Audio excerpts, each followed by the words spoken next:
Chapter 1823, Setting Up a Trade Route. Setting up a trade route? Senior Administrator Elk was surprised when he saw the black iron token in Shifeng's hand. He then warned Shifeng, Lord Protector, although you have a caravan guard order and indeed qualify to set up a trade route to a town, I must warn you that it is not such an easy task. The cost involved is astronomical. Moreover, since you are setting up a trade route to Star Moon Kingdom's capital city, not only will the cost be much higher, but the risks are also significant. If you abandon the operation before it is complete, this caravan guard order will become useless. I understand. However, I am confident in securing a trade route to Silverwing Town.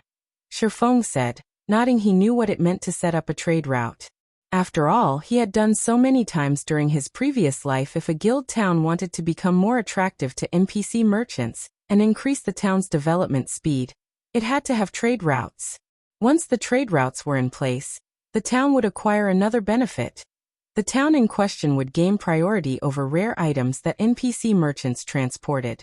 In addition, NPC merchants that used the trade route would pay the town a usage fee. While these privileges might not seem like much, they would become a neutral town's main income source before it became a city. As a town's popularity increased, more NPC merchants would visit it. Even ordinary NPCs that used the trade routes would have to pay a usage fee. The trade route would become a safe path to the town, and would include high-tiered NPCs to escort visiting and departing NPCs. Not even level 100 players would dare to ambush such a trade route, although the usage fee was only 80 coppers per NPC. If 100,000 NPCs used the trade route each day, the trade route would generate 800 gold each day. Moreover, this was only one trade route. As the ruling guild set up more trade routes, the town would generate more income. However, players could only set up trade routes for neutral towns. This function was not available for guild towns in kingdoms and empires. This function was only available to intermediate towns and above, as well. In addition, the number of NPCs that visited a guild town via the trade route would depend on the NPC city the town was connected to. The more prosperous the NPC city was, the more NPC visitors a guild town would see. If players set up a trade route to a capital city, it was almost guaranteed that their guild town would see 100,000 to 200,000 visiting NPCs every day. If the trade route were connected to an ordinary NPC city, the town would only receive around 20,000 to 50,000 NPCs. However, the more prosperous an NPC city was, the more difficult it would be to set up a trade route. Aside from a revenue source, trade routes were a good method for players to acquire rare resources. Not all of an NPC merchant caravan's goods were available to players. A considerable portion would be reserved for other NPCs. Normally, players weren't allowed to purchase these items, but if a guild town had priority over NPC merchants' goods, not only would the town's owner have access to rare items for players, but they'd also have access to NPC reserved items. Many of the NPC reserved items were materials that were very difficult to purchase via the player market. Sometimes NPCs even sold large quantities of magic crystals. Only they cost significantly more than the market price. Even so, this was a valuable opportunity for guilds. While it was easy to convert magic crystals into coins, the opposite wasn't. This was especially true with a large stock of magic crystals. However, NPCs were different from players.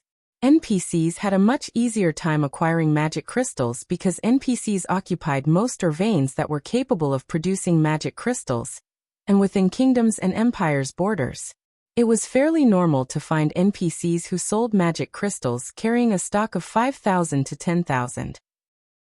On the other hand, one would be hard-pressed to purchase 5,000 to 10,000 magic crystals from players. NPC merchants occasionally sold rare advanced designs as well. Although these designs would similarly be overpriced, their rarity made the cost worth it. After all, it was almost impossible to purchase advanced designs from other players. If one were extremely lucky, they could even find NPC merchants that sold fragmented legendary items, or clues leading to such treasures. Although such occurrences were ridiculously rare, based on player-collected statistics, the more NPCs merchants that visited a guild town, the higher the ruling guild's chances were of finding an NPC that carried such items and clues. Naturally, Every clue that led to a fragmented legendary item was extremely valuable since there was a possibility to acquire fragmented legendary items. Shifeng wouldn't miss the opportunity. Since players in the past hadn't often spoken about how they had acquired their fragmented legendary items, Shifeng knew very few methods to do so. In fact, most players wouldn't even reveal the fact that they owned a fragmented legendary item. Hence, Shifeng only knew about the relatively famous fragmented legendary items. However, the methods of acquiring those items were incredibly demanding, so he couldn't hunt them down at this stage of the game. Since you understand the risks involved, that is fine. If you wish to set up a trade route to Silverwing Town, it will cost you a base fee of 10,000 gold and 5,000 magic crystals. As you possess an ordinary caravan guard order, you are only allowed to form a 100-man team. The team will require a minimum of 1 advanced magician to carve magic arrays on the route to repel monsters, Senior Administrator Elk explained. Lord Protector, may I know if you will need me to introduce you to some mercenaries to accompany on your journey? Of course, Shifeng said. Nodding. The caravan guard order was a trigger to activate the special quest for setting up a trade route. While Shifeng could rely on players to complete this quest, he could also enlist the help of the Adventurers Association's mercenaries at this stage of the game. NPC mercenaries were undoubtedly much stronger than players. Hence, players that acquired a caravan guard order at this stage of the game would generally hire mercenaries to aid them. Unfortunately, the price was quite high. In the past, some guilds had tried to save money, confident that their members would be strong enough to handle the task. However, while Zero Wing's main force was very powerful, the trade route he wanted to establish required crossing the border into the Ore Empire. When establishing a trade route, the system would occasionally send monsters to interfere. These monsters would be 15 levels higher than the local monsters, and many of the Ore Empire's monsters were level 60 or higher. In that case, the interfering monsters would be level 75 and above once he entered the Empire. These monsters were too high of a level for Zero Wing's main force members at this time, so they weren't suitable for this quest. Alright. Here is a list of mercenaries willing to undergo this challenge with you, Lord Protector. Elk said before handing Shifeng a list. The quest to set up a trade route was very special and very dangerous. Players couldn't simply hire whatever NPC mercenaries they wished. The available mercenaries would depend on the player's status in the Adventurers Association. The higher one's status was, the more NPC mercenaries they could choose from for the operation. Amazing. 4-star treatment in the Adventurers Association is really a great help when setting up a trade route. Shifeng could not help his surprise when he read the list. During his previous life, he had only been able to recruit 3-star, Tier 2 NPCs at best. As a result, he had struggled to set up trade routes for Shadow's neutral towns. Now, however, even 2-star, Tier 3 NPCs had applied to join his quest, not to mention 3-star, Tier 2 NPCs. He had to admit that the Spirit Slayer advanced title came with some awesome benefits. Without hesitation, Shifeng spent over 15,000 gold to hire 97 mercenaries, spending almost every coin he had on hand. The weakest mercenaries he hired were level 80, 3-star, Tier 2 NPCs, with the strongest being level 83, 2-star, Tier 3 NPCs. Overall, his team had 15 Tier 3 NPCs. After Shifeng handled the necessary procedures and learned how to draw the necessary advanced magic array, he summoned the level 85 Anna and level 83 Kite. With 97 other NPCs in tow, he grandly departed Starmoon City, riding secret silver transport carriages. The secret silver transport carriages were an extraordinary sight to behold. 5-meter-tall lightning-horned earth dragons pulled the carriages behind them. The earth dragons themselves were great lords, and watching the caravan move down the city streets was spectacular. What's going on? Is the city hosting some kind of event? That's not it. Look, the lead transport carriage's driver is a player. Could this be a player-triggered event? That player is wearing Zero Wing's guild emblem. Zero Wing is so awesome. It can actually produce such powerful carriages? Crap. There are over 10 Tier 3 NPCs in the caravan. This is ridiculous. Chapter 1824. Strong Legion. Shortly after the 10 secret silver transport carriages being pulled by lightning-horned earth dragons appeared on the streets of Starmoon City, The sight quickly sent the entire city into an uproar. The adventurer teams that made a living by delivering items were green with envy as they looked at the transport carriages. Transport carriages might not seem particularly important in the game right now, as players could simply store items inside their bag spaces and teleport to other cities. However, as players reached higher levels, transport carriages would become increasingly relevant. The number of items that could not be stored inside players' bag space would increase as players progressed further into the game. Such non-bag space items were extremely valuable, and the only way to transport them was via transport carriages. Meanwhile, the adventurer teams could purchase only horse-drawn transport carriages. On the other hand, the secret silver transport carriages had great lord-ranked lightning-horned earth dragons pulling them. There was simply no comparison between the two. Just the aura of the earth dragons was enough to scare away the mobs one would normally come across out in the fields. Not to mention, the transport carriage itself was like a huge house. One could easily imagine how many non-bag space items the transport carriage could store in such a huge transport carriage as expected of Starmoon Kingdom's #1 guild. I wonder when our adventurer team will be able to obtain a transport carriage like that? That's right. If we have a transport carriage like that, we can earn over 10 gold per delivery trip. The adventurer team members seated on the advanced transport carriages parked along the streets cast covetous looks at the lightning-horned earth dragons. Currently, the minimum price in the delivery business for transporting a non-bag space item was 1 silver coin. The price scaled up depending on the distance traveled. Meanwhile, the adventurer team members estimated that the secret silver transport carriage could carry over 100 non-bag space items. This assumption was because the advanced transport carriages they owned were only the size of an ordinary horse carriage, but could already carry a maximum of 60 non-bag space items. No matter how they looked at it, the house-sized transport carriages should be capable of transporting at least 100 non-bag space items. Only Shifeng knew that the value of the secret silver transport carriage was actually not the slightest bit inferior to a secret silver speedboat. The secret silver transport carriage could carry 350 non-bag space items and 30,000 bag space items. The 10 transport carriages lent to him this time were meant to convey the materials needed to carve special magic arrays. Each of these materials took up 1 non-bag space slot. Moreover, in terms of speed, the lightning-horned earth dragons were superior to even dark gold mounts. While the players on the streets were talking about the secret silver transport carriages, the lightning-horned earth dragons took only a few seconds to disappear from everyone's sight as they galloped toward the city's main gate. Although some members of large guilds tried to follow Shifeng and investigate his actions, their mysterious iron mounts could only eat the earth dragon's dust as they watched the secret silver transport carriages disappear from view. Sure enough, secret silver transport carriages are really fast. If Zero Wing can acquire one, transporting diamond wood and 7 luminaries crystals on land would be a lot easier.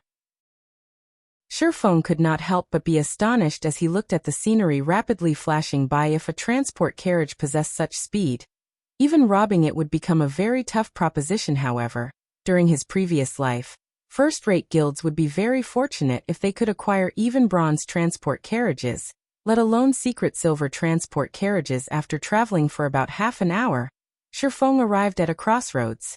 He then stopped the caravan and had all the NPCs stand guard. Someone traveling from Starmoon City to Silverwing Town on a dark gold mount wouldn't be able to complete the journey even after traveling continuously for 5 or 6 days. Not to mention, one would have to cross many high-level regions during the journey. Fortunately, he was only setting up a trade route, so he didn't need to travel its entire length. All he had to do was connect some trade routes that previously were unconnected. By doing so, he would be able to bypass a few high-level regions and carve out a trade route to Silverwing Town that would come across monsters no higher than level 80 if this task were left to a first-timer. Creating such a safe path without several days' worth of research would be impossible, due to a lack of familiarity with the existing trade routes of Starmoon Kingdom. Shifeng, however, knew the trade routes present within the kingdom like the back of his hand. After all, back when he was serving as Shadow's guild leader, he had been the one responsible for setting up the majority of the trade routes owned by Shadow. Hence, he was well aware of which existing trade routes would get him from Starmoon City to the borders of the Orc Empire safely and swiftly. Shifeng spent about 10 minutes to carve out a magic array in the middle of the crossroads. When he activated the magic array, a blue ripple spread out from the magic array and stopped only after covering a 30,000-yard radius. The monsters close to the crossroads immediately started distancing themselves from it. After a short moment, a safe path was established between the route he currently stood on and a nearby trade route. After completing this task, he led his caravan toward the nearest NPC town. He then used the teleportation array there to travel to another NPC town and continued connecting other independent trade routes throughout his journey. He caused quite a commotion across the entire Star Moon Kingdom. The various major powers based within the kingdom grew restless and confused at Shifeng's actions.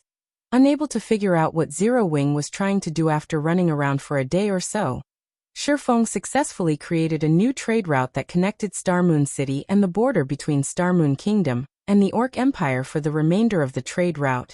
Due to the absence of existing trade routes within the Orc Empire, Shifeng had no choice but to create an entirely new one by himself. When the various guild players grinding and questing in the Orc Empire's outer area saw the secret silver transport carriages approaching, they involuntarily gaped in shock compared to the lightning-horned earth dragons pulling the transport carriages. The level 60 orcs trying to stop the carriages were nothing more than jokes. The earth dragons sent every orc that stood in their path flying with a single headbutt.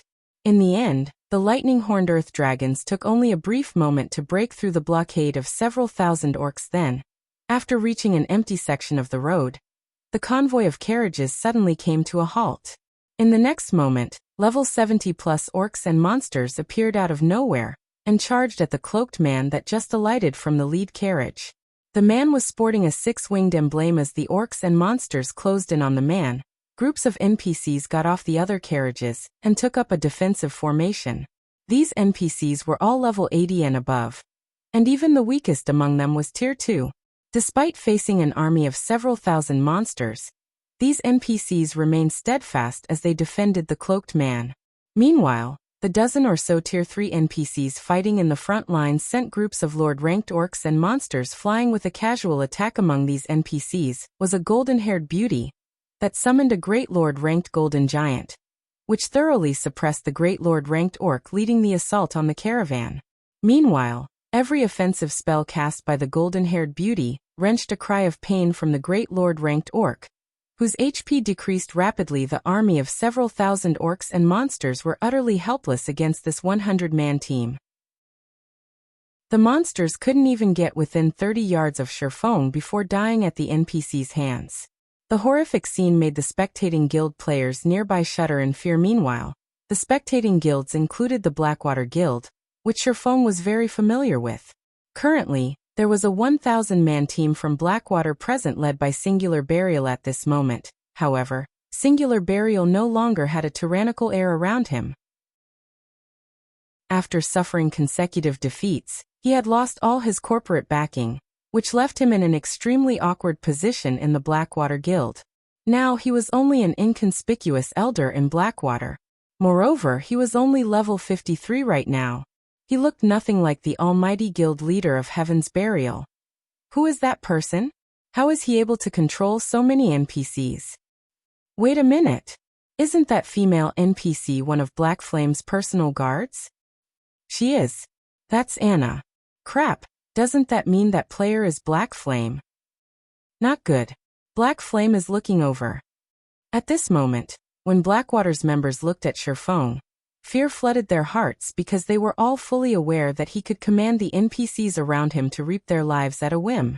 Meanwhile, they would be utterly powerless to do anything about it. Chapter 1825.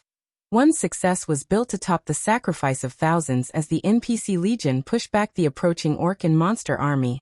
A wall of corpses quickly formed on each side of the road. These NPCs are so strong. I get the feeling that this NPC team can even raid an ordinary guild town. I know, right? Just look at those tier 3 NPCs going. They are throwing level 70+ Great Lords with a single hit. Their individual combat power is likely even higher than Grand Lords of the same rank. Even if these tier 3 NPCs aren't enough to raid a guild town, they're more than enough to kill every one of us. As expected of Star Moon Kingdom's #1 expert, with the ability to control so many powerful NPCs, Black Flame could easily annihilate armies of tens of thousands of players. It's no wonder why the various superpowers are helpless against Zero Wing. The various spectating guilds and adventurer teams gulped as they watched the fight between the NPCs and monsters. Tier 2 NPCs were much stronger than Tier 2 players of the same level. Only peak experts with several pieces of epic equipment could possibly contend with an ordinary Tier 2 NPC. If Tier 2 players tried to face a Tier 2 NPC that was over 20 levels higher, they could only wait for their deaths. As for Tier 3 NPCs, they would only need a few moves to finish off Tier 2 players. If the targeted Tier 2 players lacked defensive capabilities, they might die after one hit. If these NPCs turned their blades against Tier 1 players like themselves, a single attack would be more than enough to kill several of them instantly. Blackwater's members are probably doomed. That's right. Blackwater has been picking a lot of fights with Zero Wing in the Orc Empire.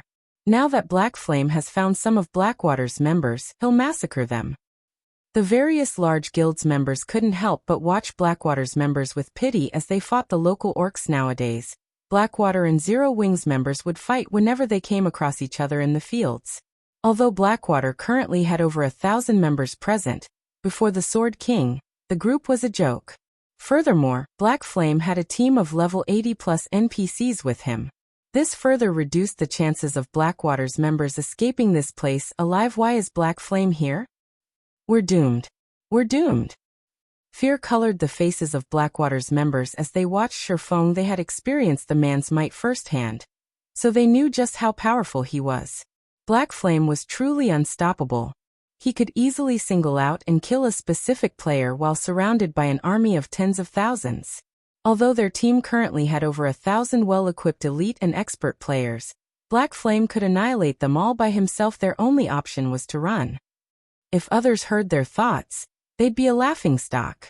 If 1,000 elite players simultaneously attacked a single expert, one move should be enough to end the battle. Even a peak expert would try to avoid a 1,000-man enemy elite team. How could a lone player possibly defeat an army of elite players? However, they knew very, very well that the likelihood of such a situation was high. Not only did Black Flame possess multiple large-scale destruction spells, but he also had ridiculous movement speed.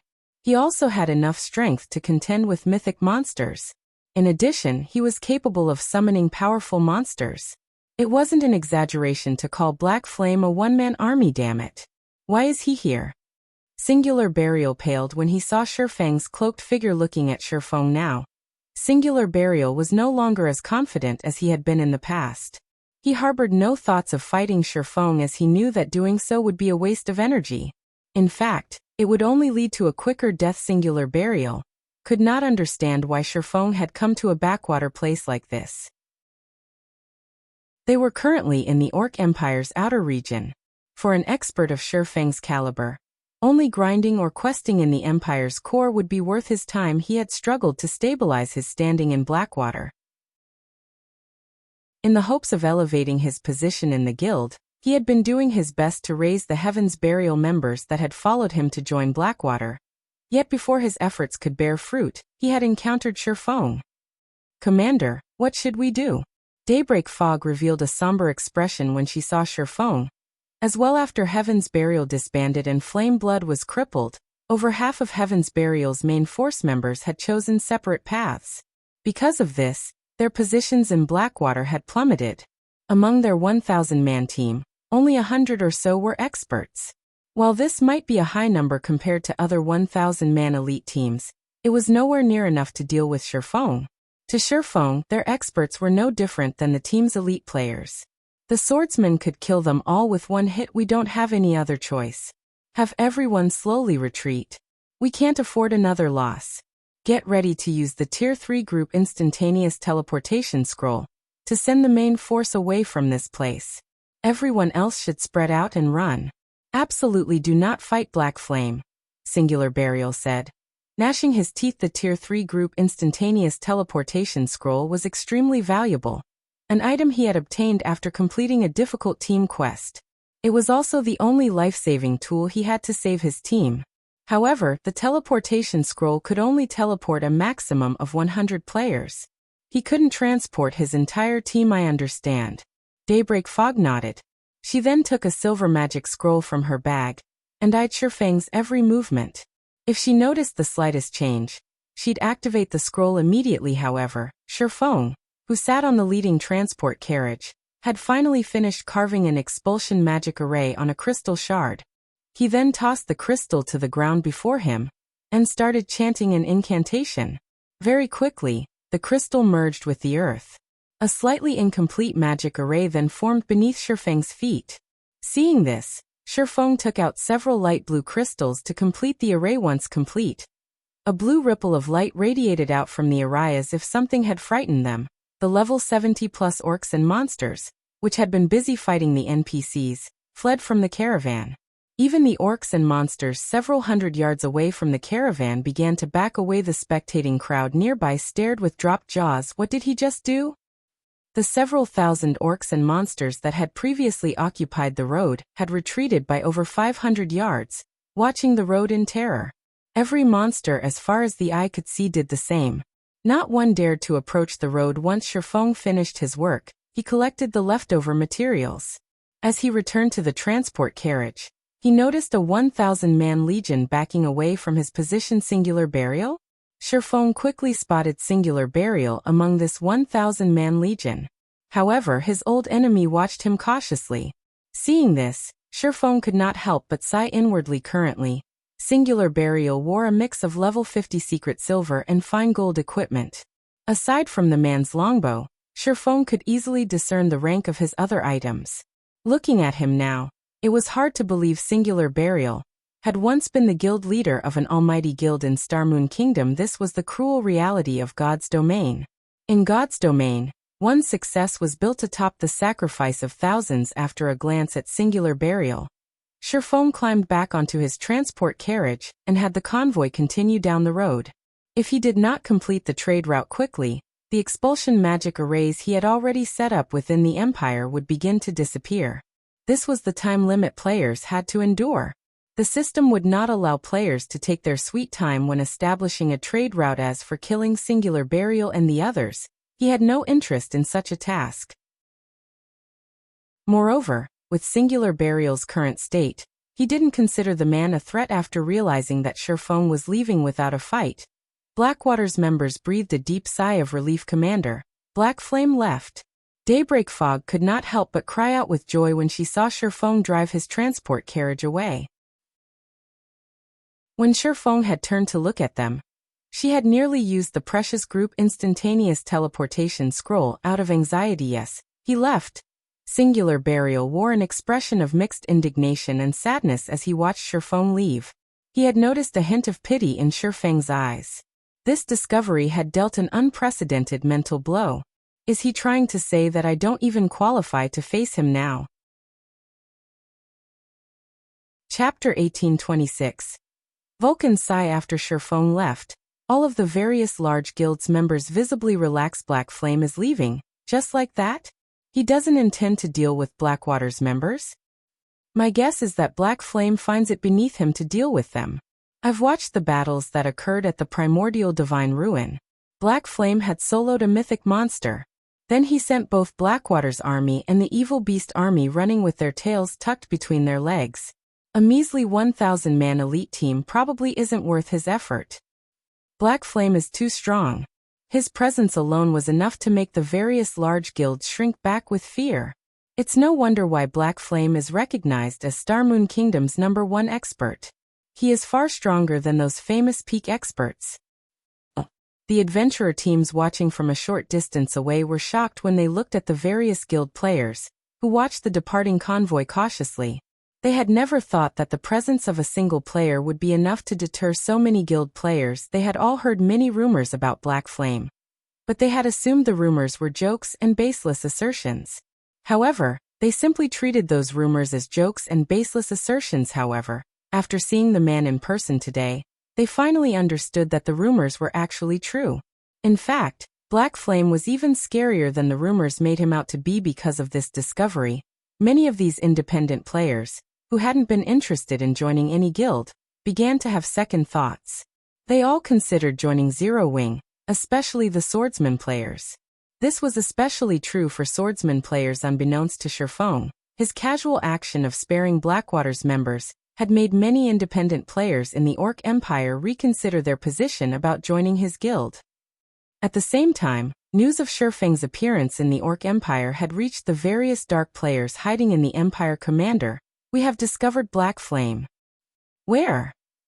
He's near the Orc Empire's border. However, there are quite a number of NPCs moving with him. Taking him out won't be easy. Follow after him for now. I'll gather our members and head over as soon as possible. As long as our Wind's Arrow Adventurer team kills Black Flame once, we'll qualify to join Dark Soul. We cannot miss this opportunity, so follow him closely. Understood. The various Dark Adventurer teams operating within the Orc Empire began to make their way towards Shifeng some time ago. The Dark Knight Empire's Dark Soul had placed a bounty on Zero Wing. For each Zero Wing upper echelon killed, one could earn a Dark Mutation slot. If one managed to kill Zero Wing's guild leader, regardless of whether an individual or an entire team completed the task, both would be welcome to join Dark Soul. Individuals would be given command of a new adventurer team in Dark Soul to players that operated in the dark. Dark Soul's reputation was equivalent to that of a super guild. Joining the Dark Alliance and become one of its commander-level figures was no different than becoming the vice-guild leader in a super guild. Why wouldn't such an offer be tempting? The various Dark Adventurer teams and several Dark Guilds began an enthusiastic search for Black Flame. Although Black Flame was very powerful, even giants would fall against overwhelming numbers. God's Domain also had many special methods to kill players. Dark Soul had not specified a requirement to defeat Black Flame with raw strength. The lightning-horned earth dragons dashed down the Orc Empire's gravel roads as Shifeng ventured deeper into the Orc Empire. Stronger monsters and orcs showed up to hinder his progress. Initially, most of the monsters had only been chieftains, but now, lords began to target his caravan. If not for the lightning-horned earth dragons being level 80 great lords, the monsters in their way would have stopped the caravan long ago. Sure enough, it really is difficult to set up a trade rule in a land ruled by the dark forces. Shifeng inwardly celebrated as he watched one lord-ranked orc get knocked aside after another. Fortunately, he was the first player to set up a trade route in Starmoon Kingdom, and had the privilege of using the lightning-horned earth dragons. Normally, players would only have access to mysterious iron transport carriages, which were only pulled by lord-ranked monsters, when setting up a trade route. Traveling through a neutral map under the Dark Forces' rule with such carriages would be extremely difficult. He would have had to stop his progress whenever he was attacked.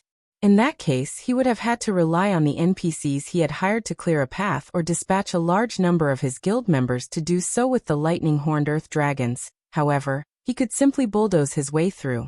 Though due to the large number of orcs and monsters blocking his path, his advance had slowed considerably. Now, the transport carriages only moved a little faster than players running at full speed. Meanwhile, this was only the beginning of the Dark Forces territory. As Shifeng traveled deeper into the Empire, he would encounter more numerous and powerful orcs and monsters, which even the Tier 3 NPCs accompanying him would have some trouble with. After about 8 hours, Shifeng arrived before an orc fortress. According to the system map, the fortress was the final point for the trade route. This quest. Does it really want me to build the expulsion magic array inside the fortress? As Shifeng watched the patrolling orcs on the fortress's walls, he wondered if he had read his system map wrong. This was nothing like the orcs he had faced on the road earlier. On his way here, he had faced wild orcs or orc patrols, but these orcs were members of the Orc Empire's well-trained army. Fortunately, due to his quest, the fortress only had around 3,000 orc guards, far fewer than normal. In return, however, their levels and rank had increased significantly. Now the weakest orc guarding the fortress was a chieftain, with the majority of the orcs being lords. The leader of these creatures was even a level 80 mythic-ranked orc general. After spotting Shifeng's caravan, the orc general raised its great sword with one hand and loosed a furious roar. Suddenly, the army of 3,000 orcs stationed inside the fortress flooded out of the fortress's gates and marched towards Shifeng's caravan. Sturdy, shield-wielding orcs occupied the front line while agile, bow-wielding orcs moved at the rear. The orc army's approach even made the NPCs with Shifeng nervous. Shifeng, could see well over 100 Great Lord-ranked orcs, and over a dozen Grand Lords. This force was on an entirely different level than the caravan's contingent as Shifeng wondered if something had gone awry. The sound of a system notification reached his ears. System. You have triggered the epic trade route quest, Orc King's Ambitions. You may choose to accept or abandon this quest. If you complete this quest, you will receive a commendation from Starmoon Kingdom and qualify to build an airport. Abandoning this quest will not affect your original trade route quest. If you choose to abandon this quest, the system will designate an alternative path for the trade route. You have 3 minutes to consider. An epic trade route quest? Shifeng was stunned when he read the system notification, but after seeing the quest rewards, he couldn't help his growing excitement. Could this be the reward for being the first player to set up a trade route? The qualifications to build an airport. Countless guilds in neutral maps dreamed of acquiring this qualification, but very few succeeded in doing so. In the past, not a single guild had revealed how they had managed it. Meanwhile, the sensational scene at the Orc Fortress stupefied the various dark adventurer teams and dark guilds following Shifeng. Crap. What's going on? Is Black Flame trying to raid the fortress? Does he intend to raid a fortress by himself? Is he crazy? Black Flame is insane. That's an orc fortress we're talking about.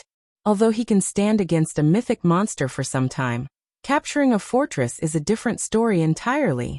Even if he has some NPCs to support him, ambushing a fortress is impossible. As the dark players watched the distance between the orc army and Shifeng's caravan decrease, they were dumbfounded.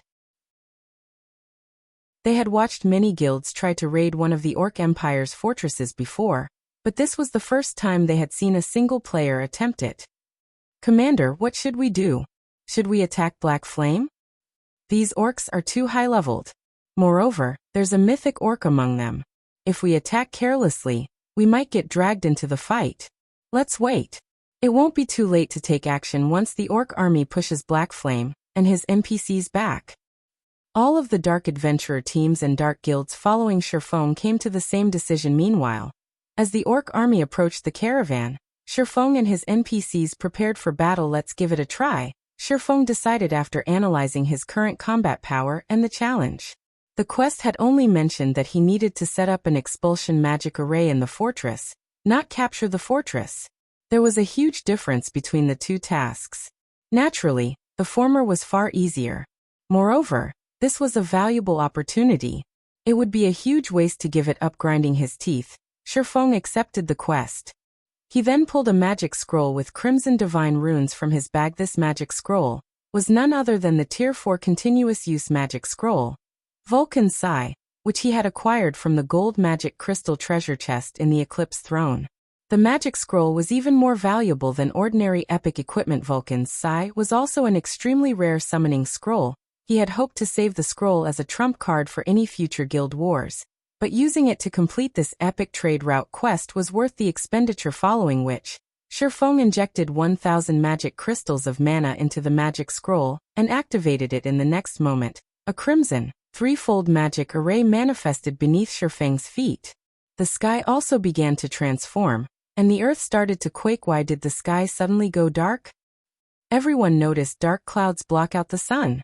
A moment later, the space around Shifeng began to freeze.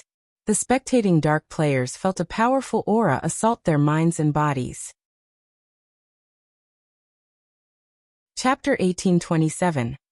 Battle of Monsters. As the dusky space froze, over 24 magic arrays appeared in the cloudy sky, radiating a light that illuminated the orc fortress and its surroundings. As these magic arrays manifested, the dark players felt their aura's intensity increase, making their bodies feel much heavier than a moment ago. As the heavy feeling grew, they began to panic. What's going on? Why can't I move? What did Black Flame do? Everyone quickly discovered that they couldn't even move a finger, much less walk away. They felt as if time had stopped. Moreover, they weren't the only ones subjected to this phenomenon. Even the orc army had fallen deathly silent. Some orcs had even lost strength to stand and fell to a knee, terrified, following which, the sky shattered and formed a massive black hole. If one looked closely, they would notice a pair of flaming eyes, as large as small mountains. Within the black hole as these eyes appeared, the pressure on the players present increased yet again.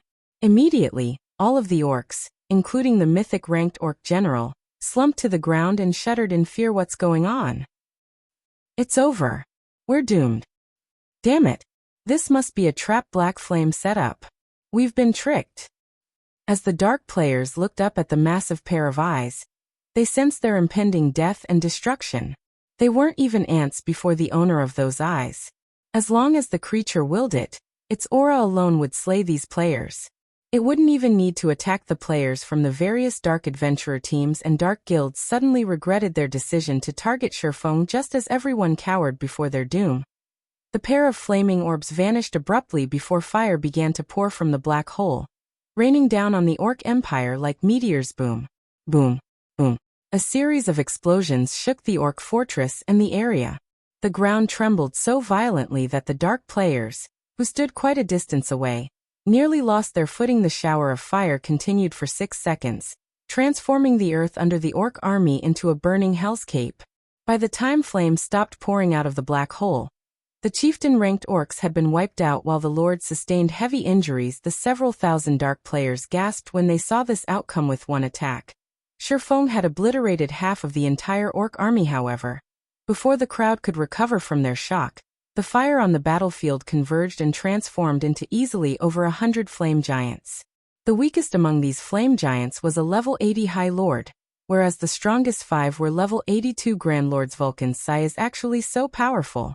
Even Sherfong was astonished as he gazed at the flame giants. He had assumed that he'd be lucky to summon even one Grand Lord. He had never expected for Vulcan's Sigh to summon such a powerful legion of flame giants. After the single activation of Vulcan's Sigh, Sherfong noticed that the magic scroll had lost half of its durability. In other words, Vulcan's Sigh was a continuous use magic scroll that could only be used twice. Moreover, he would have to wait 2 natural days before he could use the scroll again. He could not use it consecutively. However, Sherfong was very satisfied with the result. Although most Tier 4 continuous use magic scrolls could be used 4 to 6 times, their effects couldn't compare to Vulcan's Sigh. The Flame Legion's arrival instantly disrupted the Orc army's formation. The 20-meter-tall Grand Lord-ranked flame giants sent over a dozen orcs flying with a single slap. In terms of strength, even the Grand Lord-ranked orc warriors were no match for the Grand Lord-ranked flame giants for a time. The Legion of Flame Giants brought chaos to the Orc army. The battle between the Flame Giants and Orcs was earth-shattering. Sounds of slaughter and explosions echoed across the barren plains that surrounded the Orc fortress, stupefying the dark players that hid in the distant forest. Although the battle only involved several thousand monsters, it was no less intense than a battle between tens of thousands of players.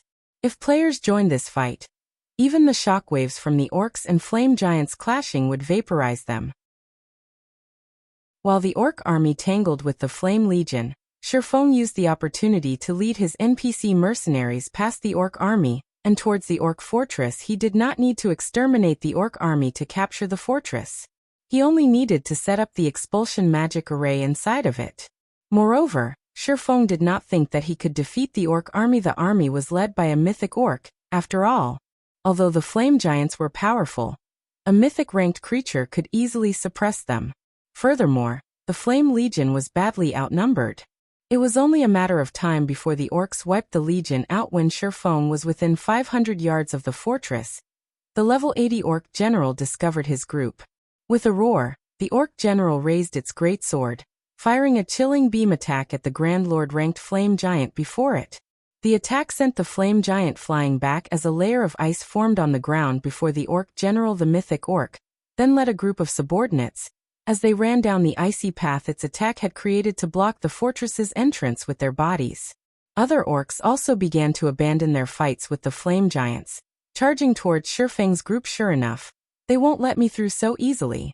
Sherfong smiled bitterly as he looked at the orc general before the fortress's entrance.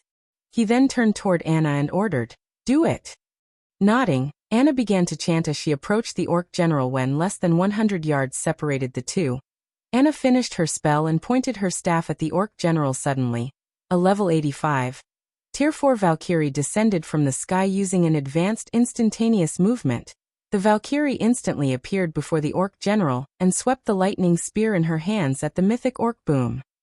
Failing to react in time to the strike, the orc general and a dozen or so great lord-ranked orcs got sent flying over 100 yards to the side. The Valkyrie's frightening strength had even shattered the ground before her, creating a small ravine good. Shifeng then led his group into the fortress, commanding his NPC mercenaries to guard the entrance while he headed for the system-designated location. To set up the expulsion magic array, the fortress's entrance wasn't particularly large. 20 NPCs would be more than enough to form a barricade. Fortunately, the fortress's walls had been enhanced with magic runes, and not even mythic monsters would be able to jump over them. Now the orcs could only enter the fortress if they destroyed its walls or the NPCs guarding the entrance. The fortress walls were quite sturdy, and it would even take a mythic monster some time to destroy them. By the time the orc general created an opening, Shifeng would have long since completed his task. The only way the orc general could get into the fortress before Shifeng finished was through the main entrance, hence stationing guards would be enough very quickly. Shifeng found the targeted location. Wasting no time, he immediately took out a large blue crystal from his epic ranked spatial bag and began to engrave the expulsion magic array. As the seconds ticked by, more orcs tried to force their way into the fortress. The Tier 2 NPCs defending the entrance began to die, one after another. Only the Tier 3 NPCs barely held their ground against the Grand Lord-ranked orc warriors. The Valkyrie fought a fierce battle against the orc general outside of the building, doing her best to injure the mythic orc. Meanwhile, the orc general was utterly powerless to stop the beating. Although the orc general was a level 80 mythic ranked creature, the Valkyrie was a level 85 mythic ranked angel. There was a massive difference between the two beings' life ratings.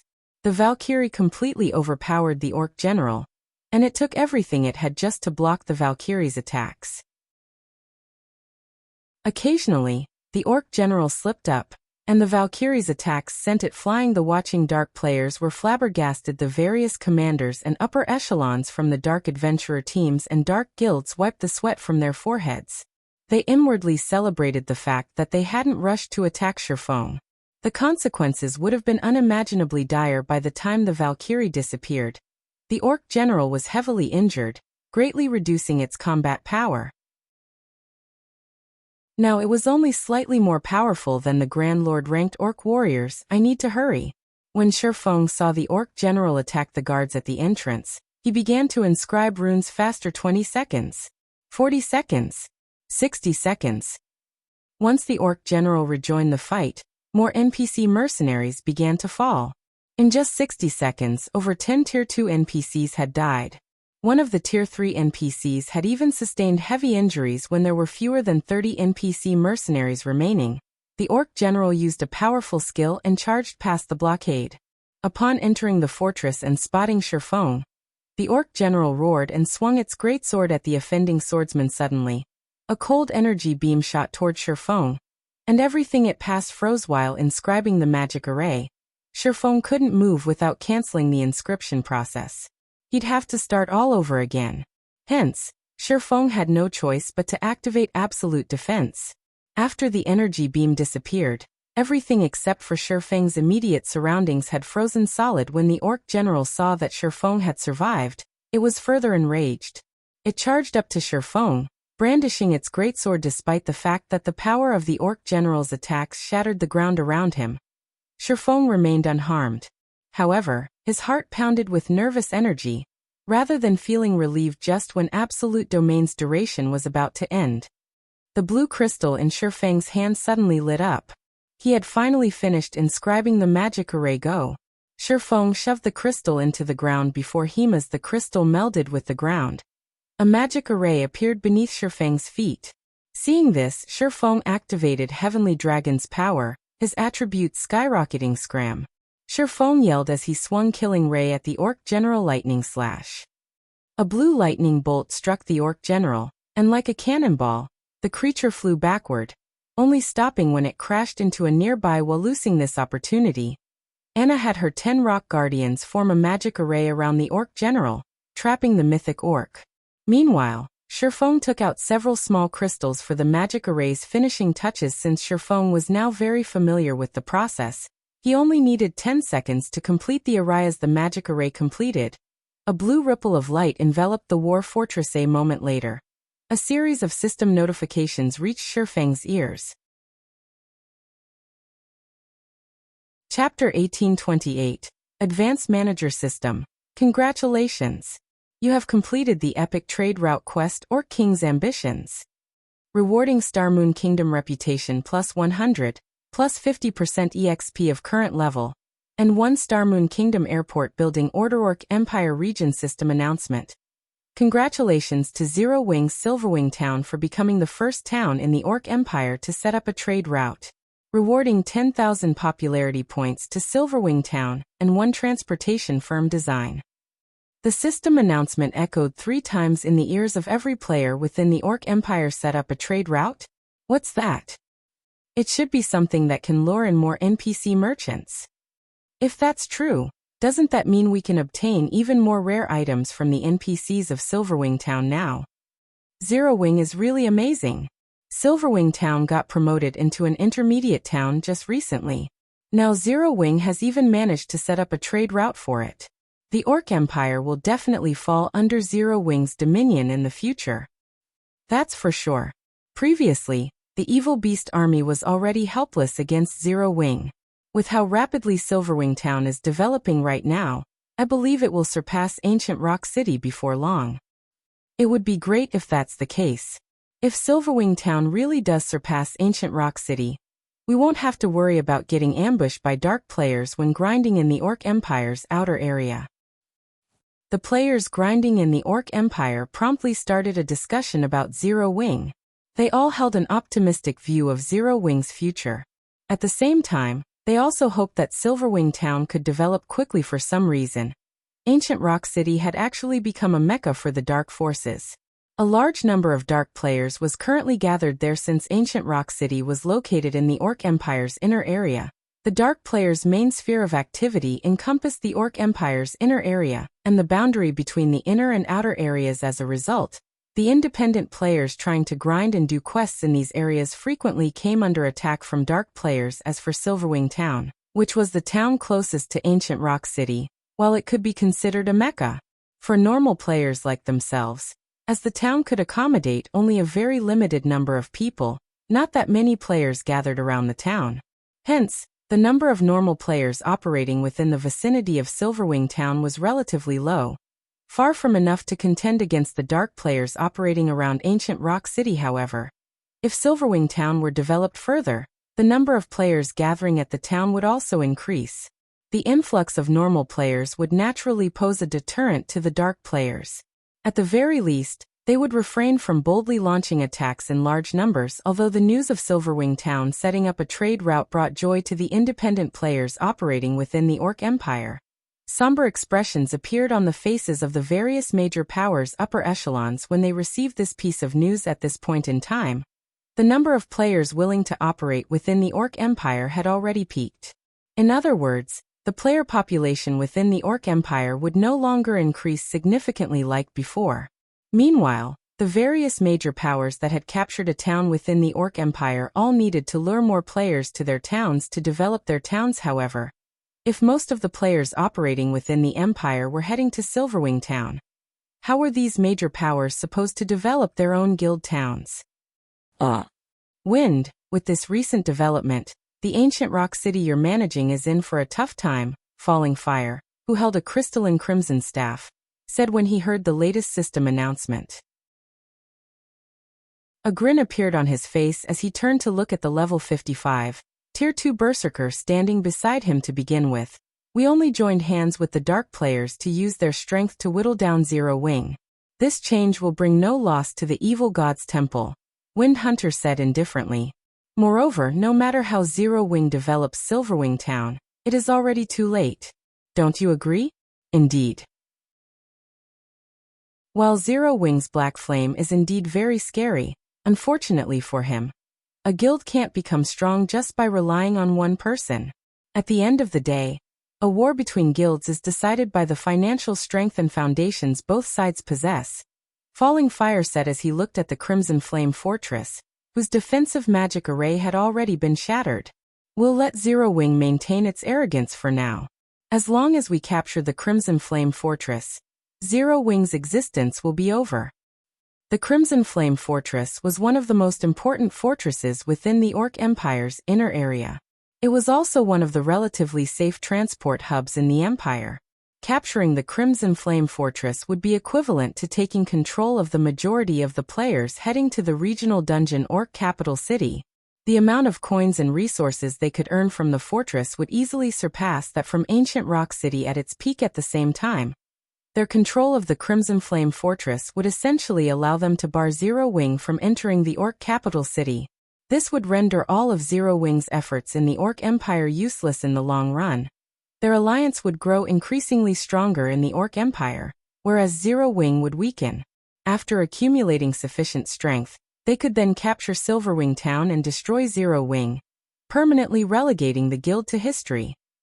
Elsewhere, due to Sherfone completing the expulsion magic array, the Orc army trying to kill him was subjected to a powerful pressure from the magic array.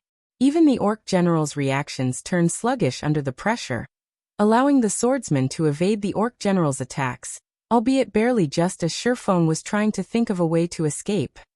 A series of war cries suddenly came from outside the fortress in the next moment. An army of NPCs suddenly appeared roughly 1,000 yards away from the fortress and charged toward it. Although there were only 1,000 NPCs in this army, they were all very high-leveled. At least level 100 inches God's domain, level 50 was a major turning point. Likewise, level 100 was also a very important turning point. A level 100, Tier 2 NPC would make short work of a level 95 Great Lord. Meanwhile, among the NPCs galloping over, the weakest one was a level 100, Tier 2 NPC. Claude, the NPC leading the charge, was even a level 120, Tier 3 Knight Captain. Although Claude was only Tier 3, he was not in the same league as ordinary Tier 3 NPCs, because Claude was fully equipped in epic equipment. The silver spear he wielded was even a fragmented legendary weapon. His combat power was no doubt at the peak of Tier 3. He could even go toe-to-toe with ordinary Tier 4 mythic monsters. Shortly after these NPCs appeared, they quickly engaged the Orc army in battle. Riding atop a one-horned beast, Claude swung his spear at the Orc warriors that were trying to force their way through the entrance. Claude's spear transformed into a silver streak of light, tearing a hole through space as it swept at the Orc warriors. 2 level 80 Grand Lord ranked Orc warriors went flying. Meanwhile, the Lord-ranked Orcs, which were caught in the crossfire, were killed on the spot in the blink of an eye. Claude cut open a path in the Orc army and charged straight into the fortress reinforcements. Sherfone was both joyful and confused at Claude's appearance. He had never thought that the system would provide such a service after he completed his quest. In the eyes of a level 120, Tier 3 NPC, the level 80 mythic ranked Orc general was no different from a common monster with a lot of HP. Claude sent the Orc general flying with every one of his attacks. As Claude and the Orc general clashed, the Orc general's HP continuously decreased. When the Orc general's HP fell to 50%, the mythic Orc let loose a frustrated and indignant roar. In the next moment, the battling Orc army started retreating. As for the Orc general, it too backed up to the top of a fortress wall, then jumped off and escaped after the Orc army fled. Claude approached Sherfone. Lord Protector, thanks to your efforts, we were able to set up this important trade route. From now onward, Starmoon Kingdom's army will be managing this place to assure the trade route's security. Meanwhile, as you are the pioneer of this trade route, are you willing to pay 60,000 gold to repair this secret stone fortress and become its advanced manager? Chapter 1829. Secret Stone Fortress Advanced Manager? Sherfone was ecstatic upon hearing Claude's words. In God's domain, becoming a fortress town's manager was akin to becoming a noble of an NPC town or city. Players would gain the authority to manage a portion of the shops in the fortress town, and would be able to determine its development direction. However, an NPC fortress town wouldn't have only one manager. Just like Thunder Island, there could be multiple managers overseeing a single fortress town. An advanced manager possessed more authority than a basic manager. An advanced manager was close to being the deputy mayor of a fortress town. They would be able to manage important establishments such as the auction house, teleportation hall, and adventurers association. Not just a bunch of shops, although becoming an advanced manager was inferior to fully occupying a fortress town, since an NPC fortress town would be partially operated and guarded by NPCs, barring special situations. It was much safer than a guild fortress town, for example. Currently, so long as the secret stone fortress was being garrisoned by level 100 NPCs, even if Beast Emperor sent his entire evil beast army over, he wouldn't be able to take down the fortress. Unless Beast Emperor had some way to reduce the garrisoned NPCs' levels, capturing the fortress would be impossible. Lord Claude, must the 60,000 gold be paid right now? Shifeng asked. 60,000 gold was no small sum. This was especially true for Shifeng right now, as he had already spent most of his funds on this expedition. 60,000 gold is indeed a lot of money. Moreover, it'll take some time to get the necessary materials to repair the secret stone fortress, Claude said, nodding. It'll take 4 days at the quickest for the kingdom's army to arrive. It is fine so long as you gather the 60,000 gold within these 4 days. System. You have triggered the quest Secret Stone Fortress. Collect 60,000 gold within 4 days. Failure to do so will result in the loss of the opportunity to become Secret Stone Fortress's advanced manager. Wonderful. Shifeng breathed out a sigh of relief upon seeing the system notification. While it might be difficult for ordinary first-rate guilds to collect 60,000 gold in 4 days, some might even have to sell some of their lands to do so. This was not a problem for Shifeng after all. He had a business deal with the Dragon Phoenix Pavilion and Unyielding Soul. Both these super first-rate guilds had shown great interest in the Dark Corrosion set. They had also placed an order for a large number of all-round devices and Elven Silver. If he offered to let the two guilds pay for a portion of the all-round devices and Elven Silver using coins, instead of magic crystals, the two guilds would definitely be more than happy to do so. After Shifeng was done speaking with Claude, he immediately left for Silverwing town. While collecting 60,000 gold in 4 days posed no problem, the money he needed amounted to far more than just 60,000 gold. After completing the Orc King's Ambitions quest, he had acquired the extremely precious Star Moon Kingdom Airport building order, as well as a transportation firm design. Both these items were priceless treasures. The Star Moon Kingdom Airport building order was akin to a permit to open up an air route. However, he would need a lot of funds to build an airport. Fortunately, the construction of the airport did not require a design, only money. Even so, building a small airport still cost 50,000 gold. However, once he set up an air route from Star Moon Kingdom to Silverwing town, not only would it expedite the transport of NPC merchants' goods, but players from Star Moon Kingdom would also have an easier time getting to Silverwing town. Although air travel wasn't as fast as teleportation, it was still many times faster than traveling on land on a mount. Moreover, the transportation fee one had to pay was also much cheaper than that for a teleportation array in the past. A large part of the reason why many superpowers were able to develop their neutral towns into an advanced city was their possession of an airport. Although many first-rate guilds possess great financial strength, the neutral towns they developed only managed to reach the basic city standard. They simply couldn't become an advanced city no matter what. Only the first-rate guilds that succeeded in building an airport were able to develop their neutral towns to the advanced city standard. This was because an airport was capable of bringing a town or city immense popularity and prosperity. Not only could an airport help NPC merchants enter a town or city much more easily, but it also provided the ability to transport cargo safely and swiftly. A delivery trip that normally took 1 or 2 days by land could be completed in just a few hours by airship. Moreover, in God's domain, some NPC trading firms restricted their development to towns and cities with airports. In addition, there was the recruitment of NPC soldiers. As neutral maps were located very far away from human civilization, many NPCs were unwilling to travel to neutral towns and cities. However, if a neutral town had an airport, the number and quality of NPCs willing to work as a soldier for that town would also increase. With this, the improvement of the neutral town's security level would accelerate. Due to this reason, the development speed of a neutral town with an airport far surpassed that of a neutral town without an airport. This was also the reason why Shifeng had decided to undertake the Orc King's Ambitions quest no matter what. As for the transportation firm, Its construction cost 20,000 gold. The transportation firm was something that would be of great help to the players developing in the town where the firm was based. Once he constructed it in Silverwing Town, players would be able to pick up transportation quests in Silverwing Town. When players completed these quests, they could not only obtain a large sum of coins, but also accumulate transportation firm contribution points. Players could then spend the CPs and coins they earned to purchase items that were exclusively traded between NPCs to players that were incapable of raiding high-difficulty team dungeons. This was a good opportunity to acquire top-tier weapons, equipment, and tools.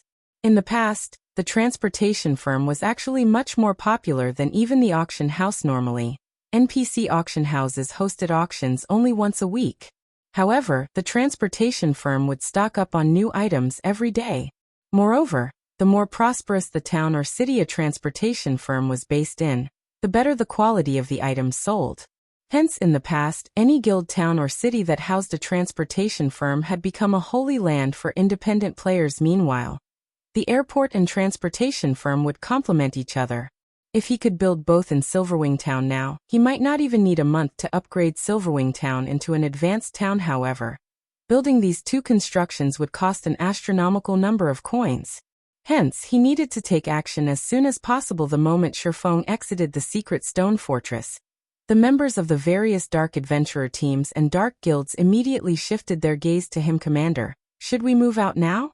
A level 54 assassin asked, licking his lips as he turned to look at the level 54, Tier 2 ranger standing beside him. The other adventurer teams and guilds seemed to be getting ready to take action as well. After the battle with the orcs ended, the NPCs following Sherfong had also disappeared. The various dark players hiding in the forest grew restless at this development. Although they had seen Black Flame's strength, the remuneration offered by Dark Soul was simply too tempting. So much so that they were willing to risk attacking Black Flame after all. So long as they succeeded, what awaited them was a life of glory and financial security. Chapter 1830. Shocking Retreat. Hearing the words of the assassin, the other players belonging to the same dark adventurer team started looking around curiously. Just like the assassin had said, their adventurer team wasn't the only one taking action. The members of the 24 or so other adventurer teams and several dark guilds around them had also started sneaking closer to Sherfong. It was obvious that these dark adventurer teams and dark guilds were growing impatient in God's domain. The dark forces were constantly oppressed. During the early stages of the game, players belonging to the dark forces had a much more difficult time getting by than normal players. After all, the dark forces were still incapable of contending against the various kingdoms and empires right now. Meanwhile, dark adventurer teams and dark guilds with the potential to become a superpower were extremely rare. The conditions to join one such power were extremely stringent. Powers like Dark Soul, which was as strong as a superpower, and also offered its members the freedom of an adventurer team, were even rarer. Joining Dark Soul would definitely bring plenty of benefits to their future development.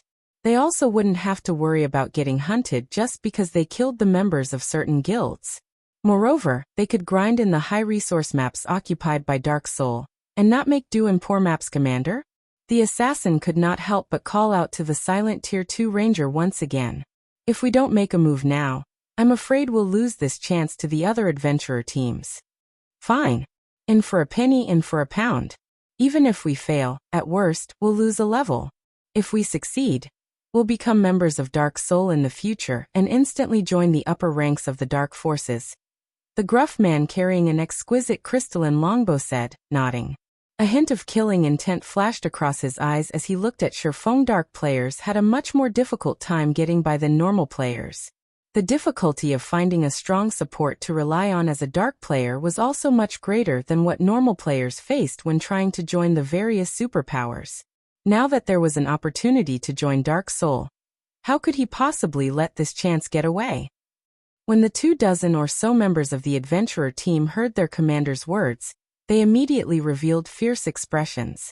They then followed their commander and slowly inched their way toward Sherfong. At this moment, aside from this one adventurer team, the several thousand other dark players hiding in the forest were also entering a combat-ready state. Some stealthed assassins had even gotten within 200 yards of Sherfong. Already Black Flame, has many means of escaping. We must not let him get away from us. First, form an encirclement around him, then use war bondage to trap him here. Once the battle starts, use your silencing skills on him right away. We must finish him in the first exchange. A level 54, Tier 2 assassin clad in dark gray robes said to the 30+ assassins around him through the team chat. As long as we kill Black Flame, everyone in our Poison Blade guild will get to join Dark Soul. Then, we'll be able to live like kings in the Dark Knight Empire. We won't need to fear even super first-rate guilds. When their leader said that, the eyes of the 30+ level 53 and level 54 assassins glowed with excitement. Their guild, Poison Blade, was a relatively ordinary dark guild in the Dark Knight Empire. Normally, they could fight only second- and third-rate guilds. When facing first-rate guilds, they had no choice but to run away. As for super first-rate guilds, these existences were no different from gods to them. Let alone provoking one. They didn't even dare to come into contact with one when they thought about how they wouldn't need to fear Crimson Emperor and Unyielding Soul after joining Dark Soul. They could not help but feel excited as they entertained visions of such a future. Their footsteps as they approached Sherfong became much lighter than before. Their auras also became gentler. At this moment, one could say that their focus had reached unprecedented levels. Only Sherfong existed in their eyes right now. 150 yards. 100 yards. 80 yards. As these assassins closed in on Sherfang's rear, they also grew increasingly nervous when the assassins were within 50 yards of Sherfong. A low voice suddenly entered everyone's ears and echoed loudly in everyone's mind. Scram. Before anyone could react, Sherfong abruptly turned around and unsheathed Killing Ray. He then swung the sacred sword at the air before him. Suddenly, countless arcs of lightning formed before Sherfong and joined together to form a blue river. Like a primordial beast, the blue river of lightning scorched everything in its path, spreading out in a cone covering an 80-yard radius before the stealthed assassins could even react. Countless arcs of lightning had already devoured their bodies. After a brief moment of exposure, the assassins' bodies then transformed into streaks of light and disappeared from the area as the lightning river gradually dissipated. The other dark players, who were still a distance away, could not help but gasp. In just one hit, Sherfong had killed over 70 stealthed assassins right now. Numerous pieces of shiny equipment littered the scorched ground. Meanwhile, due to Sherfang's sudden attack, the footsteps and breathing of the other stealthed assassins turned chaotic, their bodies becoming exposed to everyone. This is the Sword King's strength? A Tier 2 assassin wearing dark gray leather armor gulped in fear as he looked at the scorched ground that was just a few centimeters beside him compared to the players hiding in the distance. He had managed to get a much clearer view of Sherfang's attack. Just now, from the moment Sherfong started activating a skill, until the time the skill had fully activated, he, a Tier 2 assassin, had actually failed to react. By the time he realized Sherfong had attacked, the blue river was already shooting out from Sherfang's sword. Moreover, despite him being able to clearly see the approach of the blue river, his body had been unable to react at all. This situation was just too frightening. His mind could not process how Sherfong had executed such an attack. An ordinary expert player might not understand the implications of such a situation, but he did. The requirement for activating a life-saving skill was for players to think the skill's name. Only after doing so would the life-saving skill activate. However, if one could attack a player before the said player could have such a thought in their mind, then even having the most powerful life-saving skill in the game would be meaningless. In other words, Sherfong could kill an assassin, the class that was famed for having the most life-saving skills, in one attack whenever he wanted. This discovery instantly crushed any thoughts the assassin in dark gray leather armor had of fighting Sherfong. In reality, though, Sherfang's inconceivable attack wasn't entirely impossible to block, especially for experts who understood the principles of the Realms of Truth. This was because the move Sherfong had just executed applied the Realms of Truth's basics, moving the body before moving the mind. Unless one trained arduously to go up against attacks executed using such quick reaction speeds, reacting to such an attack was simply impossible. After executing Lightning Edge, Sherfong took a look at everyone present. Upon seeing no new challengers moving up to him, he sheathed Killing Ray before turning around and leaving. Due to Sherfang's attack, the remaining 100+ assassins no longer dared to approach him. They simply stood still as they watched him leave the battlefield. Guild leader, Black Flame is leaving. Are we still not moving? A level 54, Tier 2 shield warrior could not help but ask as he looked at the level 54, Tier 2 ranger beside him. You want to go? Be my guest, the Tier 2 ranger said, rolling his eyes at the shield warrior. The Tier 2 shield warrior shrank his neck back instinctively and shook his head. The fact that he was able to get promoted to Tier 2 at this stage of the game proved that his combat standard was much better than ordinary experts. However, Black Flame's attack inspired dread even in him. He definitely wasn't confident of blocking the attack Black Flame executed just now. Meanwhile, even after Shifeng's figure disappeared from the battlefield, the thousands of dark players remained standing quietly at their original positions with pale expressions. Some independent players that were passing by the area were stupefied when they saw this scene. Too strong. With just one attack, Shifeng had deterred several thousand dark players from making a move. By the time the dark players retreated from the area, news about the battle had already been spread like mad on the official forums by the independent players. Chapter 1831. Or Empire's Number 1 Swordsman or Empire, Silverwing Town. After Shifeng shook off the dark players' pursuit, he immediately returned to Zero Wing's residence in Silverwing Town to make arrangements for the transport and purchase of products from NPC merchants. Although he had already set up the trade route, the collection of usage fees from the NPCs who used the trade route would have to be carried out by both players and NPC soldiers. In addition, players would need to be present in person to purchase the goods that were meant to be sold to NPCs.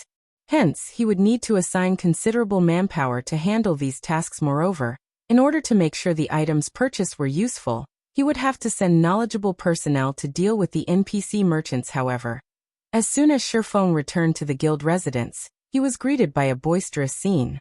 Currently, guild members were chatting happily and excitedly with each other inside the guild hall. Guild leader, you're back.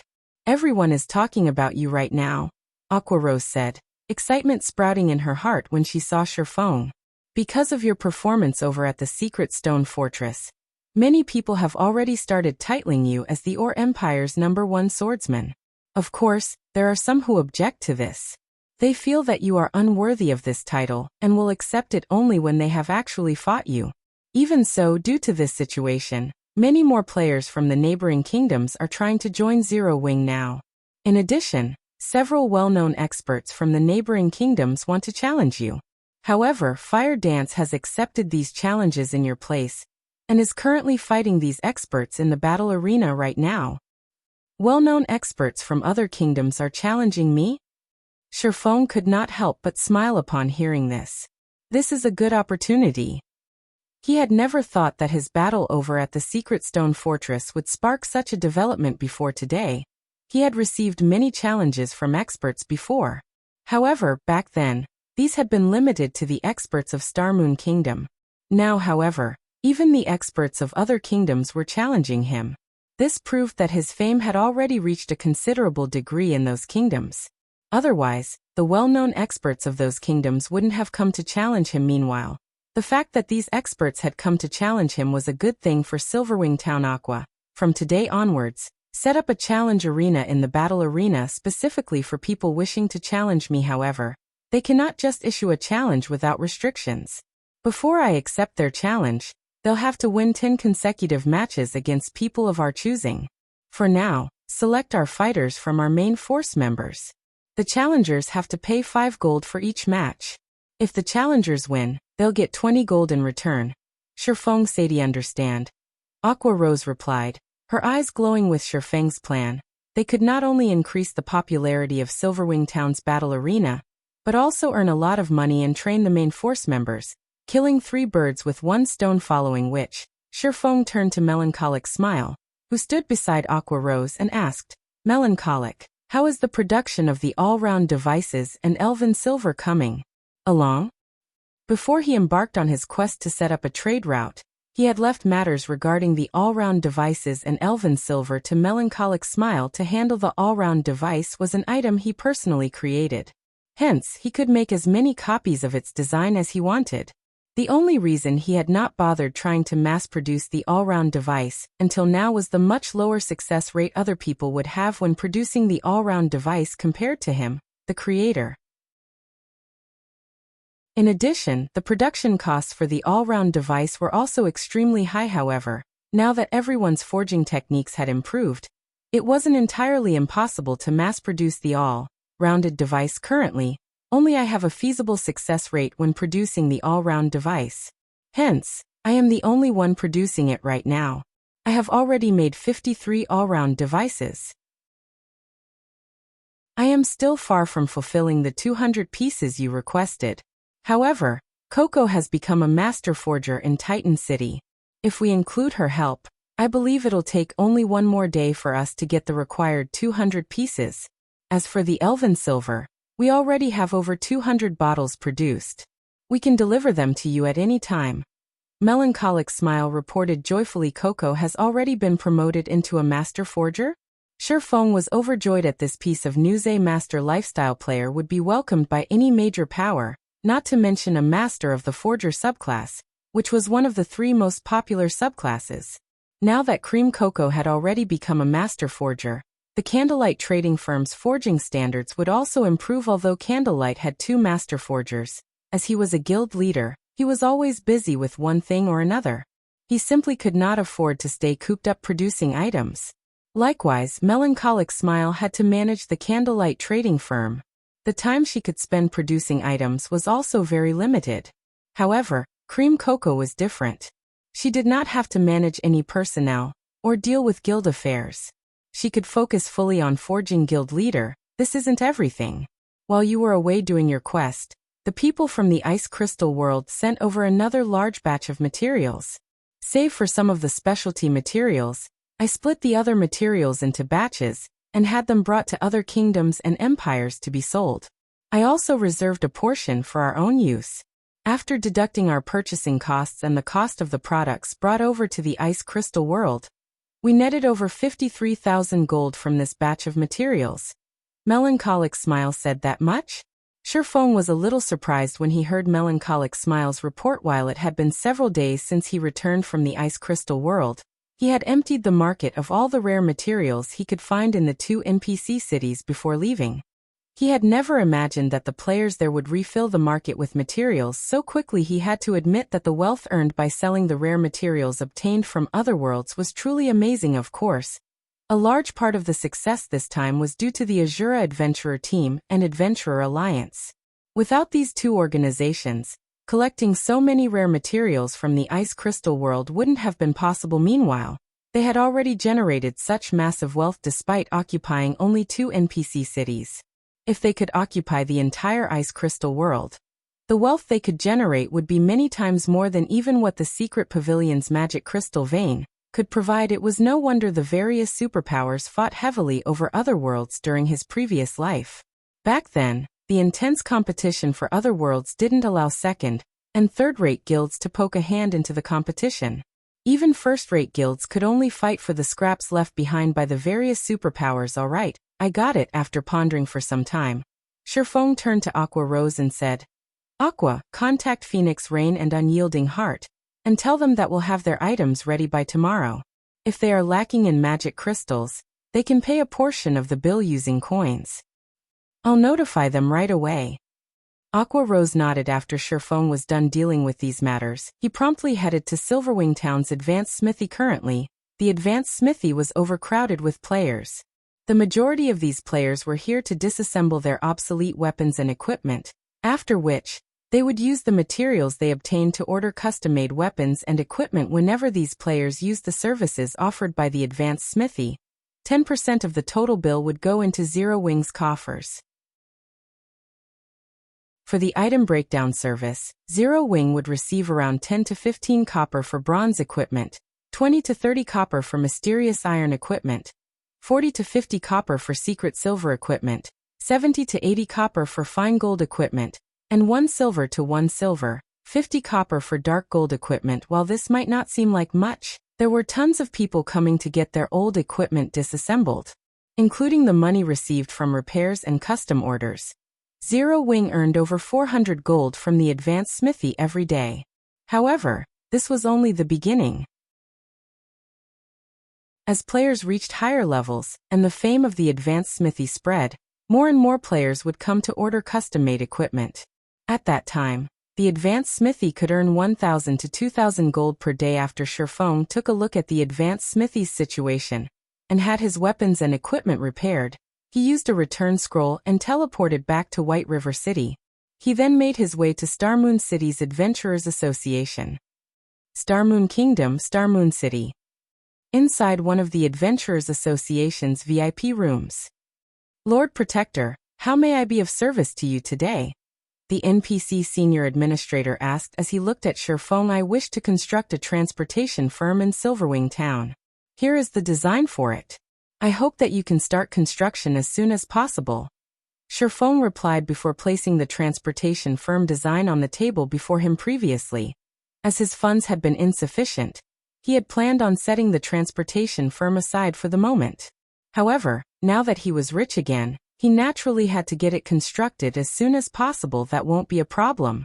The construction fee will be 20,000 gold, the senior administrator said, nodding after confirming that there was nothing wrong with the design. Shifeng presented. Shifeng then took out 20,000 gold and handed the sum over to the senior administrator. After Shifeng completed the transaction, a system notification suddenly entered his ears.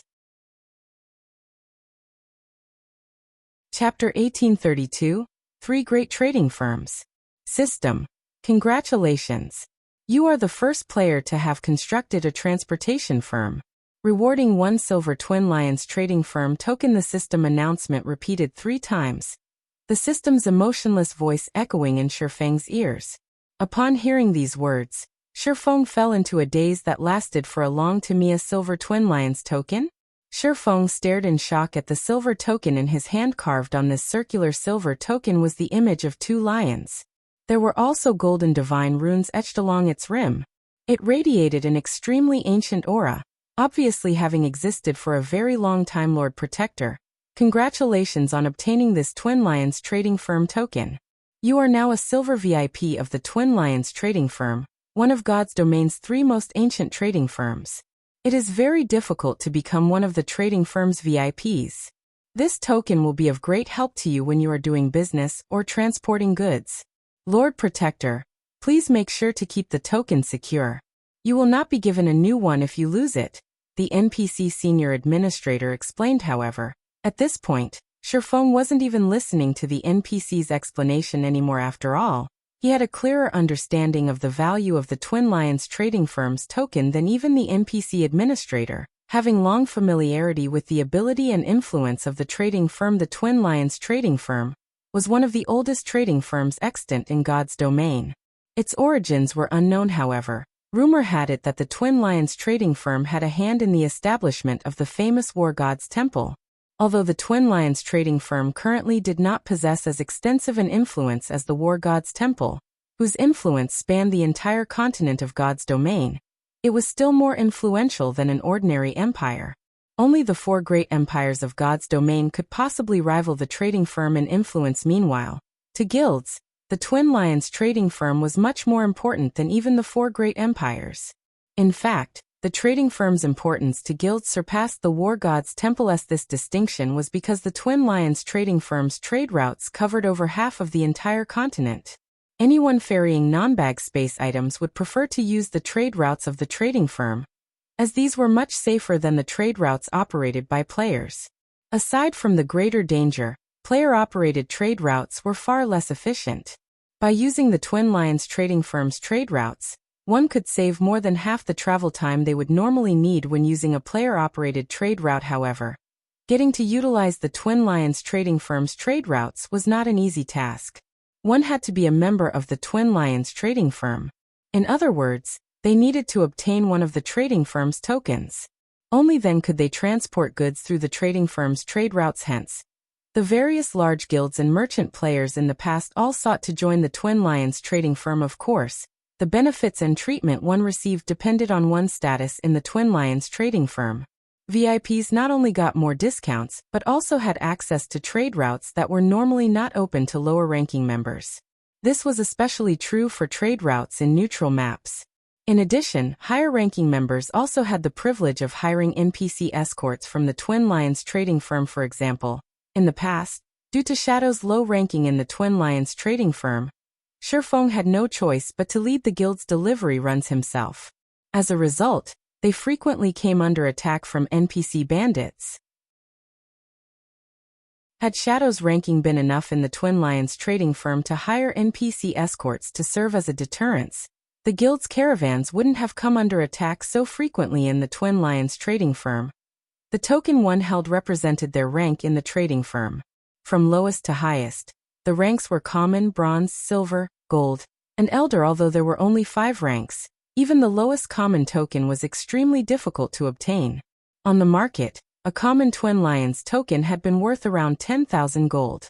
Even so, nobody who had a token would be willing to sell it. One could easily imagine the difficulty of acquiring a common token. In addition, the Twin Lions trading firm acknowledged only the token and not its owner. There was no way to upgrade a token's rank. The number of tokens distributed also had a limit, and the tokens would all drop upon death. Hence, many players and powers had sought to steal the tokens in the past. From what Shifeng knew, there were only 99 common tokens, 49 bronze tokens, 24 silver tokens, and 12 golden tokens in the game at any time. As for the Elder token, he had never heard any information about it. However, he expected it to be limited to 10 with the billions of players in God's domain. This small number of tokens simply wasn't enough to satisfy the demand. Hence, every token was extremely valuable. Regardless of its rank in the past, Shifeng had managed to get his hands on a common token only by a stroke of good luck. He had never dreamed of obtaining a silver token in this life. With this, transporting important items across neutral maps will no longer be a problem. Looking at the Twin Lions token, Shifeng cooked up many new plans. Non-bag space items were always worth a fortune. This was especially true for specialty products that were unique to a certain area. The main reason for their high value was the high cost of transporting them. However, many items important to players generally required the use of these materials. Moreover, as players reached higher levels, the development of guild towns and cities would also start to require more and more non-bag space items. In addition, some special weapons and tools would necessitate the use of non-bag space items.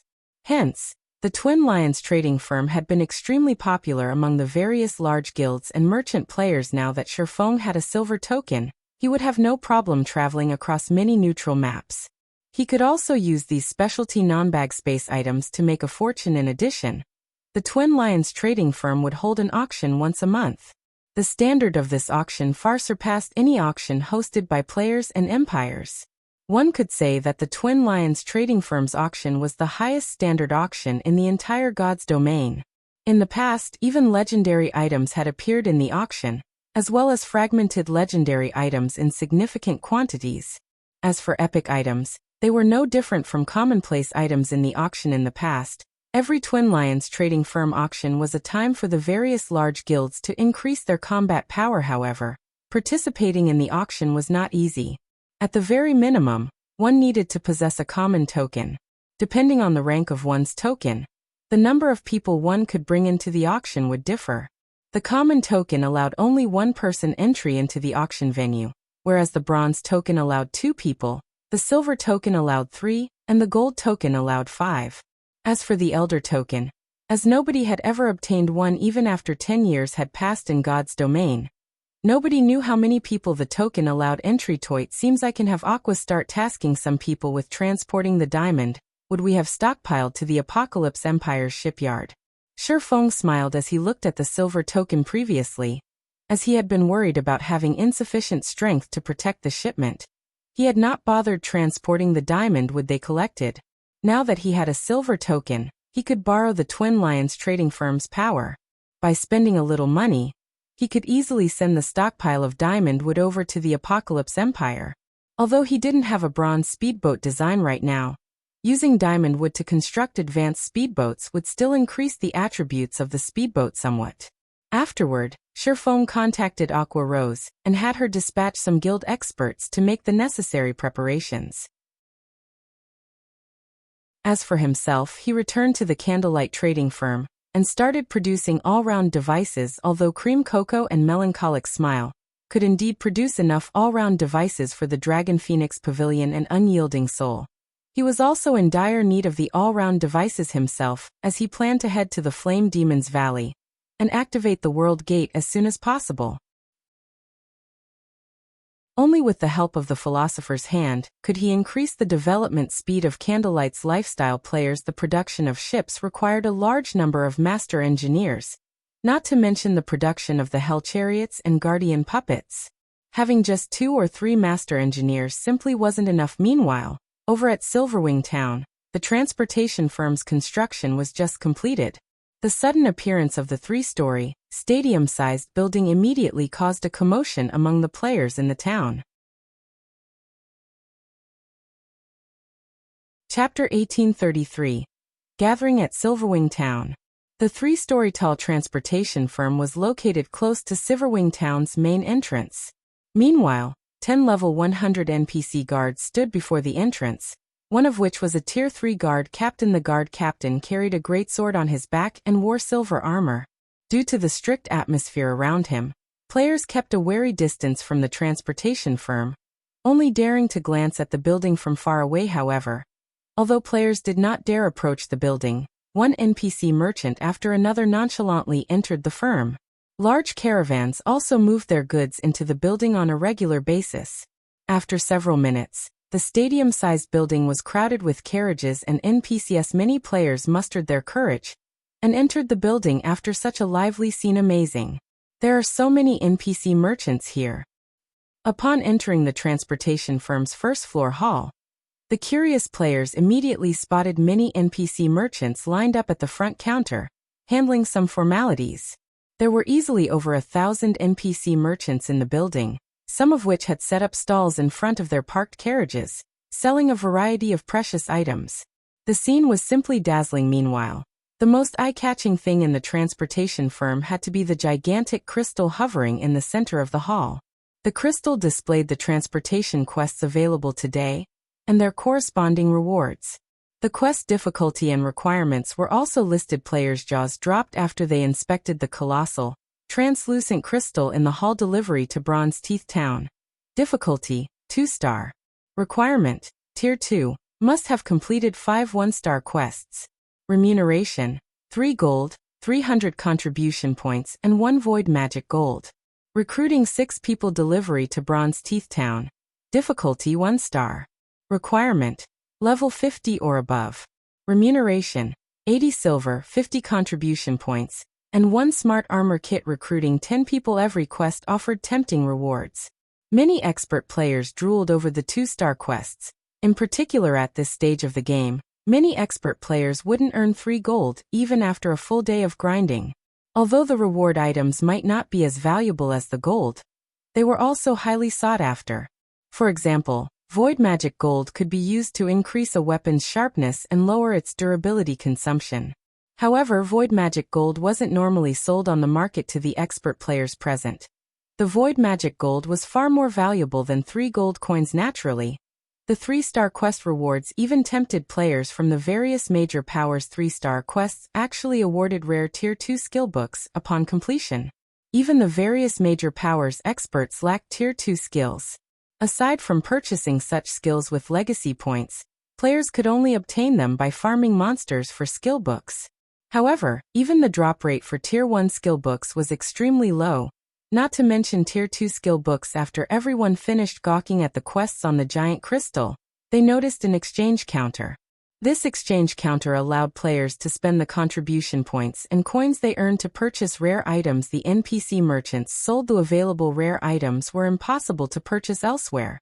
In fact, the NPC merchants even had epic items for sale. Upon seeing these items, the players in the hall immediately went into an uproar. Quick! Notify the guild leader. We must get those epic items before the other guilds.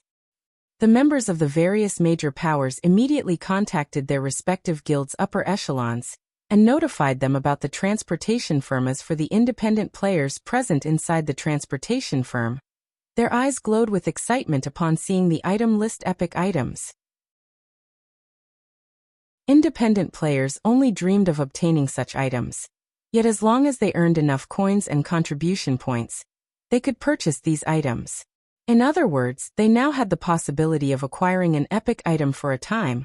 News of the transportation firm spread like a plague throughout the Ur Empire, and the neighboring countries. We can purchase epic items just by collecting enough contribution points from quests. There's no status restriction. In that case, our adventurer team can contend with the various large guilds for these epic items. The rewards for Silverwing Town's transportation quests are actually so bountiful? That's at least triple the amount we get from the usual transportation quests. We need to head to Silverwing Town to develop right this instant. Many adventurer teams and independent players decided to shift their base of operations to Silverwing Town. Setting aside the fact that they could earn more money by developing there, the fact that they could purchase top-tier weapons and equipment was the final push for a time. Players swarmed toward Silverwing Town. Vice Guild Leader, what should we do? The number of players trying to enter the town has suddenly increased by more than 200,000. By the looks of it, even more people will show up later. However, we've already reached the town's entry limit of 1,500,000 players, and the players waiting outside are making a huge fuss. Yaya, Aqua Rose's assistant, said as she ran up to Aqua Rose, who was currently swamped with work. I understand. Temporarily increased the town's entry limit to 1,800,000. Aqua Rose said, nodding as she pinched the bridge of her nose due to the transportation firm's appearance. Many merchant players had contacted her, expressing their interest in renting a shop in Silverwing Town long-term. Some top adventurer teams had even asked to garrison in Silverwing Town. These top adventurer teams had declared their willingness to purchase private houses at a high price and sign a garrison agreement with Zero Wing. She never thought that Silverwing Town would become the focal point of the Ur Empire and its several neighboring countries. This had all happened so suddenly, and she hadn't been prepared. Meanwhile, Shifeng, who currently forged all-round devices in the Candlelight trading firm, remained ignorant of the situation. He simply focused on forging and increased the pile of all-round devices on his table. After working for more than half a day, Shifeng received joyous news. Liang Jing, his temporary assistant, had finally come to a compromise with Xiao Yu and would officially join God's domain today. Moreover, she had already joined Zero Wing and used a guild transfer scroll to teleport to White River City's guild residence to help her acclimate to God's domain. Shifeng decided to have her assist Melancholic Smile in managing White River City's Candlelight trading firm for the moment. This way, Melancholic Smile could somewhat relax. So, this is the Candlelight trading firm? Liang Jing, who wore a set of long, white robes and held a wooden staff, couldn't help but gape at the towering building before her. In her opinion, a virtual reality game was only a form of entertainment. However, after logging into God's domain, she discovered that this game was no different than reality. In fact, she felt that her senses in the game were much sharper than her senses in the real world. If not for the diamond markers and HP bars hovering above the players around her, she'd even have suspected that she had been transported into another world aside from God's domain's realism. The number of players she saw in the city also shocked her. She had never thought that White River City would have so many players. The city's commercial district where she currently stood was even livelier than Jinhai City's commercial district. Meanwhile, the most eye-catching building in the district actually belonged to Zero Wing. This was simply inconceivable. Are you Liang Jing, the person the guild leader mentioned? While Liang Jing tried to process the new information and environment, she noticed a mellow voice. Turning towards its origin, Liang Jing discovered a beautiful young woman in a luxurious dress. Upon hearing this woman greet Liang Jing, nearby players shot the new woman envious glances. What's going on? Liang Jing was even more confused upon noticing players' reactions. Chapter 1834, Frightening Zero Wing. Looking at the woman approaching her, Liang Jing could feel the weight of the surrounding players' gazes. The long line of players waiting to enter the Candlelight trading firm turned to look at her. As well, if these people were focused on the woman approaching her, she could, more or less, understand their reactions. After all, the woman before her was tall and elegant, with a face and temperament to match. It was only natural that such a graceful woman would attract attention, but these players were focused on her, not this woman. A moment ago, these people had ignored her. Yet she had instantly become a sensation the moment this beautiful young woman had called out to her. The beauty greeting Liang Jing was none other than Melancholic Smile. According to Shifeng, he had found her a capable assistant, although her guild leader had asked that she show Liang Jing the ropes first. Hello, I am Melancholic Smile. I will be helping you learn about the Candlelight trading firm, and all there is to know about our business. If there is anything you don't understand, feel free to ask me. Melancholic Smile introduced herself. After Melancholic Smile's introduction, the nearby players went into an uproar. Crap. Who is that woman? Melancholic Smile actually came out to greet her. Could she be some sort of master lifestyle player? That can't be it. She's only level 10, and she isn't wearing a lifestyle insignia. She's definitely a newbie, but she must be someone important if Melancholic came to welcome her personally. Maybe she is the heiress of some major corporation, here to visit the Candlelight trading firm? For a time, the lifestyle players seeking to join the Candlelight trading firm quietly discussed Liang Jing's identity. Glancing at the woman with envy and admiration, not only was Melancholic Smile the Candlelight trading firm's manager, but she was also a master forger. She was one of Zero Wing's core upper echelons. Rumors had it that many superpowers and major corporations had even offered astronomical prices to hire her, but she had rejected them all. Melancholic Smile was an idol to lifestyle players like them. Not only was she very beautiful, but her forging standards also ranked at the apex of God's domain. They all dreamed of a life like the one Melancholic Smile enjoyed. That was also the reason that so many lifestyle players had come from neighboring kingdoms to join Candlelight. Meanwhile, overhearing the nearby lifestyle players' discussions, Liang Jing was inwardly shocked as she examined the player before her. She never thought that this woman held such a high position. She also blushed with embarrassment as she heard the players guess her identity. The heiress of a major corporation? She was only the assistant of the Big Dipper Group's chairman. She was insignificant compared to an heiress. After Melancholic Smile and Liang Jing introduced themselves, they entered the Candlelight trading firm. White River City's Candlelight trading firm was the sole 3-star shop in Starmoon Kingdom. When Liang Jing entered the building, she felt as if she had stepped into a modern shopping mall. Only the shop had magical elements. Unlike a mall in the real world, customers crowded the first-floor hall, stupefying Liang Jing. She hadn't imagined that a shop in God's domain could be so lively. Melancholic Smile simply smiled at Liang Jing's reaction before leading the new recruit to the third floor. The third floor and up were not open to the public. Only Candlelight's members had access. Currently, the Candlelight trading firm has over 20,000 lifestyle players. They're split across multiple branches. Among them, over 4,000 have officially signed a contract to become internal members. You could say that Candlelight is the bona fide #1 trading firm throughout Starmoon Kingdom. This shop alone houses a little over 2,000 lifestyle players. In the future, you will manage this shop and its employees, Melancholic Smile explained as she gestured to the various workshops, which contained Candlelight's lifestyle players hard at work. Although you won't have to manage a lot of people at first, once you get used to the job and perform well, I'll have you take over managing Silverwing Town. Things are getting hectic in Silverwing right now. We just increased the entry limit to 1,800,000 people. We'll have to increase this number slowly in the future, so we have a lot to do. As Liang Jing listened to Melancholic Smile's explanation, she wondered if she had heard wrong. Candlelight had over 20,000 employees. Moreover, over 4,000 were officially contracted to the trading firm. In other words, there were over 4,000 players working as full-time employees for Candlelight. This was several times more than the Big Dipper Group's employees. Later, she'd even have to manage a town with 1,800,000 players.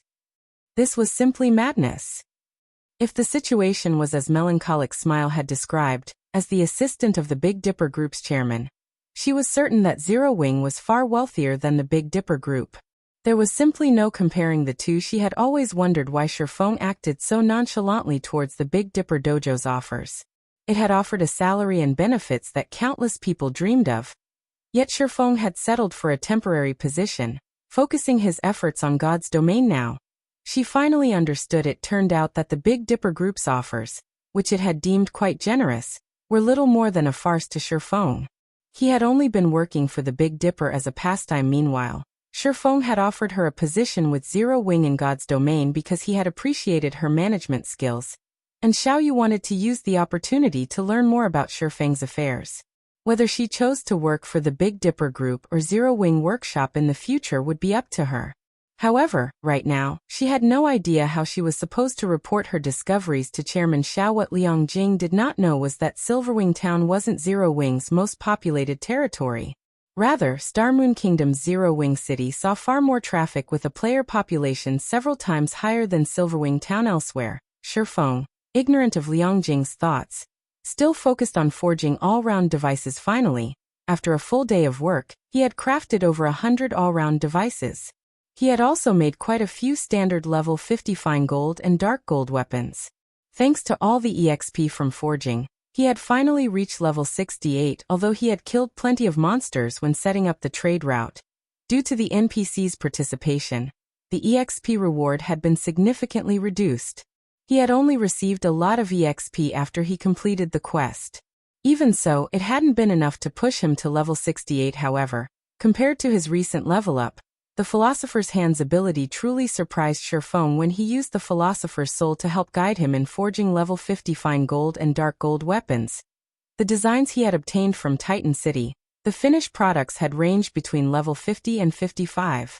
It was a massive improvement, although a standardized level 55 fine gold weapon was slightly weaker than level 55 fine gold equipment acquired from monsters. It was still considerably stronger than a level 50 fine gold weapon. This was also the case for standardized level 55 dark gold weapons. The highest leveled players in the various large guilds were currently level 55. Hence, trying to acquire level 55 weapons was extremely difficult. Currently, most of these level 55 experts still use level 50 fine gold weapons. If given the choice, these experts would definitely wield a standardized level 55 dark gold weapon. If he sold these standardized dark gold weapons in bulk, he could fetch a higher price than normal. Suddenly, Melancholic Smile contacted Shifeng and reported, "Guild leader, the representatives from the Dragon Phoenix Pavilion and Unyielding Soul have arrived. They're waiting in the second floor VIP reception room." "Alright, I'll head over now." Nodding, Shifeng collected his forged items and headed to the reception room. Chapter 1835. Massive Profits. Candlelight Trading Firm's VIP reception room. Currently, Phoenix Rain, Blue Phoenix, Unyielding Heart, and Mu Lingsha waited in the reception room. "Uncle Heart, are the items you mentioned really that effective?" Mu Lingsha asked worriedly. "The guild has employed various methods, but we still haven't made it into the Dark Battlegrounds inner region. Moreover, the Silent Water's corrosion is extremely powerful. Even the rare Advanced Toughness potion only extends our survival rate a little. We've shed all pretenses with the Starline Corporation already, and are engaged in an all-out war with them. We can only spare a very limited amount of resources. If we spend so many magic crystals, and these items end up being useless, it'll be disastrous." When she had asked Unyielding Heart to lead a team in assisting Zero Wing, she had assumed that the guild only needed some help with a slightly difficult quest. Yet when Unyielding Heart had returned, he had told her that Zero Wing had secured the Hell Mode Eclipse Throne's first clear. The report had left her flabbergasted. She had never realized that Zero Wing's main force was so powerful. Moreover, Unyielding Heart had praised Zero Wing's Black Flame. His praise was rare, even in Unyielding Soul. Unyielding Heart had gone on to mention that Zero Wing possessed some special tools that could help them deal with the Dark Battlegrounds' severe environment. This revelation had further increased her shock. Truthfully, she wanted to believe Unyielding Heart's claim, but she couldn't bring herself to do so. Their guild had expended a lot of effort to reach the Dark Battlegrounds inner region, but every method they tried had been a failure. She had even worked herself to the bone to find a solution to this problem. Yet Unyielding Heart had told her that Zero Wing had 2 items that could help their survival in the map. Moreover, Zero Wing could produce enough of these items for a 100-man team. "Miss Mu, you can rest assured," Unyielding Heart said with a bitter smile. Over the past few days, Mu Lingsha had repeatedly asked him the same question. Yet no matter how many times he explained the situation, the young lady refused to believe him. However, it wasn't as if he couldn't understand her feelings at this point. Unyielding Soul and Starlink, the Starline Corporation's guild, were engaged in a bitter war. As a result, Unyielding Soul spent a frightening amount of resources each day. Meanwhile, purchasing 100 all-round devices and 100 bottles of elven silver would cost them 40,000 magic crystals. And since Zero Wing had produced the items within 3 days as per their agreement, Unyielding Soul had to pay an additional 5,000 magic crystals. For the guild, 45,000 magic crystals were by no means a small amount if after paying so many magic crystals, the items were useless. They'd cry with regret. Mu Lingsha found it difficult to respond to Unyielding Heart's comment. She could only hope these items would be as helpful as he claimed. Big Sis Rain. Unyielding Soul's representatives seemed worried about something. Do you think they plan on backing out of the purchase? Blue Phoenix asked as she eyed Mu Lingsha's worried expression. Giggling, she continued. If they do, we'll get to purchase their share as well. Then, we'll have a much easier time exploring the Sea of Death's inner islands. Why would they possibly back out? Phoenix Rain asked, chuckling. Unyielding Soul has fought several large-scale battles against Starlink in the Dark Knight Empire, and desperately needs weapons, equipment, and war weapons. Both guilds are furiously fighting for the high-resource maps that yield weapons and equipment. If Unyielding Soul wishes to obtain these items, it'll have to farm high-resource maps with hostile environments. The guild will have a higher chance of securing the items in those maps. Unyielding Soul needs all-rounded devices and elven silver more than anything right now. It can't afford to back out. This deal. Blue Phoenix saw the reasoning in her pavilion master's words. The more hostile a map's environment was, the more treasures it would have to offer. Take the Sea of Death, for example. After exploring the sea zone's dangerous islands, the various superpowers had acquired a significant harvest. Now, all of the various superpowers were organizing large, powerful teams to explore the Sea of Death. However, to explore the map's islands effectively, the superpowers would need items that could reduce the hostile environment's impact on their players. While acquiring a small number of such items was not a problem, acquiring them in bulk was almost impossible if they could get their hands on the all-round devices and elven silver.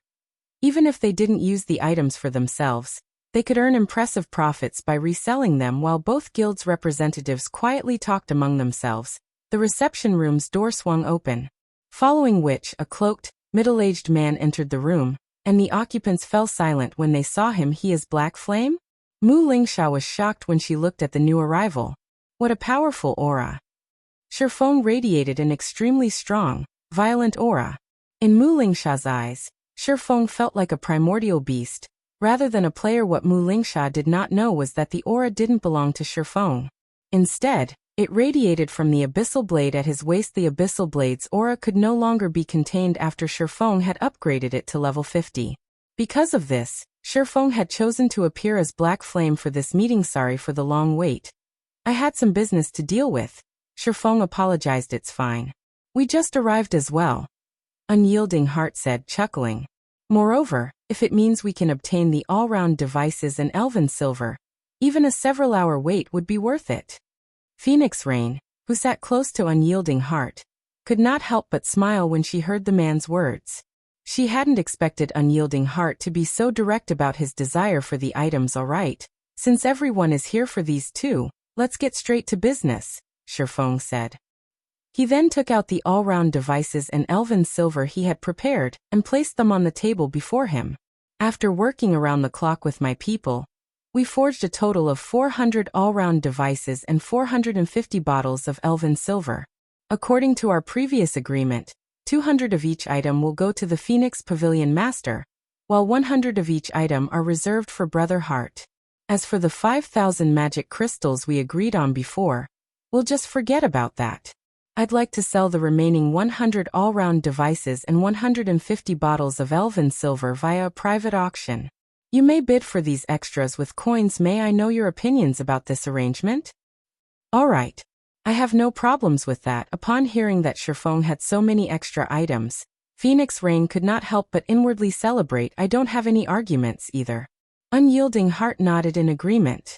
Only, he slightly regretted his previous decision. Had he known Zero Wing was capable of producing so many all-round devices and elven silver, he would have ordered more. However, When he considered his uncertainty about how useful the elven silver would be against the silent water, he dismissed his regret. Hearing the two players' agreement, Shifeng proceeded with fulfilling their previous arrangements. In the end, Shifeng received 80,000 magic crystals from Phoenix Rain and 40,000 magic crystals from Unyielding Heart. He then allowed both to bid for the additional all-round devices and elven silver, auctioning the items off in batches of 10.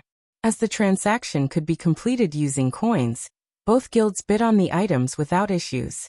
In the end, Phoenix Rain had purchased 80 all-round devices and 120 bottles of elven silver, while Unyielding Heart bought the rest. When comparing foundations, Unyielding Soul was definitely superior to the Dragon Phoenix Pavilion. However, Unyielding Soul didn't have as much financial freedom due to its war with Starlink. Meanwhile, Phoenix Rain had earned quite a bit from the authority she wielded on Thunder Island and the harvests from the Sea of Death.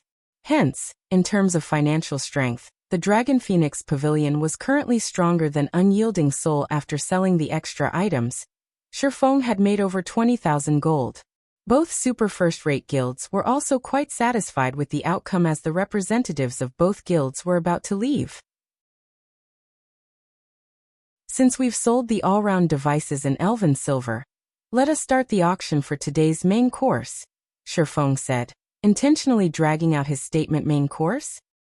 You have something even better than the all-round devices and elven silver. Phoenix Rain and Unyielding Heart gave Shifeng confused looks. How could he possibly have something more valuable than the two items? Correct. Shifeng then began to pull the standardized level 55 dark gold weapons from his bag, putting them on display before his guests.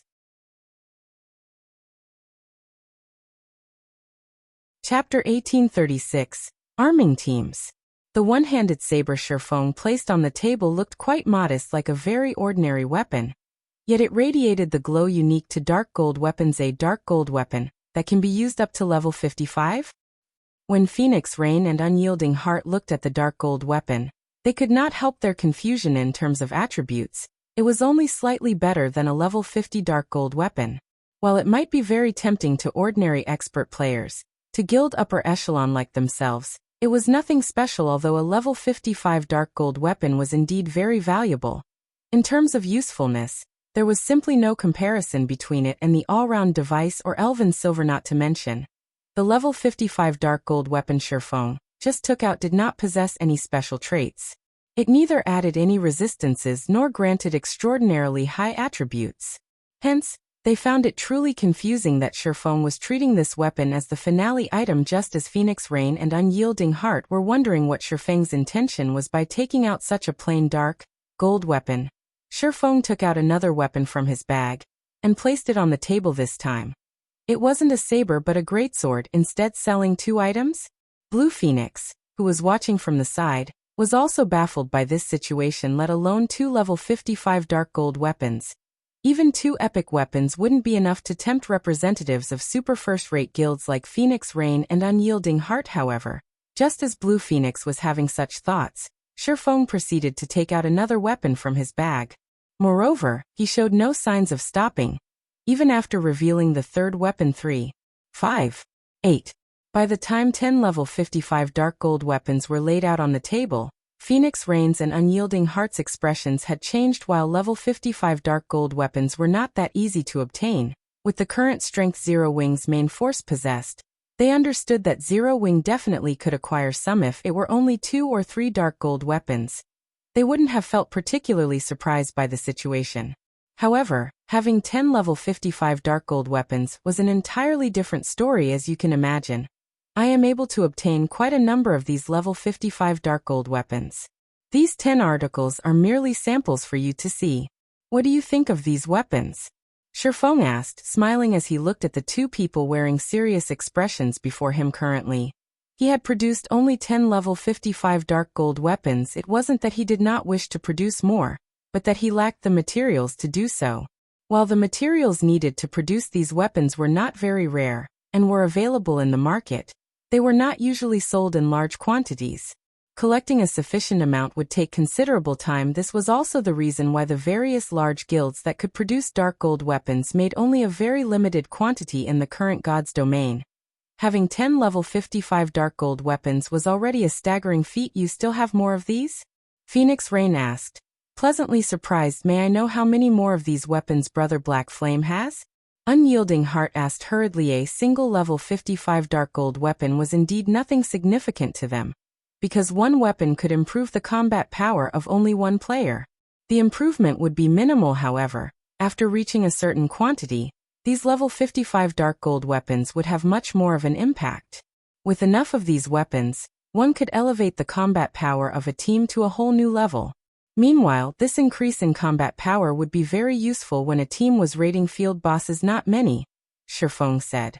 Raising 3 fingers, he added. I only have enough to equip a 300-man team. May I know if the two of you are interested in this transaction? Guild leader Black Flame, you're not joking, right? Enough to equip a 300-man team? Doesn't that mean you have over 100 level 55 dark gold weapons? Mu Lingsha, who sat at a side, asked, her face twitching involuntarily. The weapons placed on the table were all meant for physical classes. None were for magical classes. Even so, trying to equip every physical class in a 300-man team would still require over 100 weapons currently. She wasn't even certain whether the various superpowers possessed level 55 dark gold weapons. At the very least, Unyielding Soul definitely did not. No matter how she looked at it, she simply could not accept that Zero Wing could actually take out over 100 of these weapons. Meanwhile, Phoenix Rain's and Unyielding Heart's lips also twitched slightly when they heard Shifeng's words. This revelation truly came as a shock to them. With so many level 55 dark gold weapons, they could construct 3 very powerful 100-man teams. So long as each team had sufficient tier 2 players, even rating level 50, 100-man team dungeons wouldn't be a problem if they had 3 teams capable of consistently rating level 50, 100-man team dungeons. Their guild's income of weapons and equipment would increase drastically. They could even acquire level 50 dungeon set equipment within one cooldown cycle. May I know how Brother Black Flame plans on selling these weapons? Unyielding Heart asked, a passionate flame burning in his eyes. Right. Guild leader Black Flame, how do you plan on selling these weapons? Phoenix Rain asked in a serious tone as well. She could not help but admit that this finale item was truly a finale among finales. After all, while the all-round devices and Elven Silver only provided them with a chance of obtaining top-tier weapons and equipment, placed right before them was a guarantee of doing so. Simple.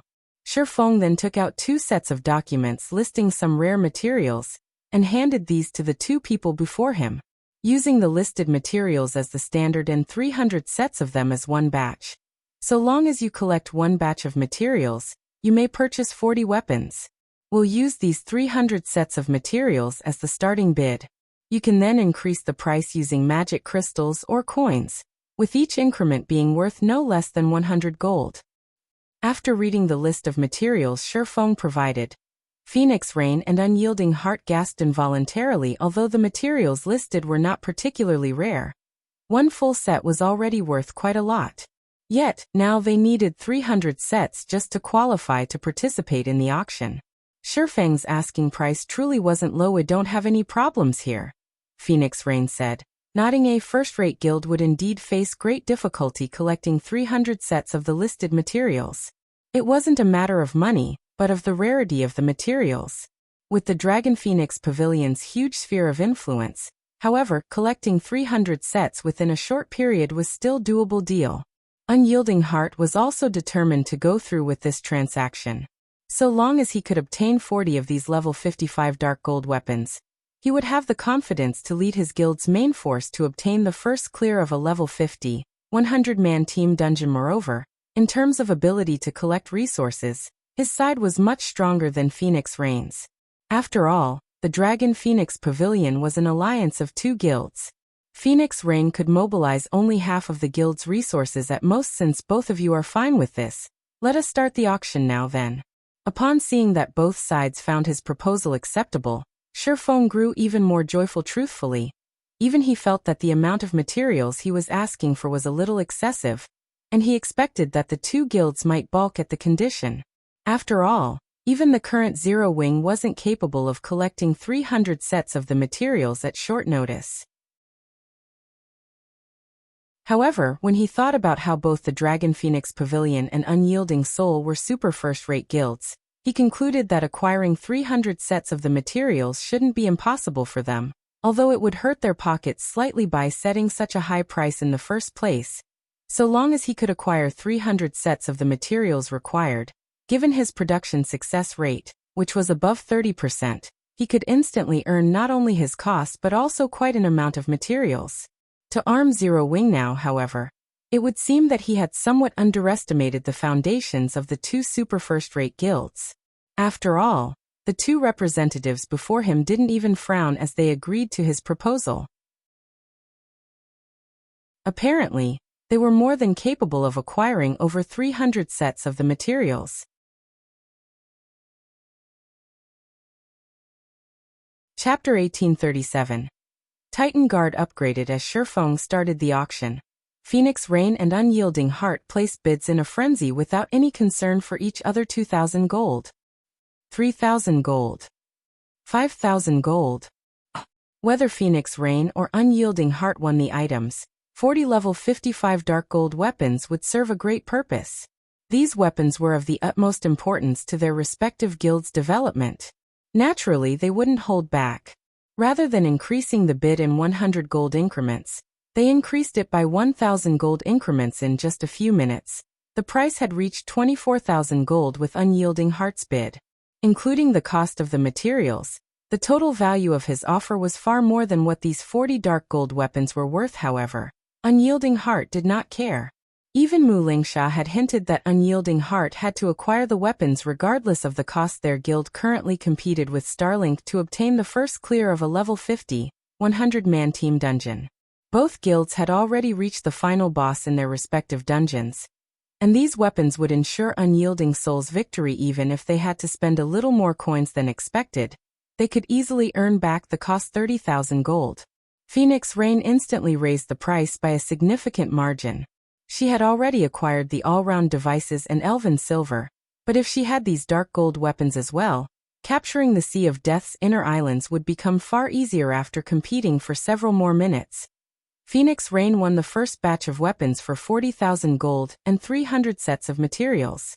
Unyielding Heart then claimed the second batch for 43,000 gold and 300 sets of materials. Although he wanted to win the last batch as well, due to lack of funds and these weapons' ordinary nature, he didn't go all out in the bidding. As a result, Phoenix Rain won the third batch of weapons for 41,000 gold and 300 sets of materials. Super first-rate guilds really are rich. After Shifeng signed a contract with both sides, joy filled his heart. Although he didn't show it, he had to admit that becoming a master forger really was beneficial. Just by selling 3 batches of standardized dark gold weapons, he had earned 124,000 gold and 900 sets of materials. This price far exceeded his initial expectations. Now, he had the money to construct the airport and repair the secret stone forest, in addition to enough materials to arm Zero Wing's members. Had he sold these weapons in single units or to small guilds, he would never have gotten such a good price. However, the Dragon Phoenix Pavilion and Unyielding Soul couldn't collect the required materials as easily as Shifeng had suspected, either. This was especially true for Phoenix Rain, who would need roughly 1 day to collect all 300 sets. Unyielding Heart similarly needed a little time to collect all the materials. Shifeng could not help but breathe a sigh of relief.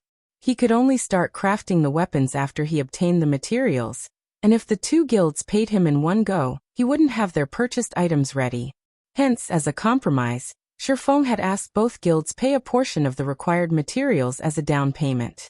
Only after they brought the remaining materials and funds would he hand over the weapons. With this compromise, not only would he have materials to produce the weapons, but the two guilds would also have extra time to collect the remaining materials. Neither Phoenix Rain nor Unyielding Heart had any issues with this arrangement.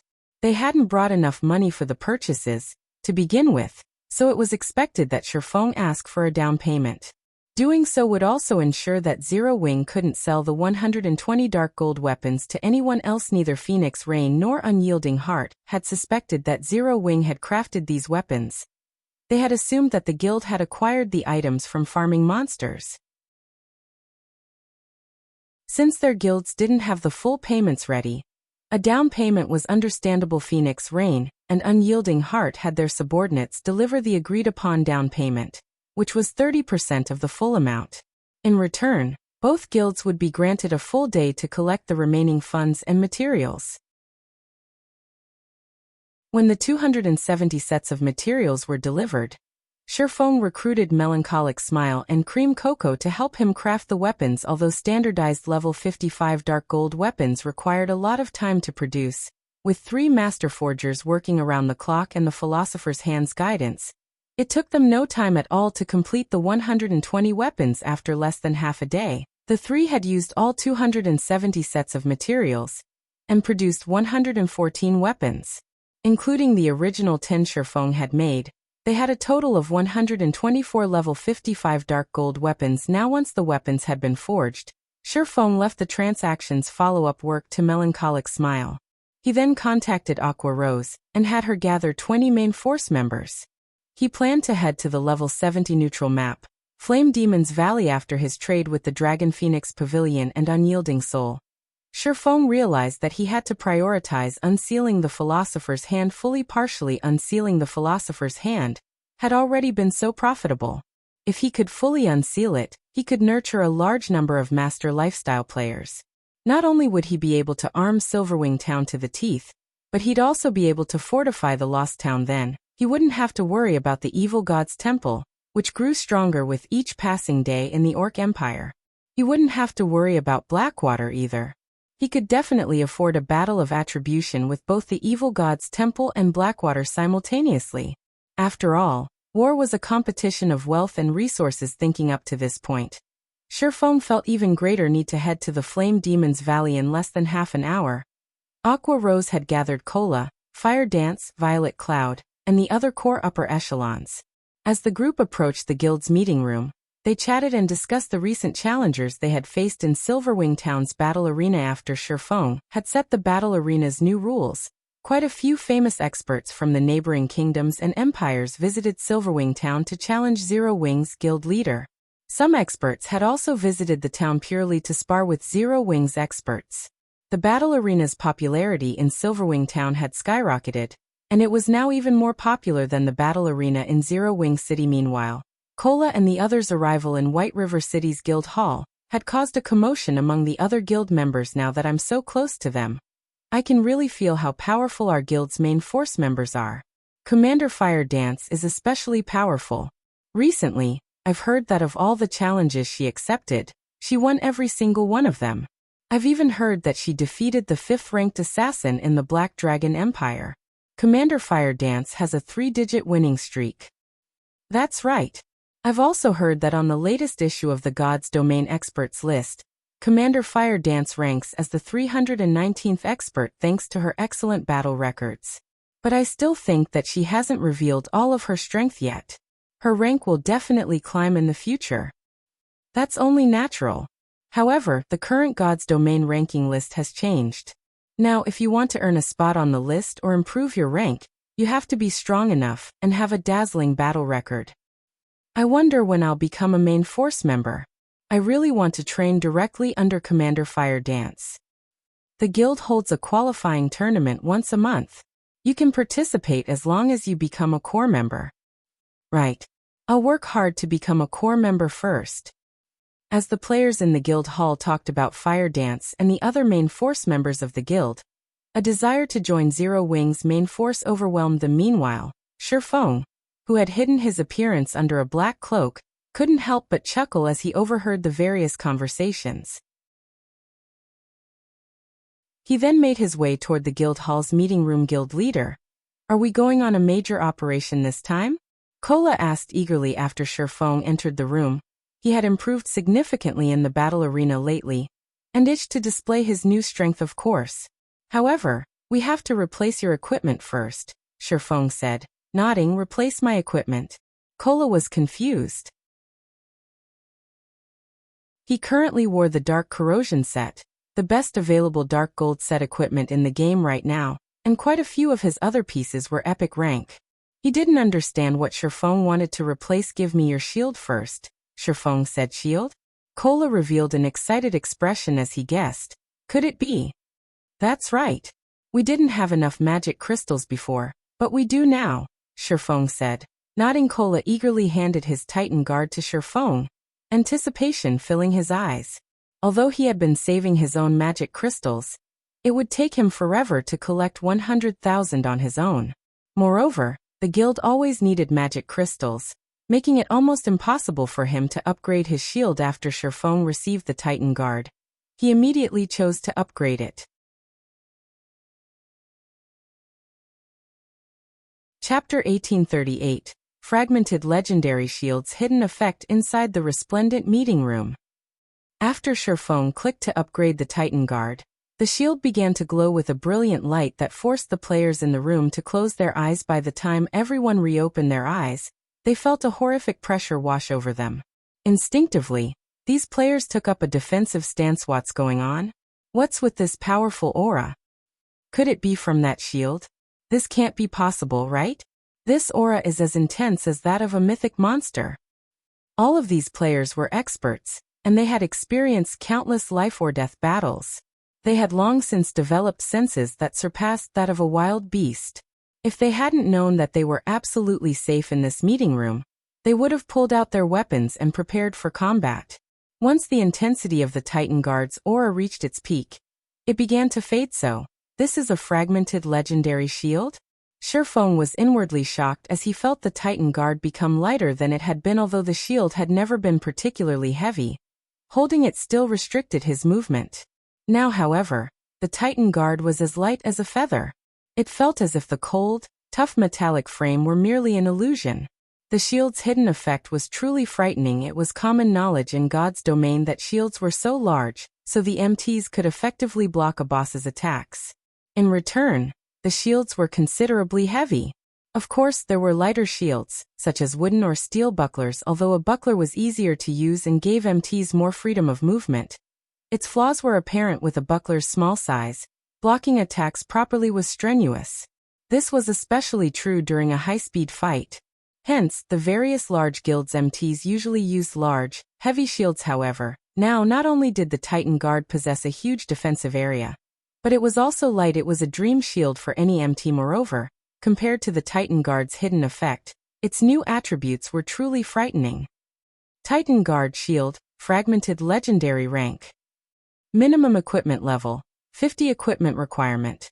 Strength 1400. Attributes adjust according to user's level. Defense plus 9450, level 50. Block rate, 39%. Strength plus 245. Endurance plus 224. Agility plus 190. Defense skill plus 3 levels. Reaction ability plus 2. Strength increased by 35%. Agility increased by 30%. And endurance increased by 30%. Ignore levels plus 20. All item level requirements reduced by 5 levels. When equipped, all magic damage received reduced by 50%. Reaction speed increased by 20%. Paralysis effects reduced by 40%. Frontal damage received reduced by 30%. All resistances increased by 30%. Additional passive skill 1 dash. Guardian Shield. Automatically generates a layer of guardian energy, which can block an attack and absorb a portion of the attack's strength to recover user's stamina every 10 seconds. Additional passive skill 2 dash. Iron Wall. Reduces the impact from incoming attacks by 50%. If attacks are of a lower tier than user, reduces damage by 70%. If attacks are of the same or higher tier than user, reduces damage by 30%. Additional active skill 1 dash. Titan's Heart. Generates 3 layers of protective energy that absorbs damage equivalent to 10 times of wielder's maximum HP. Increases physique by 30%, reaction speed by 20%, and movement speed by 20% for 45 seconds. During this period, battle recovery improved by 800%, and healing received increased by 100%. Cooldown 5 minutes. Additional active skill 2 dash. Titan's Will. Becomes immune to all control effects. Reduces all damage received by 95%, and weakens negative effects by 90%. Increases attack speed by 100% and movement speed by 30%. Starting movement speed set at 80% of maximum movement speed duration. 30 seconds. Cooldown 3 minutes. Cannot stack with other defensive skills. Additional active skill 3 dash. Titan's Domain. Every non-friendly target within a 100-yard radius will increase wielder's basic attributes by 2%, reduces damage received by 1%, and heals wielder by 0. 1% HP every second duration. 1 minute. Cooldown 2 hours. Maximum number of targets, 100. With these attributes, an ordinary MT could immediately become a peak MT by equipping the Titan Guard. Guild Leader, how are the attributes? Cola asked excitedly. Take a look for yourself, Shifeng said, chuckling. He then passed the Titan Guard back to Cola. When Cola received the Titan Guard, he noticed the change to the shield's weight. When he saw the shield's attributes, even his breathing became harsh. Guild Leader, can we go find a mythic boss? Cola asked, staring at Shifeng with desire in his eyes. He was like a swordsman that had just acquired a treasured sword, and was eager to test out his new weapon. Cola had worn the best equipment in God's domain. Even while wielding the epic rank Titan Guard, he could tank a mythic monster of the same level. Now that Titan Guard had been upgraded, he felt that he could face a mythic monster head-on. Of course, he knew that was a misconception. After all, a mythic monster was still a mythic monster. Although he couldn't face a mythic monster in a direct confrontation, he was confident of tanking a mythic monster by himself. Whether or not he could kill the monster would depend on his team's DPS. Relax. You'll have plenty of opportunities later, Shifeng assured his guildmate. Smiling, Shifeng had already been roughly 50% certain that he could complete his quest in the Flame Demon's Valley, but with the fragmented legendary ranked Titan Guard, his success rate had risen to 80% at the minimum, following which, Shifeng had everyone switch to fire resistance equipment. He also allocated several all-round devices, Elven Silver, and the master-ranked fire resistance potion, which Silent Wonder had crafted. His teammates were confused after equipping the fire resistance equipment. They had over 100 points in fire resistance. With so much, they shouldn't have any issues raiding the current large-scale team dungeons with high-temperature environments. Yet Shifeng wanted them to use master fire resistance potions as well. Just where were they going? We're heading to the Flame Demon's Valley. Before we go, I have to remind you all that once we're in the valley, you must follow me closely. You absolutely must not get lost, Shifeng said. The Flame Demon's Valley? Isn't that a level 70+ danger zone? Aqua Rose, who was relatively familiar with God's Domain's maps, asked. Shocked, the other players gasped when they heard Aqua Rose's question. While they weren't familiar with the Flame Demon's Valley, they knew what a danger zone was. The Black Dragon Empire had quite a few danger zones, as did Starmoon Kingdom. However, they had never heard of a guild successfully exploring either country's level 30 to 40 danger zones. At most, some guilds had played around in these danger zones' outer regions, but they didn't dare venture to the inner areas as death was almost certain upon entry. While part of the reason was the danger zone's extraordinarily harsh environments, the map's monsters were far more dangerous and extremely powerful. Not only did the danger zone's monsters have incredibly high basic attributes, but they also displayed very high combat standards. Even the weakest monster in danger zones had combat standards at the Trial Tower's 3rd floor. Meanwhile, as one ventured further into the zone, they'd face even stronger monsters. Near the inner regions, one would begin to encounter monsters that could reach the Trial Tower's 5th floor. Just thinking about a group of several hundred of such monsters would make any expert player shudder with fear. Yet, Shifeng had so casually mentioned that they were about to head to a level 70+ danger zone. If Aqua Rose hadn't told them about the Flame Demon's Valley, they would have assumed that they were going to some ordinary map. Based on Shifeng's tone, relax. I've already investigated the area. Once we enter, you just need to follow my lead. Naturally, Shifeng knew what kind of horrors to expect in the Flame Demon's Valley. Danger zones are also blessed maps. They are the best places to refine your skills. Don't you want to grow stronger? Hearing Shifeng's explanation, everyone's eyes glowed with excitement and anticipation. While they had fought in Silverwing Town's battle arena, they had realized how vast God's domain truly was. Although many of the challengers hadn't been famous, their combat standards had been extraordinary. They had only managed to defeat these experts thanks to their superior equipment. Now that they had learned of a place where they could train and improve their abilities, of course, they wanted to visit it. Shifeng then led his team to Starmoon City before teleporting to the Flame Dragon Empire, and again to one of its border towns. In the end, Shifeng used the 7 Luminaries Ring's spatial gate to transport everyone across the remaining distance.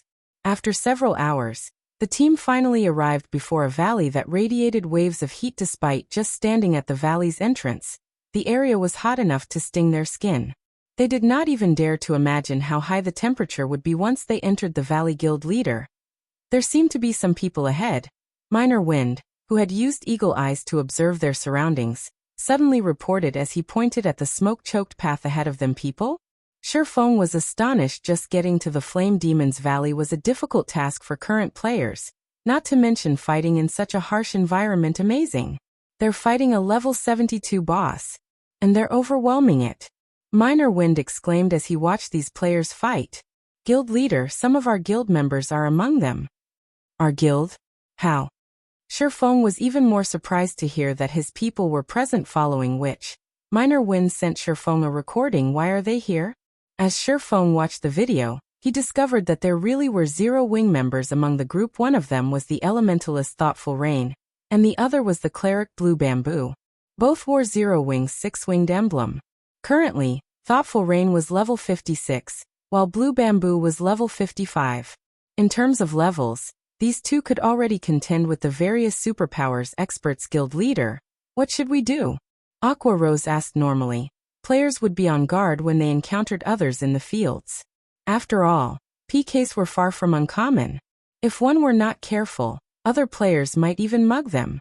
Furthermore, the unexpected party was engaged in a boss fight. They should be even more on guard. However, the Flame Demon's Valley only had one entrance. They couldn't just wait until the other party finished their raid. Moreover, they had already used their all-round devices, Elven Silver and Master Fire Resistance potions, all of which had time limits. Let's wait and watch them for now, Shifeng said after giving the matter some thought.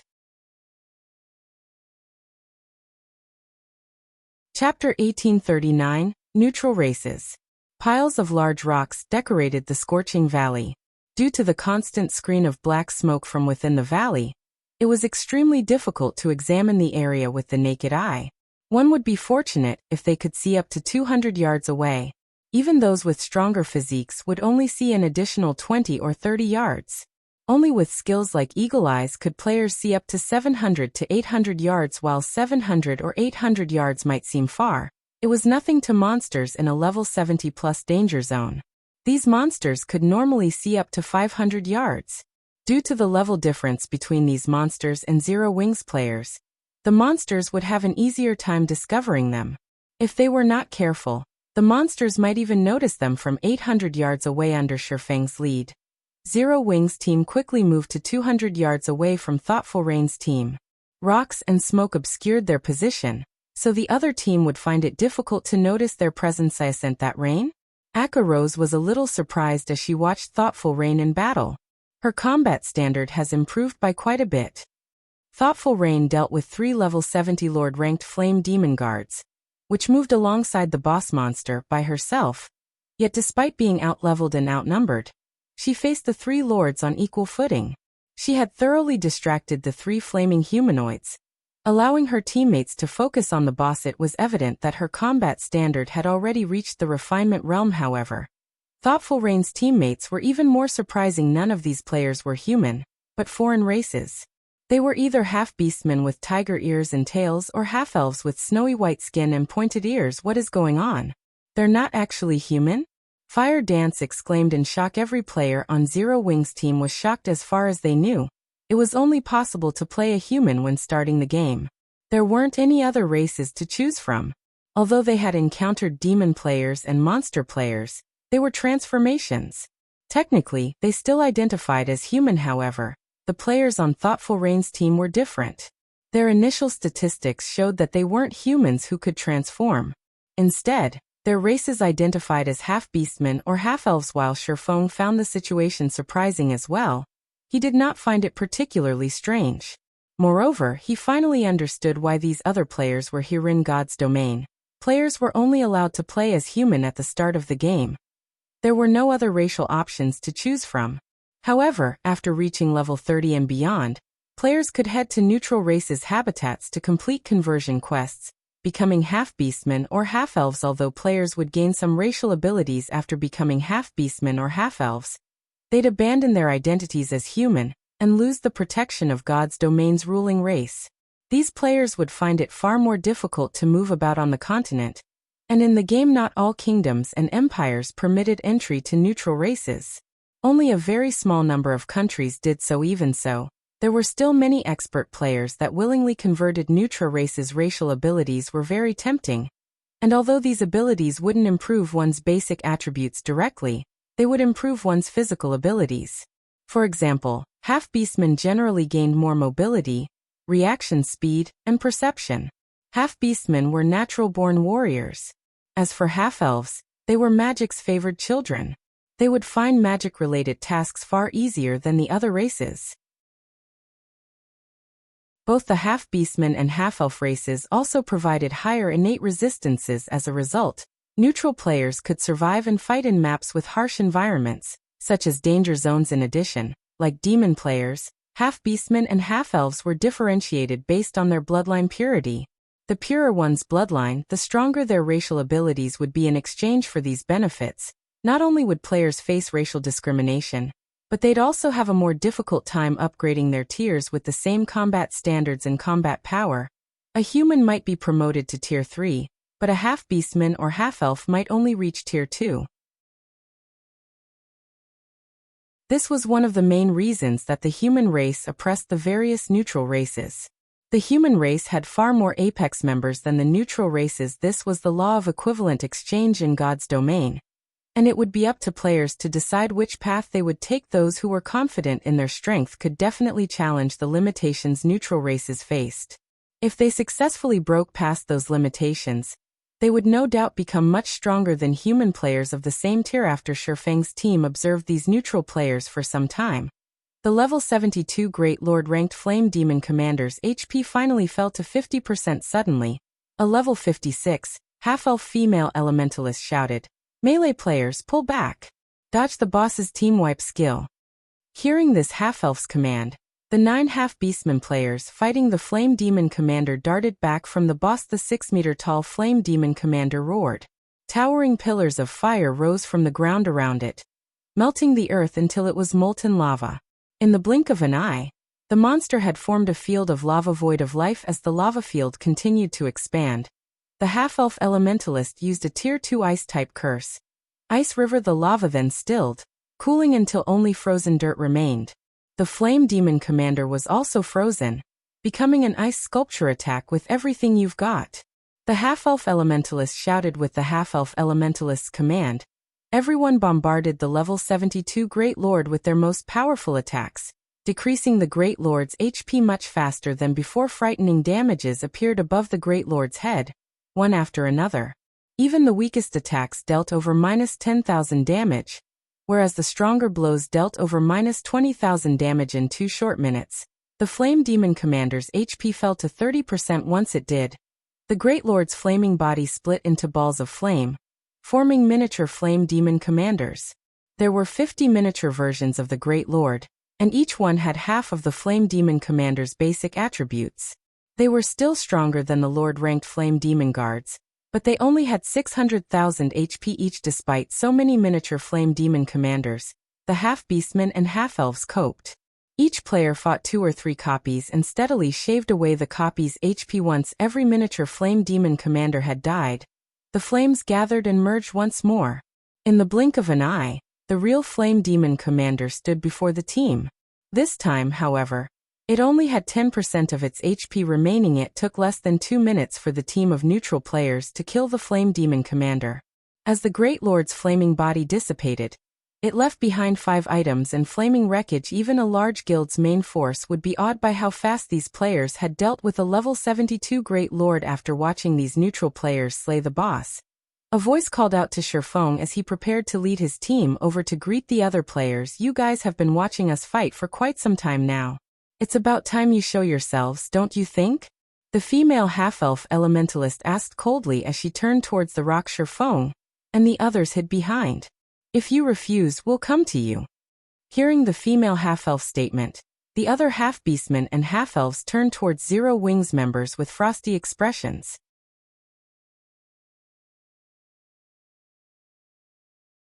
Chapter 1840. No need for explanations. Guild leader, it seems that we've been discovered, Aqua Rose said as she felt the killing intent radiating from the female half-elf elementalist. However, she did not reveal any signs of panic at being discovered. Instead, she calmly smiled and said, "It also seems that the other party doesn't appreciate our good intentions." "Forget it since they don't, so be it," Shifeng said, shaking his head and laughing. "Since they've spoken, let's head over." Kill-stealing was a frequent occurrence in the fields. For such expert neutral players to come all the way to such a high-level danger zone, it was highly unlikely that they were just here to kill bosses. The only possibility he could think of was that these players were here for a high-ranked quest or had found a clue leading to one. Either way, they wouldn't like being discovered by other players. For example, Shifeng didn't want anyone to learn about his quest to unseal the Philosopher's Hand. If they did, it would definitely cause trouble for him and his guild. Even now, he hadn't told anyone about the quest, not even his teammates. Any players that had an important quest or were trying to pick one up would conceal their activities. When discovered, they'd greet the offending players with hostility. It wouldn't even be surprising if these players attacked without warning. Hence, to avoid a misunderstanding, Shifeng had decided to maintain his distance, hiding his team throughout the raid. First, he wanted to avoid unnecessary combat. Second, Thoughtful Rain and Blue Bamboo were members of this neutral team. If Zero Wings members suddenly showed up in this deserted area, the team would suspect Thoughtful Rain and Blue Bamboo of leaking information. Third, he didn't want others to know what Zero Wing was doing in the Flame Demon's Valley. However, the female half-elf elementalist's perception had exceeded Shifeng's expectations. He had never expected the woman to sense them 200 yards away despite her involvement in the intense battle. Even with his physique, he had barely seen the battle from this distance. The only other player that had seen the battle clearly was Minor Wind, who had activated Eagle Eyes. The other team's members had been busy with the fight, making it impossible to maintain Eagle Eyes. Hence, he hadn't expected to be discovered. However, since the team had noticed them, he had no choice but to reveal himself and see how events unfolded. Meanwhile, the half-beastmen and half-elves warily watched Shifeng's group approach. Guild leader, our tracks have been discovered. Should we kill them? A level 55, Tier 2 Berserker, a half-beastman in armor and wielding a white bone spear, asked, lacing his words with killing intent. Let's hear them out first. At the end of the day, this map is controlled by the human race. Moreover, we're already halfway through our quest. An interruption will only make it more difficult to complete. The female half-elf elementalist quietly responded. During the battle, she had discovered Shifeng's group, but she had remained silent about it to see what the other players intended. At first, she had assumed that the team was here to steal, but even after the boss had died, Shifeng's group had been motionless. This proved that Shifeng's group had no designs on their loot. Even so, she couldn't let the other party follow them. After all, she had an important quest to complete. She could only expose the team and persuade them to leave. Of course, the decision had some risk. If negotiations soured, it was likely they would have to fight each other. If Shifeng's group insisted on following them, she would have to act. Her quest offered an extraordinary reward, which would qualitatively transform their guild. With this reward, it was entirely possible that their guild would instantly become as strong as a first-rate guild. As Shifeng's group increasingly closer to the female half-elf's team, Thoughtful Rain and Blue Bamboo, who were busy with 3 flame demon guards, stared with wide eyes. Rain, aren't they from our guild? Even Vice Guild Leader Aqua and Commander Fire Dance are here, Blue Bamboo said, stupefied. What should we do? Will Big Sis Melody suspect us of leaking information? The team they had joined on this expedition to the Flame Demon's Valley for a quest was extremely important to Melody, the guild leader of Ninth Heaven. This quest could even determine the life or death of Melody's guild. Hence, The woman had repeatedly forbidden them from telling anyone about the quest. Neither she nor Thoughtful Rain had spoken a word of their actions. Yet their guild members had shown up here. At this point, avoiding a misunderstanding was almost impossible. We don't have a choice. We have to explain to Big Sis Melody and hope that she understands. But this is really a terrible coincidence, Thoughtful Rain, who kept the 3 flame demon guards busy, said helplessly. Unfortunately, as Shurfeng's group approached, Melody and the other 9th Heaven members noticed the 6-winged emblem on these players' chests. A 6-winged emblem? Isn't that the same one that Rain and Blue wear? Could they be Zero Wings members?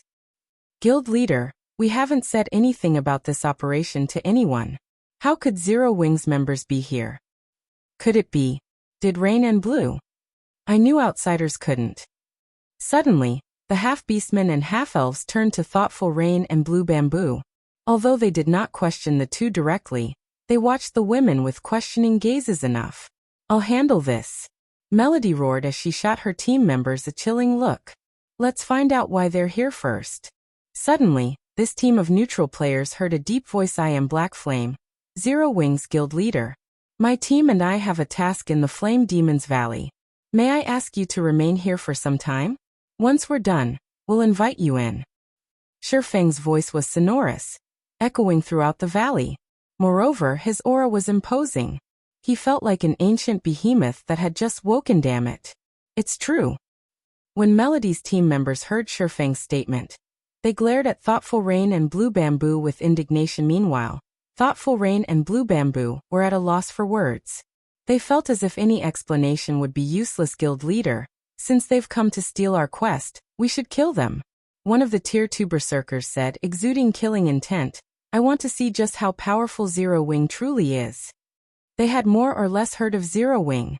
This guild, which had started with nothing, had gone on to take control of Star Moon Kingdom.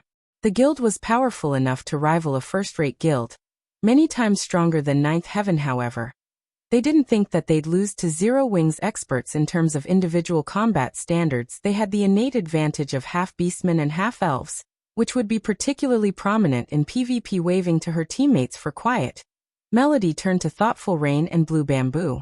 In a low tone she asked, I just want to ask one thing. Did you two leak our secret? Big Sis Melody, we didn't say anything about this. Thoughtful Rain insisted. Blue Bamboo nodded, repeated, firm resolution in her eyes. All right, I believe you, Melody said, revealing a gentle smile.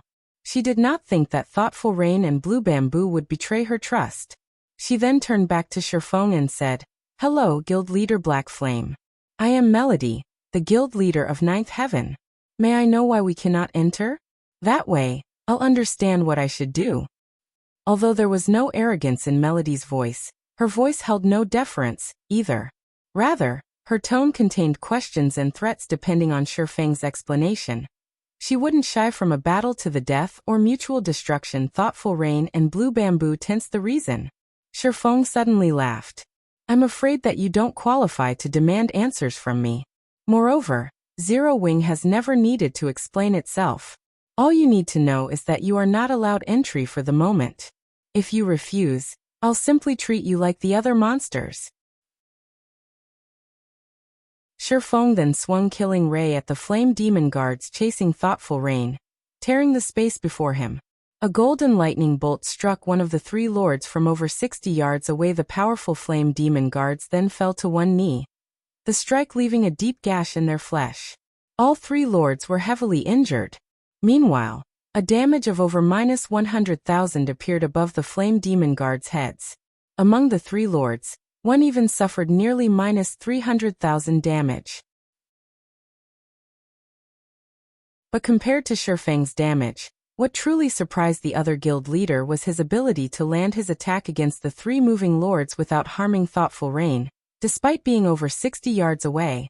Moreover, Shurfeng had sent his attack through the other team, striking the Flame Demon guards before they had been able to react. Shurfeng's timing and skill usage were godlike. This stunned Melody and the 9th Heaven members, who had planned to put up a fight without another word.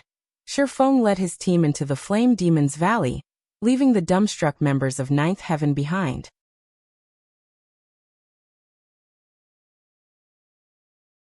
Chapter 1841, Rich danger zone. Melody and her teammates only breathed a sigh of relief after Shifeng's group had vanished too strong. The strength and frightening aura Shifeng had displayed had been stifling.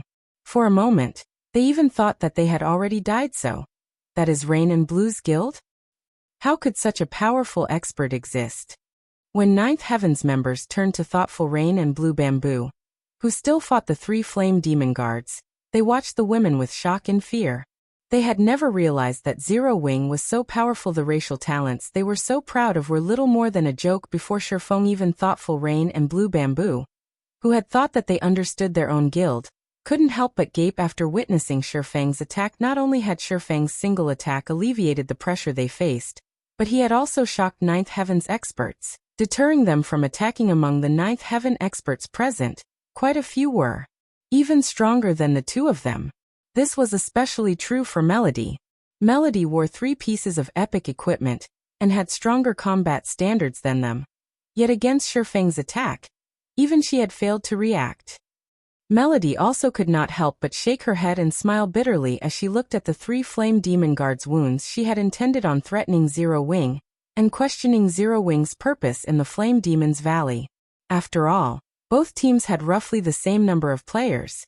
Even if their teams fought, she did not think that her team would lose. At worst, their teams would suffer mutual destruction. However, reality proved that her thoughts were laughable. Guild leader, what should we do? Are we going to give up, just like that? A tall, robust Tier 2 Tiger Man Berserker asked. Before he had seen Shifeng's power, he had been confident in defeating Zero Wing's members, but after he understood one thing. He absolutely must not clash with Shifeng.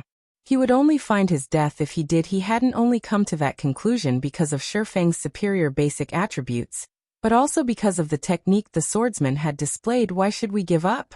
We've gone to great lengths to find this quest, and Flame Demon's Valley is so large. Do you really think that they have eyes in every corner of the valley? A Tier 2 female ranger carrying an icy, crystalline bow said, clicking her tongue. She had no intentions of giving up on their quest. Moreover, she refused to believe that Shifeng's group would notice them sneaking into the Flame Demon's Valley. Forget it. Let's just wait here, Melody said, shaking her head. I don't think that Zero Wing is here for our quest anyway. They must be here for something more important. Otherwise, with Zero Wing's strength, they wouldn't need to waste words on us. They could have simply gotten rid of us before entering the valley. Hearing Melody's decision, the other members nodded in agreement. Seeing the logic in her words, it would have been much easier and safer just to get rid of them, rather than asking them to wait at the valley's entrance. They had just witnessed Shifeng's prowess personally, and they doubted that he'd need long to annihilate their team if Shifeng wished it. He could have killed several of them with that attack, and they would have been powerless to do anything about it. We should also thank Rain and Blue. Large guilds generally dislike others following them during a large-scale operation. Generally, they seal off the area. Even if they don't, they tend to get rid of any potential threats. Yet Black Flame had simply forbidden us from entering the valley, rather than kill us. Let's not stir up any more trouble, Melody explained. When large guilds were on an important mission, they definitely didn't show mercy. The fact that they were still alive was all thanks to thoughtful Rain and Blue Bamboo's membership in Zero Wing. If not for these 2 women, she didn't dare imagine what kind of outcome her team would have suffered. Upon hearing Melody's explanation, her teammates gave thoughtful Rain and Blue Bamboo grateful and apologetic looks. They now felt that their decision to invite the women on this mission had been a wise one. Otherwise, they would have likely died an unjust death at the entrance of the Flame Demon's Valley. This turn of events had also bewildered thoughtful Rain and Blue Bamboo, who still tried to figure out how to clear up the prior misunderstanding a moment ago. The team had been hostile towards them, but now, their teammates seemed grateful and cordial. It felt like they had been dropped into hell before being thrown into heaven in the next moment. They had no idea how to react. Zero Wing is so strong, guild leader. And I've heard that Candlelight, the guild's trading firm, is doing quite well. Both Rain and Blue are Zero Wing's core members. If we can get acquainted with Black Flame through them and partner with Zero Wing, our guild's development in Forest City will definitely go more smoothly. The Tiger Man Berserker quietly suggested as he looked at thoughtful Rain and Blue Bamboo. I get what you're trying to say. I'll ask them for their opinions later. However, I must say this. If they don't want to help us in that way or find it too difficult, you will let the matter rest. Melody nodded as she turned to the Tiger Man Berserker in surprise. Previously, the Tiger Man Berserker had been very opinionated about Thoughtful Rain and Blue Bamboo's participation in this operation. She had never expected him to suggest that they cozy up to the women. The Tiger Man Berserker nodded silently in response. Meanwhile, in the Flame Demon's Valley, Shifeng remained ignorant of the fact that his behavior had made Thoughtful Rain and Blue Bamboo VIPs in Ninth Heaven. He simply led his team toward the Flame Demon's Valley's core region. Although the Flame Demon's Valley didn't house a lot of flame demons, as a danger zone, its severe environment was incredibly uncomfortable for those who entered. Despite having equipped fire resistance items and drinking master flame resistance potions, Zero Wing's team sweltered in the heat. This prevented them from displaying their full strength. Although Shifeng had been very careful in selecting their path, due to Aqua Rose and the others' low levels, they still attracted flame demons.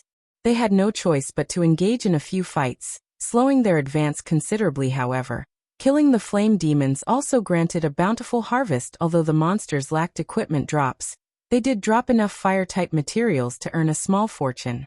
This was especially true for the flame crystal. The flame demons dropped these flame crystals could be turned into flame gemstones, which could be equipped on weapons. When equipped, the flame gemstone gave the weapons an additional 10% flame damage. This was an excellent item for players like them, who struggled to increase their combat power. Unfortunately, the flame gemstones were consumable items, unlike ordinary attribute gemstones, which could be used indefinitely. Even so, the flame gemstones were an excellent item. After advancing for around 4 hours, Zero Wing's members finally reached the Flame Demon's Valley's core. Shifeng then contacted Thoughtful Rain and notified her that her team could now enter the Flame Demon's Valley. To current players, the Flame Demon's Valley's core was absolutely off limits, even for half-beastmen and half-elves. Without the all-round devices, Elven Silver, and sufficiently high fire resistance, players would die in a matter of seconds upon setting foot in this area. Hence, he was not worried that others would discover his activities. After another half an hour, Fire Dance, who scouted ahead, excitedly reported in the team chat. "Guild leader, I found something." "Something good?" Shifeng muttered, curious when he heard Fire Dance's trembling, excited voice. The Flame Demon's Valley was a danger zone. It had many valuable things to offer. She shouldn't have sounded so excited. "Guild leader, you won't guess what I found. I actually found an Orvane," Fire Dance proudly proclaimed.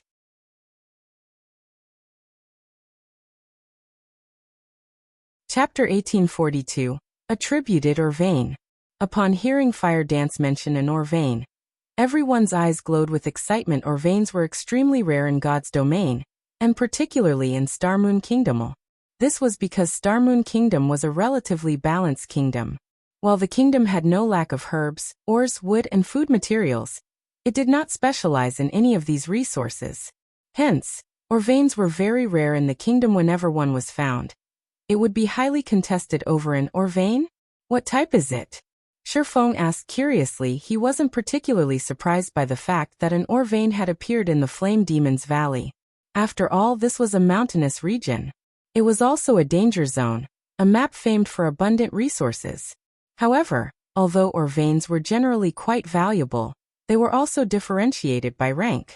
For example, the difference between a bronze vein and a magic crystal vein was like heaven and earth. Although a bronze vein could tempt ordinary large guilds, it wouldn't be particularly helpful to Zero Wing. At the very least, it wouldn't be occupying if it were in the Flame Demon's Valley. The Flame Demon's Valley was a danger zone, and home to very dangerous monsters. The map's harsh environment would only make it even more difficult to mine the vein. Even super guilds had a hard time setting up mining operations in danger zones within kingdoms and empires, and the Flame Demon's Valley was both a neutral map and a danger zone. Normally, superpowers ignored Orvanes in danger zones. The rewards simply weren't worth the effort. "A source fire vein," Fire Dance exclaimed when Fire Dance reported the vein's identity. Her teammates let out a gasp. In their opinion, finding a copper or mithril vein was already exciting. Yet they had stumbled across a source fire vein. Source fire? Shifeng's heart raced upon hearing Thea's source fire vein was a bona fide grade 2 vein. Unlike ordinary Grade 2 veins, a source fire vein was also an attributed ore vein. It was extremely rare even among Grade 2 veins normally. An ore vein didn't attributes, just like how ores were normally unattributed. However, if an ore had an attribute, its price would increase by several-fold. For example, frost steel ore was an ice-type ore. When using this type of ore to forge weapons, the weapons produced would deal additional frost damage. When used to produce equipment, the equipment would have additional ice resistance. This was why attributed ore veins were far more valuable than their non-attributed counterparts. Superpowers would even fight over a Grade 3 attributed vein, not to mention a Grade 2 vein. If the various superpowers found out about this source fire vein, they would do everything they could to acquire it. The vein might not be as valuable as a Grade 1 vein, but it would greatly help their members when raiding dungeons or exploring new maps. Even if the price were great, they would pay it to secure the source fire vein. However, Shifeng had never heard of an attributed ore vein in the Flame Demon's Valley in the past, leaving him a little confused.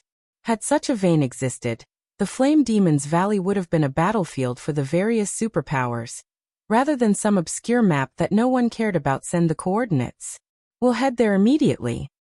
Thinking up to this point, Shifeng wanted to verify the authenticity of the vein. If the source fire vein were real, it could help Zero Wing's rapid advance in both ship and weapon production. After Fire Dance relayed her current coordinates, Shifeng led the team, slowly approaching the assassin's location. Fire Dance was situated before a canyon that was surrounded by mountains and lava.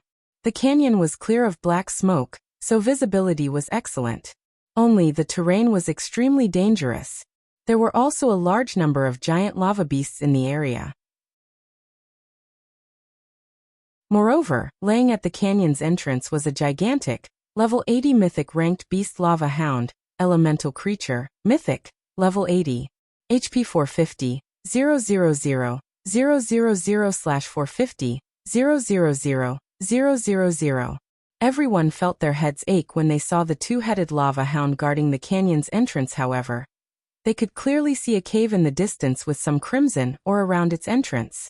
This crimson ore was none other than source fire ore. It's actually real. Shifeng's eyes burned with desire as he gazed at the source fire ore. Although the vein seemed small, it was definitely a source fire vein. How unfortunate. There are too many lava monsters nearby. There's even a level 80 mythic monster guarding the canyon's entrance. We don't have a chance of securing the vein, Aqua Rose said, slightly frustrated as she looked at the cave entrance. With their current strength, they might be able to defeat level 60 mythic monsters, but a level 80 mythic ranked monster was still too difficult. Furthermore, they had to fight the lava creature in such an extreme environment. Under such circumstances, they wouldn't be able to defeat the lava hound even if they were level 80. This was because this was a danger zone. The monsters here had much higher combat standards than monsters in a normal map. Including the frightening attributes of a mythic monster, they had no hope against the level 80 lava hound unless they returned at level 90 or 100. Lava creatures were different from ordinary monsters. Players would be subjected to the burning heat radiating from the monster's body if they got close to it. Even if players had sufficiently high fire resistance to avoid taking any damage, they'd still feel the searing pain. This pain would significantly affect players' combat power and prevent them from fighting at their best. However, this was not the most frightening aspect about lava creatures. Lava creatures' corrosive ability was far more dangerous. Weapons and equipment would rapidly lose durability when they came into contact with these creatures. If the items lost all durability mid-battle, they'd be permanently lost. Because of this, players tried to avoid lava monsters as much as possible. Meanwhile, every monster in the canyon was a lava creature. Trying to clear out these monsters long-term would be hell. Not only would they fail to acquire the vein, but they would also sacrifice a large number of weapons and equipment if they tried to construct a mining base here. A large number of monsters would assault the base during its construction. If the mining base were destroyed, all resources they had invested would be lost. On the off chance that they managed to construct a mining base here, there was also the problem of manpower. Zero Wing simply couldn't afford to station a lot of players here. This was the Flame Demon's Valley's core. Its harsh environment could easily kill the guild's players. Players needed sufficiently high fire resistance to survive here. They were only able to explore this area because they were fully equipped in fire resistance equipment and had consumed master fire resistance potions. If any other player stood in their place right now, the extreme temperatures would have long since claimed their lives. The rest of the team agreed with Aqua Rose's assessment, a little disappointed. While the source fire vein before them was a priceless treasure, they could only afford to view it from afar. Meanwhile, as Shifeng examined the roaming lava monsters, he fell deep into thought. Not many people knew the true value of an attributed or vein in God's domain yet. However, he did. The source fire vein would be particularly valuable to the current Zero Wing. Not only did the vein produce source fire ore, which could be used to increase the guild's overall combat power by a significant margin, but the vein also produced the super rare byproduct, flame source crystals. Flame source crystals were incredibly useful to master alchemists, but they were also one of the main materials to produce the epic set equipment, Broken Steel, a set exclusive to his Blade Saint class lava creatures. After carefully observing the terrain and the wandering lava monsters, Shifeng said, "While it would be impossible to set up a mining base here, it isn't entirely impossible to harvest the ore." Guild leader, can we really mine here?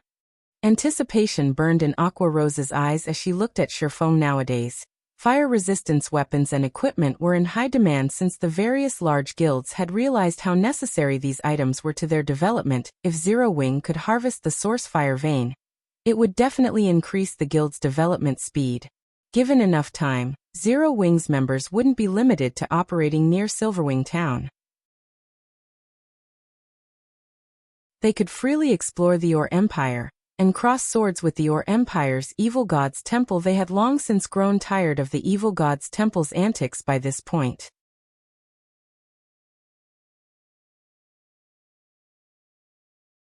Chapter 1843, Titan's Might. When Zero Wing's members heard that it was possible to mine the source fire vein, their eyes glowed with excitement. They all had a certain understanding of ore veins, so they knew that the source fire vein was a grade 2 ore vein. This meant that there was a certain chance to obtain magic crystals when mining it. This was something the various large guilds sorely lacked right now, especially Zero Wing. Currently, Zero Wing was expanding and recruiting more members. This meant that the guild needed to nurture far more players.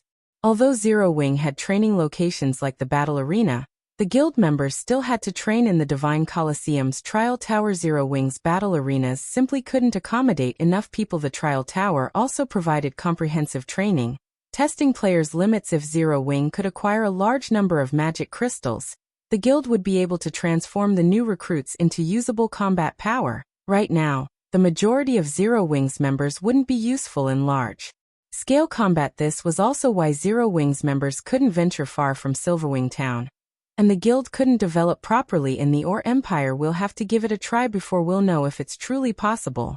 I can only say that we have around a 30% success rate, Shifeng said, shaking his head. He wasn't particularly confident in his plan. While it was common knowledge that lava monsters were extremely difficult to deal with, not many knew that lava monsters also had obvious weaknesses: ice and water-type attacks. In addition, an ice or water-type environment would dull the lava monster's reactions to an extreme. Once the lava creature's reactions dulled, they'd become far easier to deal with. However, lava monsters filled the canyon before them. In addition, they were nowhere near the monster's levels. If they tried to lure a single lava monster, they'd likely attract a large group instead. They also had to worry about the level 80 mythic lava hound. Moreover, this was the Flame Demon's Valley. The environment was extremely hot.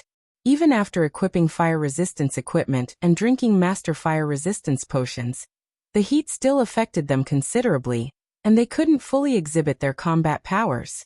Picking a fight with the lava hound would be suicide. Hence, he wasn't confident in success. A 30% success rate? It's so high. Some hope is better than none at all. Guild leader, just tell us what you need us to do. When they heard their chance of success, the team grew excited. Rather than disappointed, even the various superpowers weren't likely to occupy this source fire vein. But if Zero Wing could, it could grow into a super first-rate guild within a short time. Zero Wing would then be able to compete for dominance over God's domain.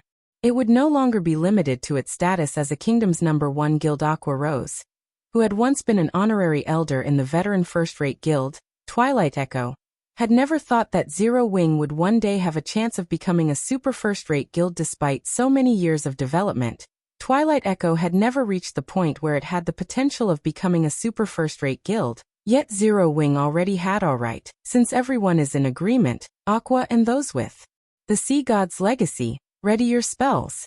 You should have learned quite a few water-type spells. As for the remaining elementalists, prepare to use ice-type spells. Try to use as many AoE spells as possible. I don't need you all to attack. I just need you to transform this canyon into a world of ice and water. As long as you can change the environment, the lava monsters will weaken and become much easier to deal with. If you succeed, we'll have a chance of getting the Vein Cola, Turtledove, and Yi Wumian. Once Aqua and the others begin, you three need to do everything you can to lure the monsters away from the canyon's entrance. Cola, you'll be responsible for tanking the lava hound. All you need to do is lure it away. Everyone else will use the ice and water-type magic scrolls I'll distribute in a moment. I don't need you to buy a lot of time. 5 or 6 minutes will be enough. No matter what happens, do not use Power of Darkness. We'll need it later. When Shifeng finished explaining his plan, his teammate gulped as they glanced at the 8-meter-tall lava hound. They had no confidence of defeating the mythic monster. The other level 70+ lava monsters shouldn't be an issue, but distracting a level 80 mythic monster for 5 or 6 minutes would be a massive challenge. An unsuppressed level 80 mythic monster would most likely kill them with a single slap, and they weren't allowed to use their berserk skills. Surprisingly, however, Cola brimmed with fighting spirit. If nobody has any problems, let's begin, Shifeng said after scouting the terrain for about 10 minutes. Aqua Rose and the other casters finally decided on their positions. Meanwhile, after Cola, Turtledove, and Yi Wumian prepared to pull every monster's aggro in the canyon. Good. Let's begin, Shifeng commanded. Once everyone was in position, immediately, Aqua Rose and the others started to chant incantations and draw runes, drawing a large amount of water and ice-type mana towards them. The non-magical class players also activated their water and ice-type magic scrolls. The flow of mana soon attracted the attention of nearby monsters.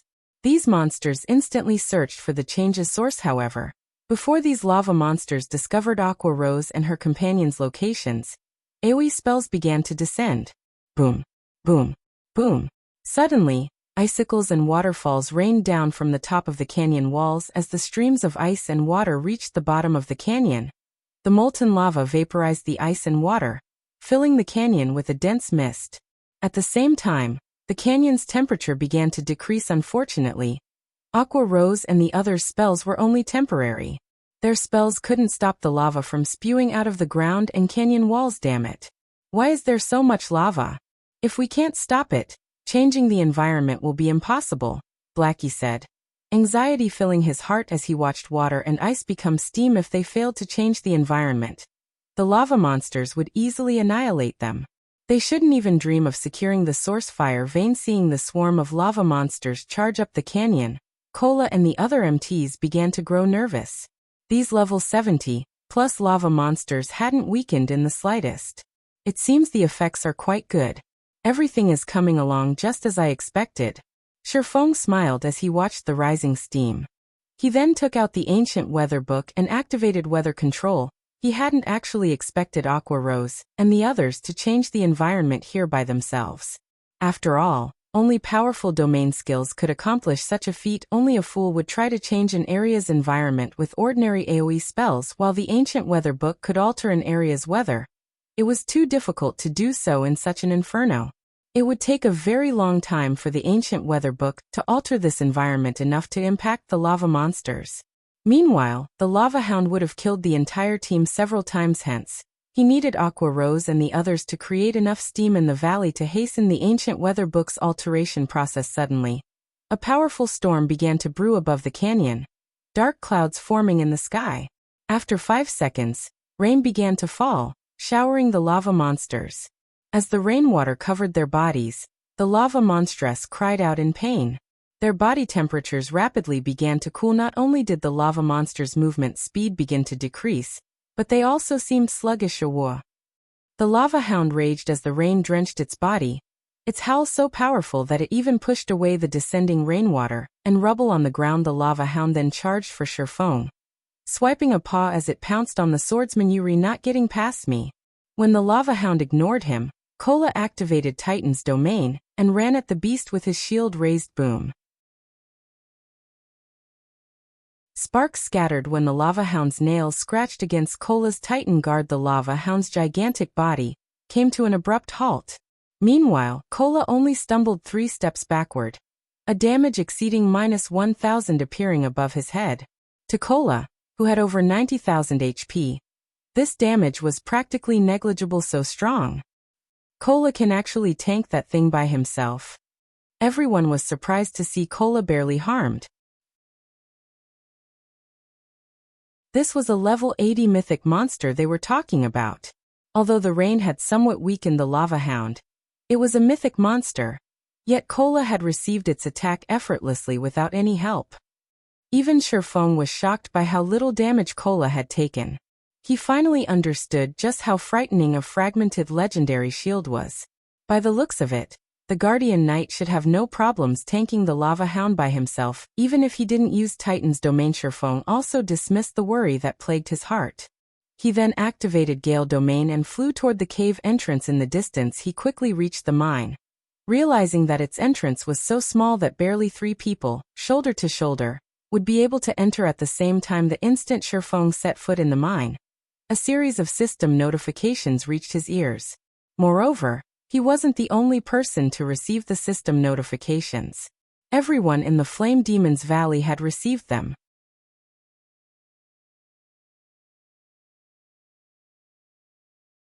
Chapter 1844, Underground Country.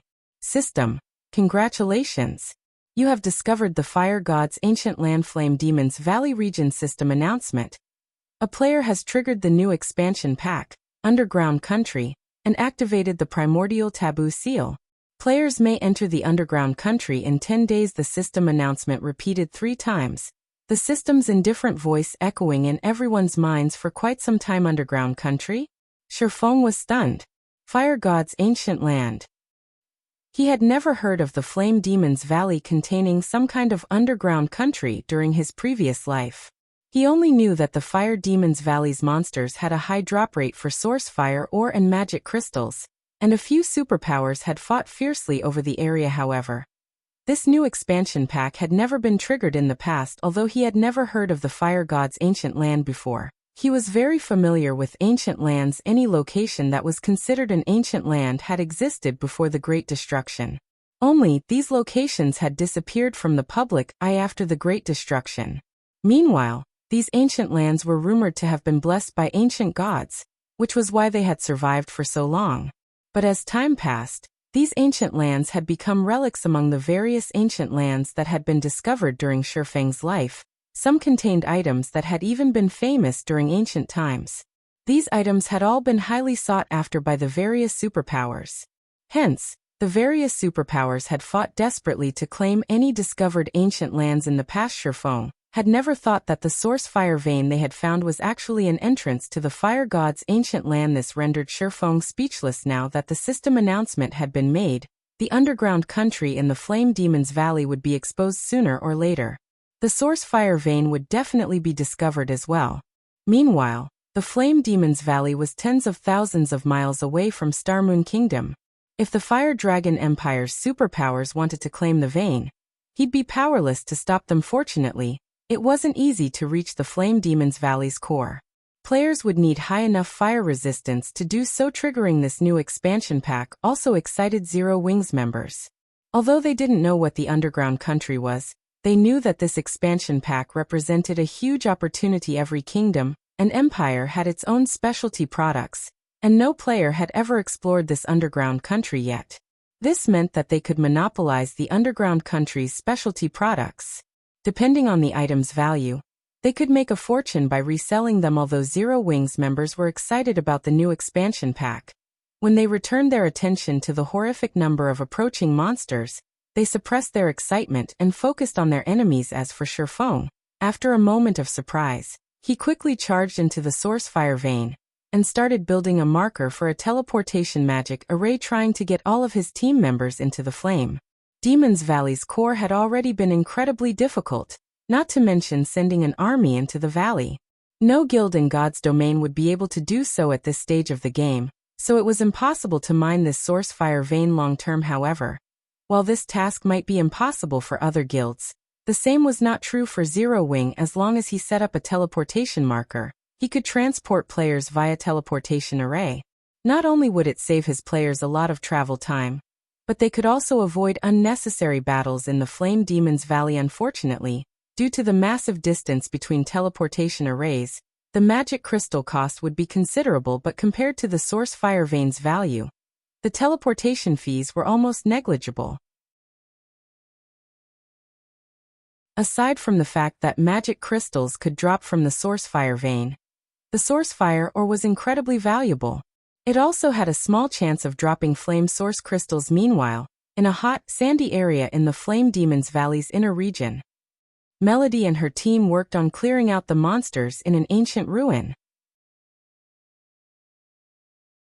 When Shifeng entered the source fire vein, they too had heard the regional announcement regarding the new expansion pack. Amazing. Someone actually triggered a new expansion pack in the Flame Demon's Valley. That should be Silverwing's doing. Is it the matter they mentioned earlier? Although I don't know what the underground country is, it must have a lot of valuable items. Our ninth heaven has struck gold. The only other guild that should be in the Flame Demon's Valley is Silverwing. Our two guilds should be the only ones who know about this underground country. We'll make a fortune by reselling the items from it. Excitement flashed in the eyes of the Ninth Heaven's members when they heard the system announcement. Traveling into human kingdoms and empires was intensely difficult for neutral races, so any items they purchased in Forest City were far above market price. Now that they had discovered the underground country, they could sell its unique items in Forest City. They'd be able to make a fortune and rapidly develop their guild. So, this is Silverwing's strength? Melody revealed a bitter smile when she read the system announcement. She had been smug and satisfied, because she had accepted a high-ranked quest with an extraordinary reward. In contrast, Silverwing had triggered a new expansion pack in the Flame Demon's Valley. The difference between them was immense. Previously, she had still suspected Silverwing of targeting Ninth Heaven, but now, her suspicions were laughable. To Silverwing, her high-ranked quest wasn't likely worth a second glance. While Ninth Heaven's members envied Silverwing for activating a new expansion pack, Shifeng frantically set up the teleportation array's marker. Setting up a teleportation marker was not an easy task. Players needed a considerable understanding of magic arrays to succeed. The procedures were extremely complex, and normally, a player would need a lot of time to set up the marker and connect it to a teleportation array. However, to Shifeng, who was adept in drawing advanced magic arrays, this task was easier. He swiftly etched magic arrays on one crystal after another before placing the crystals on a large magic array he had carved into the ground. Very quickly, the mana in the mine started to gather in the magic array. Shifeng could feel the mine's dense mana begin to dwindle. Suddenly, Shifeng heard a furious howl from outside of the mine, echoing on the mine's stone walls. Guild leader, trouble! The lava hound went berserk and is charging towards you. It's ignoring aggro completely. Aqua Rose shouted in the team chat when she saw the enraged lava hound rush back to the canyon. To current players, a berserk level 80 mythic monster was an absolute nightmare. Cola had tried to stop the lava hound with his shield, but had instantly lost over 30,000 HP when the boss had responded with an angry swipe. The lava hound's strength was terrifying. If anyone else had taken that attack, they would have likely died instantly. As soon as Aqua Rose fell silent, the lava hound arrived before the mine's entrance. Fortunately, the mine entrance was too small for the lava hound, so the boss couldn't get in. Seeing this, Aqua Rose and Cola breathed a sigh of relief. However, something then happened that stupefied Silverwing's members. The gigantic lava hound split into 3 miniature copies.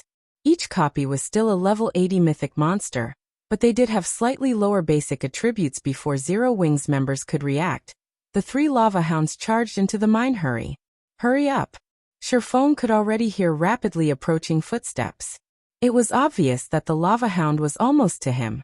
Meanwhile, he only needed to insert one last crystal into the ground to set the spatial coordinates. Unfortunately, the loading bar, which had swiftly filled before, felt extremely slow to Shifeng. It was only 70% full while conducting the merging process. Shifeng couldn't do anything. He couldn't even activate a skill when the loading bar reached 90%. 3 1-meter-tall lava hounds appeared before Shifeng. Despicable mortal. You dare violate this sacred ground. You'll pay for your crimes with your soul. The 3 lava hounds spoke in the human language, rage flaring in their eyes as they spat 3 scorching, white beams at Shifeng. Like lasers, the white beams vaporized everything in their path.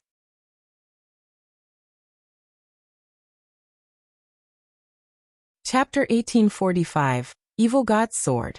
Just before the 3 scorching beams slammed into Shifeng, the loading bar before him finally reached 100% when the beams were less than 10 yards away from Shifeng. A barrier of divine runes appeared. When the 3 beams met the barrier, it shook violently. As for Shifeng, he shot backward like a cannonball boom. Shifeng crashed into one of the mine shaft's sturdy walls. What power! Shifeng was shocked as he stared at the mine shaft's deformed terrain. He had never thought that the lava hound would possess such frightening power. Even after dividing itself into 3 copies, they were currently inside a source fire vein.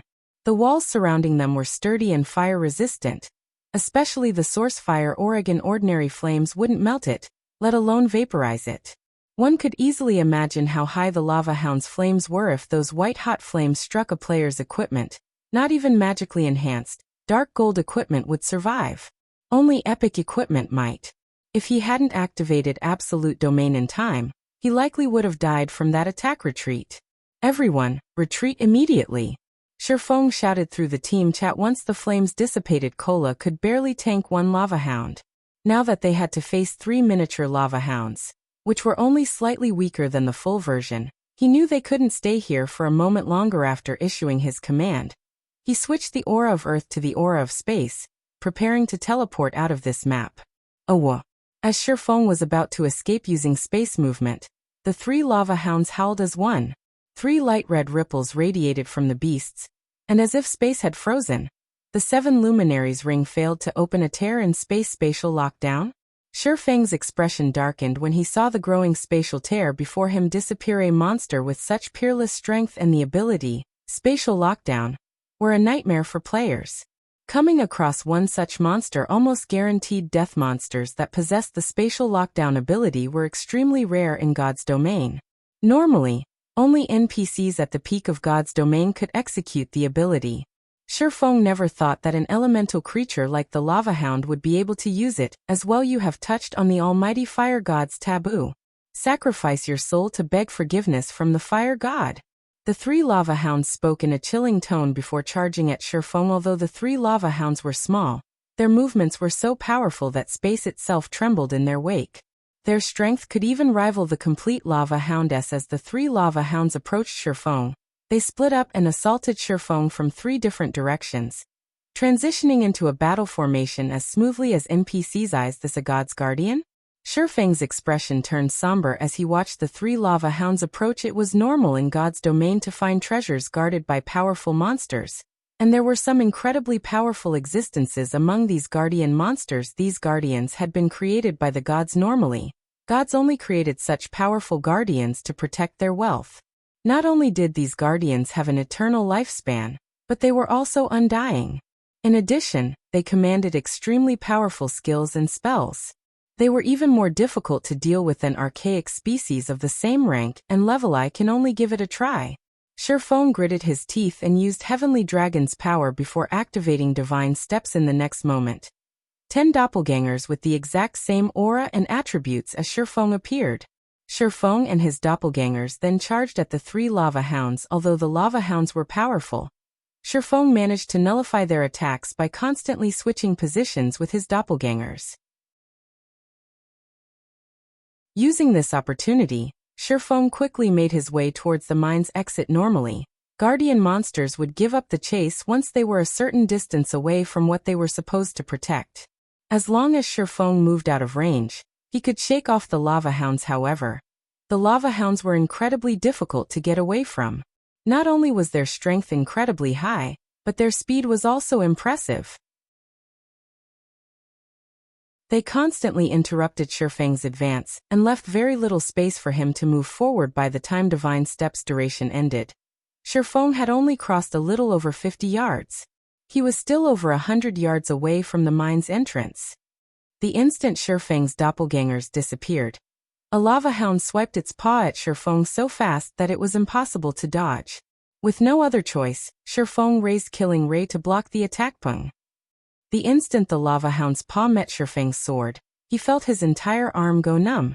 The impact sent his body flying backward over 20 yards, dealing over -40,000 damage. What incredible strength! This should be close to rivaling a high mythic's strength. Shifeng thought as he stared at the lava hound that hit him. His encounter with the lava hound had been brief, and the beast hadn't used any skills, yet he had lost so much HP. He had already activated Heavenly Dragon's power, as well, drastically increasing his strength and defense. Right now, his defense was even higher than Cola's, although he didn't have the passive skills that provided damage reduction. Even then, he had still lost over 40,000 HP. The current lava hound before him definitely had much higher strength than the original. Meanwhile, he had to face 3 of these lava hounds. Before Shifeng could figure a way out of this situation, another lava hound pounced at him. Hurriedly, Shifeng activated parry to block its attack pung. Once more, Shifeng flew backward by over 20 yards. Not only hadn't he moved closer to the mine's entrance, but he was actually further from it. This was clearly what the lava hounds had intended to do with their attacks. These lava hounds' combat standards were in no way inferior to expert players. Am I going to die here? Shifeng could not help his bitter smile as he watched the third lava hound pounce at him. It would seem that he had taken on too large of a risk to set up the teleportation marker. While he did not mind losing 1 level of EXP, he carried multiple tools that would drop on his death. Moreover, these items would not simply remain on the ground after being dropped. After a certain time had passed, these valuable items would disappear. Meanwhile, when players died, they'd only resurrect after half an hour, unless someone resurrected them with a skill or special tool. By the time he returned to this mine, his dropped items would be gone from this world. As Shifeng clashed with the lava hounds, his HP continued to decrease 80%, 70%, 60%. Although he had tried to use void steps to blindsight the beasts, the technique was ineffective against the lava hound's sharp sense. Even though the lava hounds couldn't see him, they could pinpoint his location with their other senses, launching another paw swipe or bite attack. Why hasn't the guild leader come out yet? Aqua Rose, who had long since distanced herself from the canyon, muttered as she watched the swarm of lava monsters return to their home. The guild leader should be fine. If he goes all out, he can even contend with mythic monsters, Blackie reassured. It's been so long though. Moreover, there were 3 lava hounds. I think it's best if I go take a look, Fire Dance said worriedly. I'll go with you, Flying Shadow offered as he followed Fire Dance. Meanwhile, inside the mine, Shifeng watched the circling lava hounds and glanced at the small percentage of HP he had remaining with a bitter smile. Despite activating twofold Berserk, which temporarily granted him the power to contend with Tier 4 mythics, he still couldn't come within 100 yards of the mine's entrance. While he was confident that he could escape a single lava hound, 3 were too much for him to handle. To make matters worse, the 3 lava hounds coordinated perfectly. Although he had thought of using a magic or summoning scroll, the 3 lava hounds were simply too fast. They gave him no opportunities to use such tools as twofold Berserk's duration continued to run out. Shifeng frantically searched through his bag for items that could help him out of this predicament. Suddenly, he discovered a broken longsword that had been inactive in his bag for quite some time. This longsword was none other than the evil god's inheritance, a treasured sword that had once belonged to the evil god. Seeing that the lava hounds charge at him again, Shifeng gritted his teeth and took out the evil god's inheritance. He then inserted his power into the weapon. Protecting the items that would drop if he died was undoubtedly more important than losing 10 points in all of his attributes. After Shifeng powered the sword, the evil god's inheritance pulsated. An invisible force then spread out from the sword, sweeping through the mine with so much power that even space shook with the intensity. A moment later, a deathly aura pervaded the mine shaft.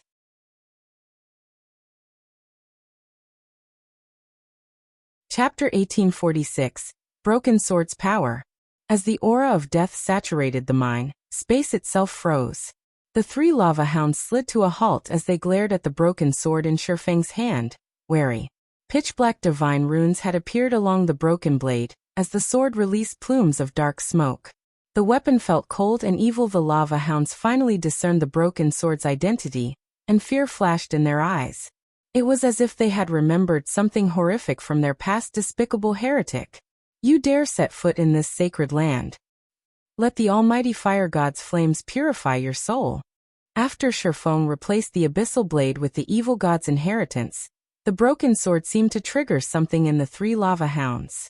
Suddenly, they began to grow larger as golden flames flared across their bodies. Despite standing still, the solid rock beneath the lava hounds' feet began to crack. Space tore around them as if it couldn't withstand the golden flame's power. It was as if the space around them was no longer able to withstand the power of the golden flame. Shifeng could also sense a threat of death from that golden fire.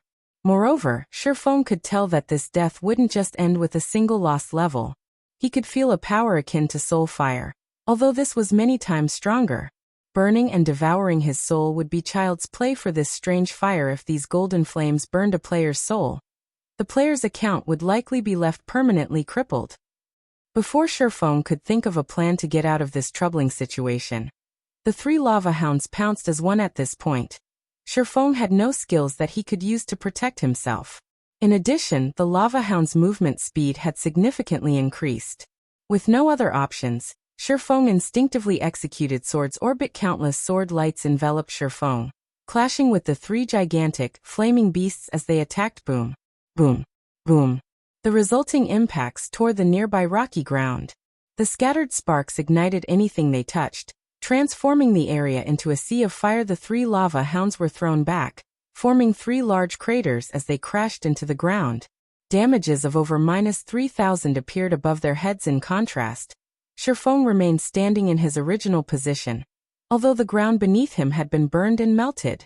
Now he stood in a deep crater of his own that had a smooth, glassy surface. What incredible power! So this is a weapon that had once belonged to an evil god?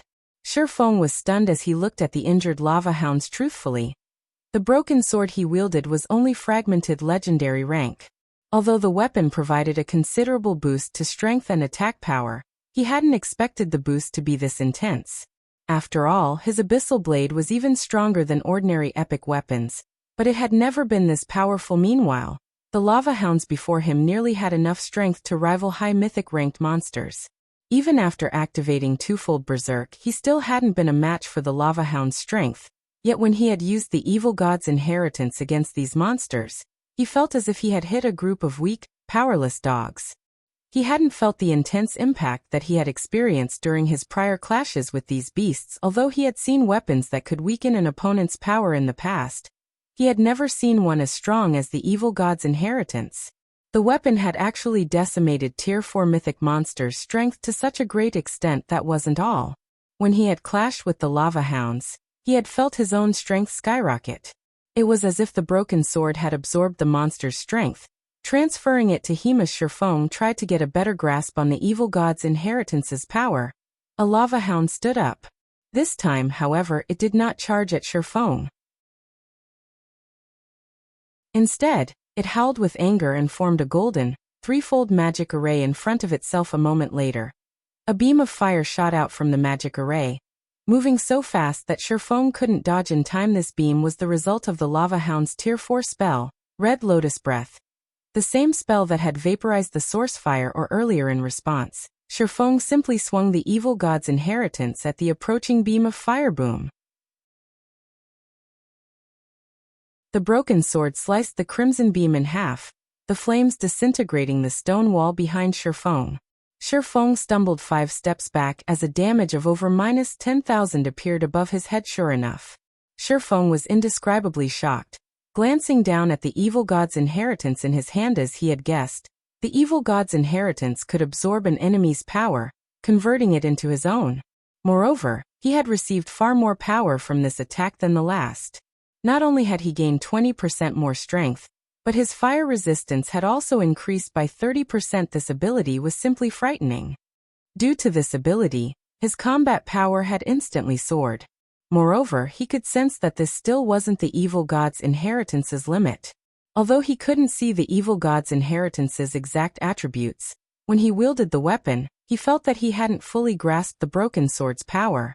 The broken sword could grant him even more boons depending on the strength of the attack he received. However, the provided improvements were not without a flaw: their short duration. Each time it absorbed an attack's power, the weapon's wielder could only retain it for a short 10 seconds. Even so, it was amazing. Shifeng found it truly hard to imagine that the evil god's inheritance was still incomplete, and that he only exhibited 10% of its power after sacrificing his attributes. If he could exhibit the weapon's full power, the result would be unimaginable. Most likely he'd be able to suppress the 3 lava hounds completely. One should be able to leave now. When he saw the other 2 beasts charge towards him, Shifeng licked his lips in excitement and ran to meet his enemies in battle. Previously, the difference between their basic attributes had been too great.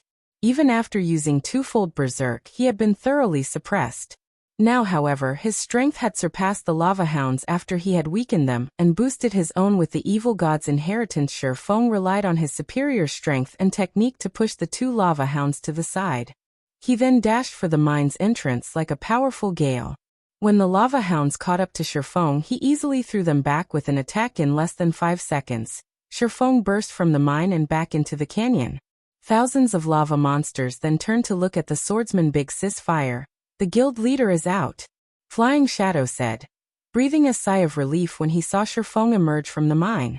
However, his excitement quickly faded, and a somber expression dominated his face. Thousands of lava monsters surrounded Shifeng, including the 3 mythic lava hounds that chased after him. Even a tier 2 assassin like him or Fire Dance would have no hope of surviving such an encirclement, much less a swordsman like Shifeng. I'll attract the monster's attention. Ready a defensive magic scroll, and prepare to use it on the guild leader. Fire Dance felt her scalp tingle as she watched the swarm of monsters close in on Shifeng, but she had to try to rescue her guild leader. She could feel how extraordinary the flames that enveloped the lava hounds were. If those flames claimed Shifeng's life, he'd lose far more than a single level. Just as Fire Dance was about to dash forward, Shifeng raised the evil god's inheritance into the air. Suddenly, the canyon's mana began to gather around the broken blade, and the sword gradually took on a mist-like state. Shifeng swung the weapon lightly at the surrounding lava monsters. The mist-like broken sword suddenly disappeared from Shifeng's hand and transformed into 5 pitch-black sword lights that flew at the offending monsters, devouring everything in their path. This move was the evil god's inheritance's only skill after Shifeng had sacrificed a fraction of his attributes. Godslayer. With one attack, every chieftain and lord-ranked lava monster nearby was incinerated, their ashes scattering in the wind. The surviving monsters were heavily injured and unable to make the slightest movement.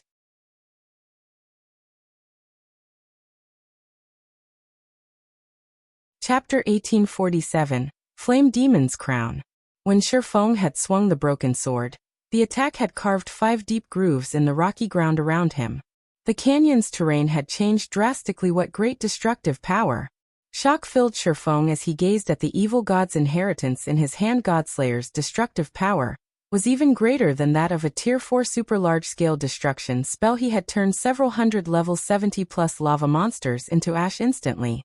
The skill truly had the power to decimate heaven and earth. Unfortunately, the monsters he had killed with Godslayer hadn't granted Shifeng any EXP. In fact, he would not gain any EXP from slain monsters while he had the evil god's inheritance active. The sword would absorb it all after killing so many monsters. The black mist the evil god's inheritance emitted had become denser, following which Shifeng heard the sound of a system notification system. Evil god's inheritance has accumulated sufficient life force and recovered the first evil god's mark, activating a portion of its power. The evil god's inheritance has such an effect? Shifeng was surprised. He had thought that he could only repair the weapon by collecting the missing fragments. He had never expected the broken blade to recover some of its lost power by absorbing others' life force. Evil god's inheritance, one-handed sword. A treasured sword that the evil god had once used. However, the sword had been destroyed in a battle, shattered into 3 pieces. Although the evil god's treasured sword had been destroyed, the evil god's power within remains intact. As long as one gathers all 3 fragments, it is possible to restore the sword to its past glory. This piece is the sword's broken hilt. By permanently sacrificing 10 points of all attributes, the user may temporarily use the sword's power. Although this sword has been severely damaged, it can still exert 1/10 of its original power. First evil god's mark. Power absorption can increase strength by a maximum of 100%, stamina by 20%, and all resistances by 100%. When this fragment is within 1,000 yards of other fragments, the fragments will resonate. Drops upon death cannot be traded. Although he could strengthen the evil god's inheritance by killing a large number of monsters, he had no intentions of doing so. While Shifeng might wield extraordinary power when he used the evil god's inheritance, he'd have to sacrifice 10 points from every basic attribute permanently each time he wielded the weapon. While 10 points in all attributes might not be much to a Tier 2 player, it would add up. If he used the weapon for too often, he would cripple his account. One could say that the evil god's inheritance was even more evil than magic weapons. Hence, the evil god's inheritance should only be used as a final trump card. Shifeng had no intentions of feeding the evil god's inheritance any more life force right now either. He only had half an hour to use the weapon after activating it. How much life force could he possibly accumulate in half an hour? However, the ability to strengthen the evil god's inheritance had truly been an unexpected boon, following which Shifeng charged out of the hole he had opened in the monster encirclement. Now that the evil god's inheritance had grown stronger, he had a much easier time dealing with the 3 lava hounds that chased after him. Is this the guild leader at his full strength? Flying Shadow, who watched from the valley's entrance, was astonished as he watched Shifeng take on 3 level 80 lava hounds without trouble. Even Fire Dance, who prepared to move out, was stunned. She had assumed that after so many battles and adventures, the distance between her and Shifeng had shortened. Looking at it now, however, it would seem that the gap was larger than ever. What the 2 assassins did not know was that Shifeng fully relied on the evil god's inheritance to command such power. Without it, he might not have survived. Even after activating twofold berserk, Shifeng quickly escaped the lava hound's grasp. And although this further enraged the mythic monsters, they didn't dare leave their domain by as much as a centimeter. They could only watch until Shifeng left their sight. Despicable heretic! The almighty fire god will not let you get away with this. After Shifeng had vanished, the lava hounds released furious howls, the sounds echoing throughout the valley at the same time. A system notification reached Shifeng's ears. System: you have incurred the RRE god's wrath. As long as you enter the fire god's territory, its guardians will hunt you to the death. How ruthless! Shifeng could not help his astonishment as he read the system notification. He had only set up a teleportation marker in the fire god's ancient land, yet he was now prohibited from entering any location the fire god sheltered. This penalty was truly severe. After all, the fire god was a god who had left behind many areas in God's domain. The fire god had even been responsible for creating a number of other worlds. This penalty basically warned him that he could lose his life if he entered any of these locations. Unless he was strong enough to defeat the area's guardians, he shouldn't even consider exploring the locations. But after giving the matter some thought, Shifeng didn't mourn the loss. Now that he had constructed a teleportation marker in the fire god's ancient land, he could lead a team to mine the source fire, or without revealing themselves to the lava hounds, as long as he prepared properly. In 10 days, he could also visit the so-called underground country, possibly obtaining another significant harvest overall. He considered this transaction quite profitable. After leaving the canyon, Shifeng regrouped with Zero Wing's other members.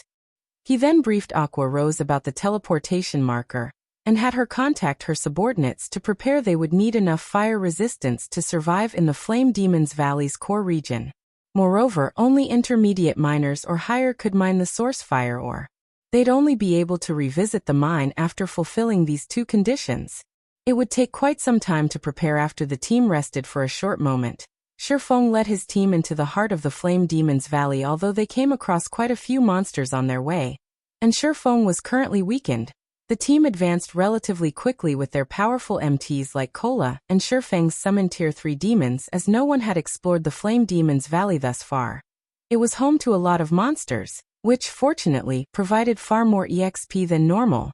Moreover, a large number of treasure chests hid in the area.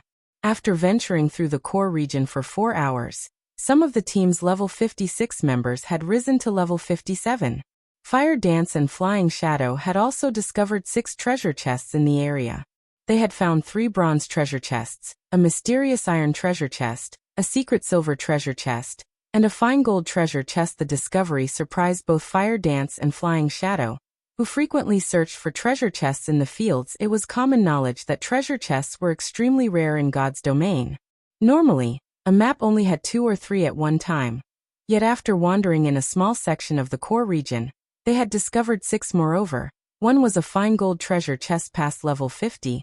A bronze treasure chest would contain loot that could rival the items a High Lord dropped, while mysterious, iron chest items were on par with a Great Lord, and secret silver treasure chests dropped items on par with a Grand Lord's loot. As for a fine gold treasure chest, its loot could rival that of a mythic monster. However, in the Flame Demon's Valley, both the monsters and the treasure chests offered weapons and equipment that were all level 70 or higher. Unfortunately, current players couldn't use these items unless they had weapons and equipment that could reduce level requirements by 15 levels or more. As Shifeng activated the fine gold treasure chest, it released a light that illuminated the gloomy sky above the Flame Demon's Valley. Even players several thousand yards away could see the glow. The Flame Demon's crown? Shifeng was flabbergasted when he saw the exquisite, flaming crown inside the treasure chest.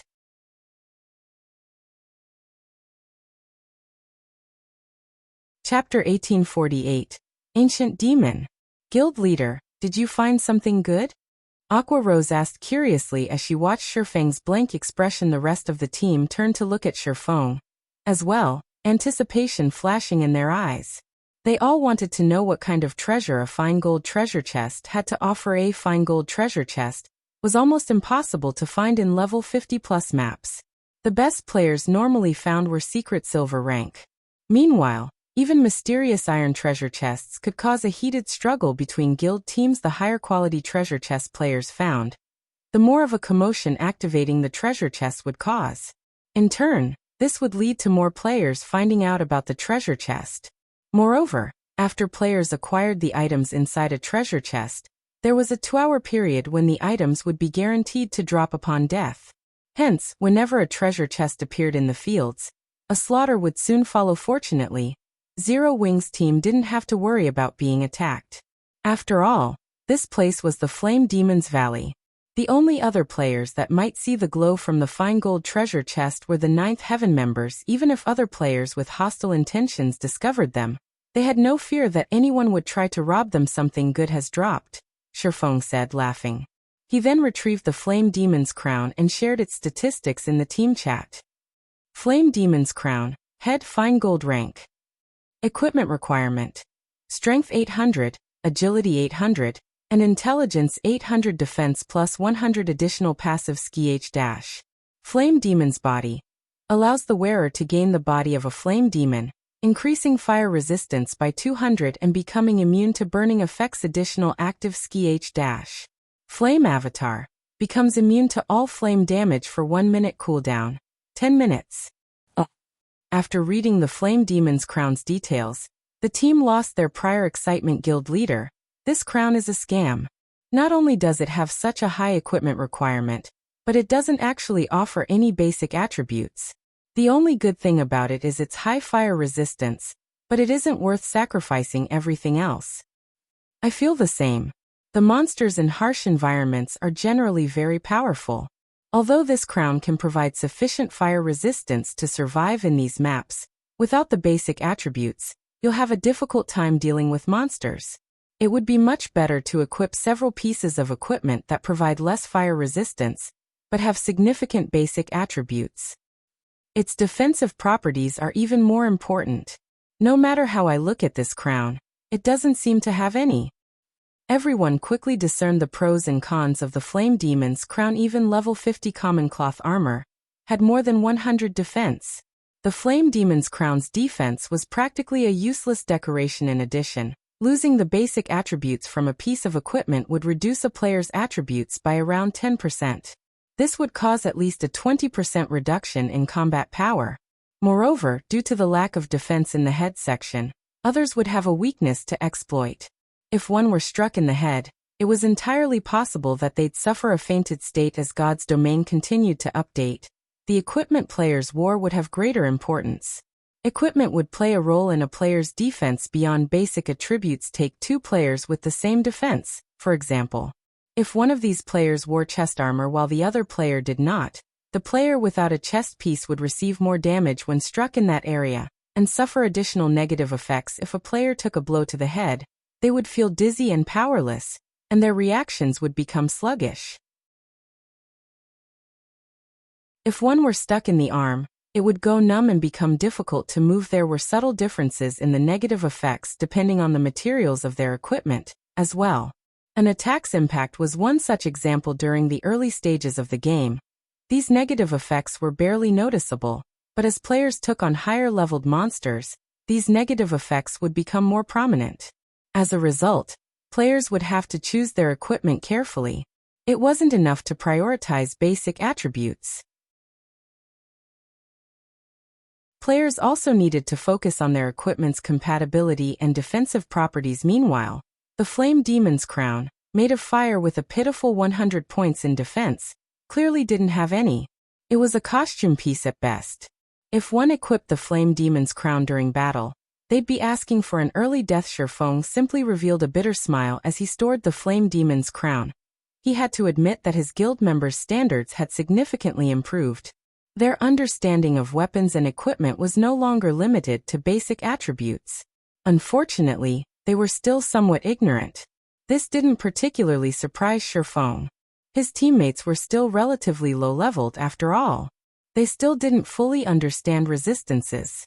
They did not know just how valuable a piece of equipment capable of increasing fire resistance by 200 points was. Among the items in the fine gold treasure chest, the Flame Demon's crown was easily more valuable than the other items combined. By the time mainstream players had reached level 100 and beyond in the past, a Flame Demon's crown had sold for a whopping 5,000 gold. With that amount of money, one could purchase an epic equipment with poor attributes. Even so, players rarely sold their Flame Demon's crown's equipment that added 200 fire resistance was extremely rare. Most importantly, the Flame Demon's crown's Flame Demon's body allowed its wearer to become immune to burning effects. In other words, no matter how hot an environment was, players would not suffer any negative effects. They could maintain their combat power at its peak. Of course, due to the Flame Demon's crown's glaring weakness, it was only suitable for expert players. Ordinary players would be better off wearing several pieces of equipment that provided both basic attributes and fire resistance. Ordinary players already fought to get their basic attributes up to standard, and as a result, struggled against monsters and in team dungeon raids. They would be asking for trouble by using a piece of specialized equipment like the Flame Demon's crown. However, expert players were different. They would easily have enough basic attributes even without wearing a headpiece. When fighting in sweltering environments, it was far more important for expert players to have high fire resistance. Hence, during the later stages of the game, the various large guilds' main force members had stopped focusing on basic attributes. Instead, they had prioritized resistances and physique. Moreover, the Flame Demon's crown was like an entry pass to the Flame Demon's Valley. As long as one had a Flame Demon's crown, they could travel anywhere within the valley. They wouldn't even have any issues exploring the Flaming Valley's core. Originally, Silverwing had worried that he didn't have enough fire resistance to survive in the central area, but now that he had the Flame Demon's crown, he wasn't concerned. Now, only the Flame Demon King himself would be a problem. In God's domain, the Flame Demon King was categorized as a world boss. Counter to most expectations, world bosses were not much stronger than ordinary field bosses. The system did not grant world bosses any special traits either. However, they did have full control over their territories. While in a world boss's territory, players would be prevented from using magic scrolls and magic arrays. It wasn't even possible to use magical tools. At most, players could use their weapons and equipment skills. It was a nightmare for most players. After emptying the fine gold treasure chest, Shifeng and the others continued towards the central region. After traveling for a little over an hour, they finally arrived before a fiery world. White-hot flames danced along the mountain range before them. The ring of mountains resembled a burning sun, making it difficult to look at. This place is so hot, Blackie exclaimed as he looked at the flaming mountain range. Despite standing some distance away from the mountain range, he felt as if like roasting meat. Everyone on the team felt the sweltering heat. Even walking exhausted their stamina. Meanwhile, a gigantic figure wielding a trident patrolled the center of this mountain ring. Every one of this figure's movements stirred the flames around it, as lava rose into the air. Even from several thousand yards away, Zero Wing's team could feel the figure's fierce aura. When they saw the Flame Demon King's true appearance, they couldn't help their gasps. Even Shifeng was shocked. Flame Demon King, elemental creature, ancient fiend, mythic, level 83. HP 720, 000, 000/720, 000, 000. An ancient fiend? How is this possible? Shifeng was indescribably shocked when he saw the Flame Demon King's statistics. Shouldn't it be an archaic species? That you're tuning in to the Li Mei's Wuxia Whispers YouTube channel. We're so grateful for your support, and don't forget to subscribe to join us on this incredible journey through captivating stories. Your generosity through donations truly makes a world of difference, as it's the primary source of revenue that allows me to expand and enhance this channel for you. Thank you from the bottom of my heart for being a part of this adventure.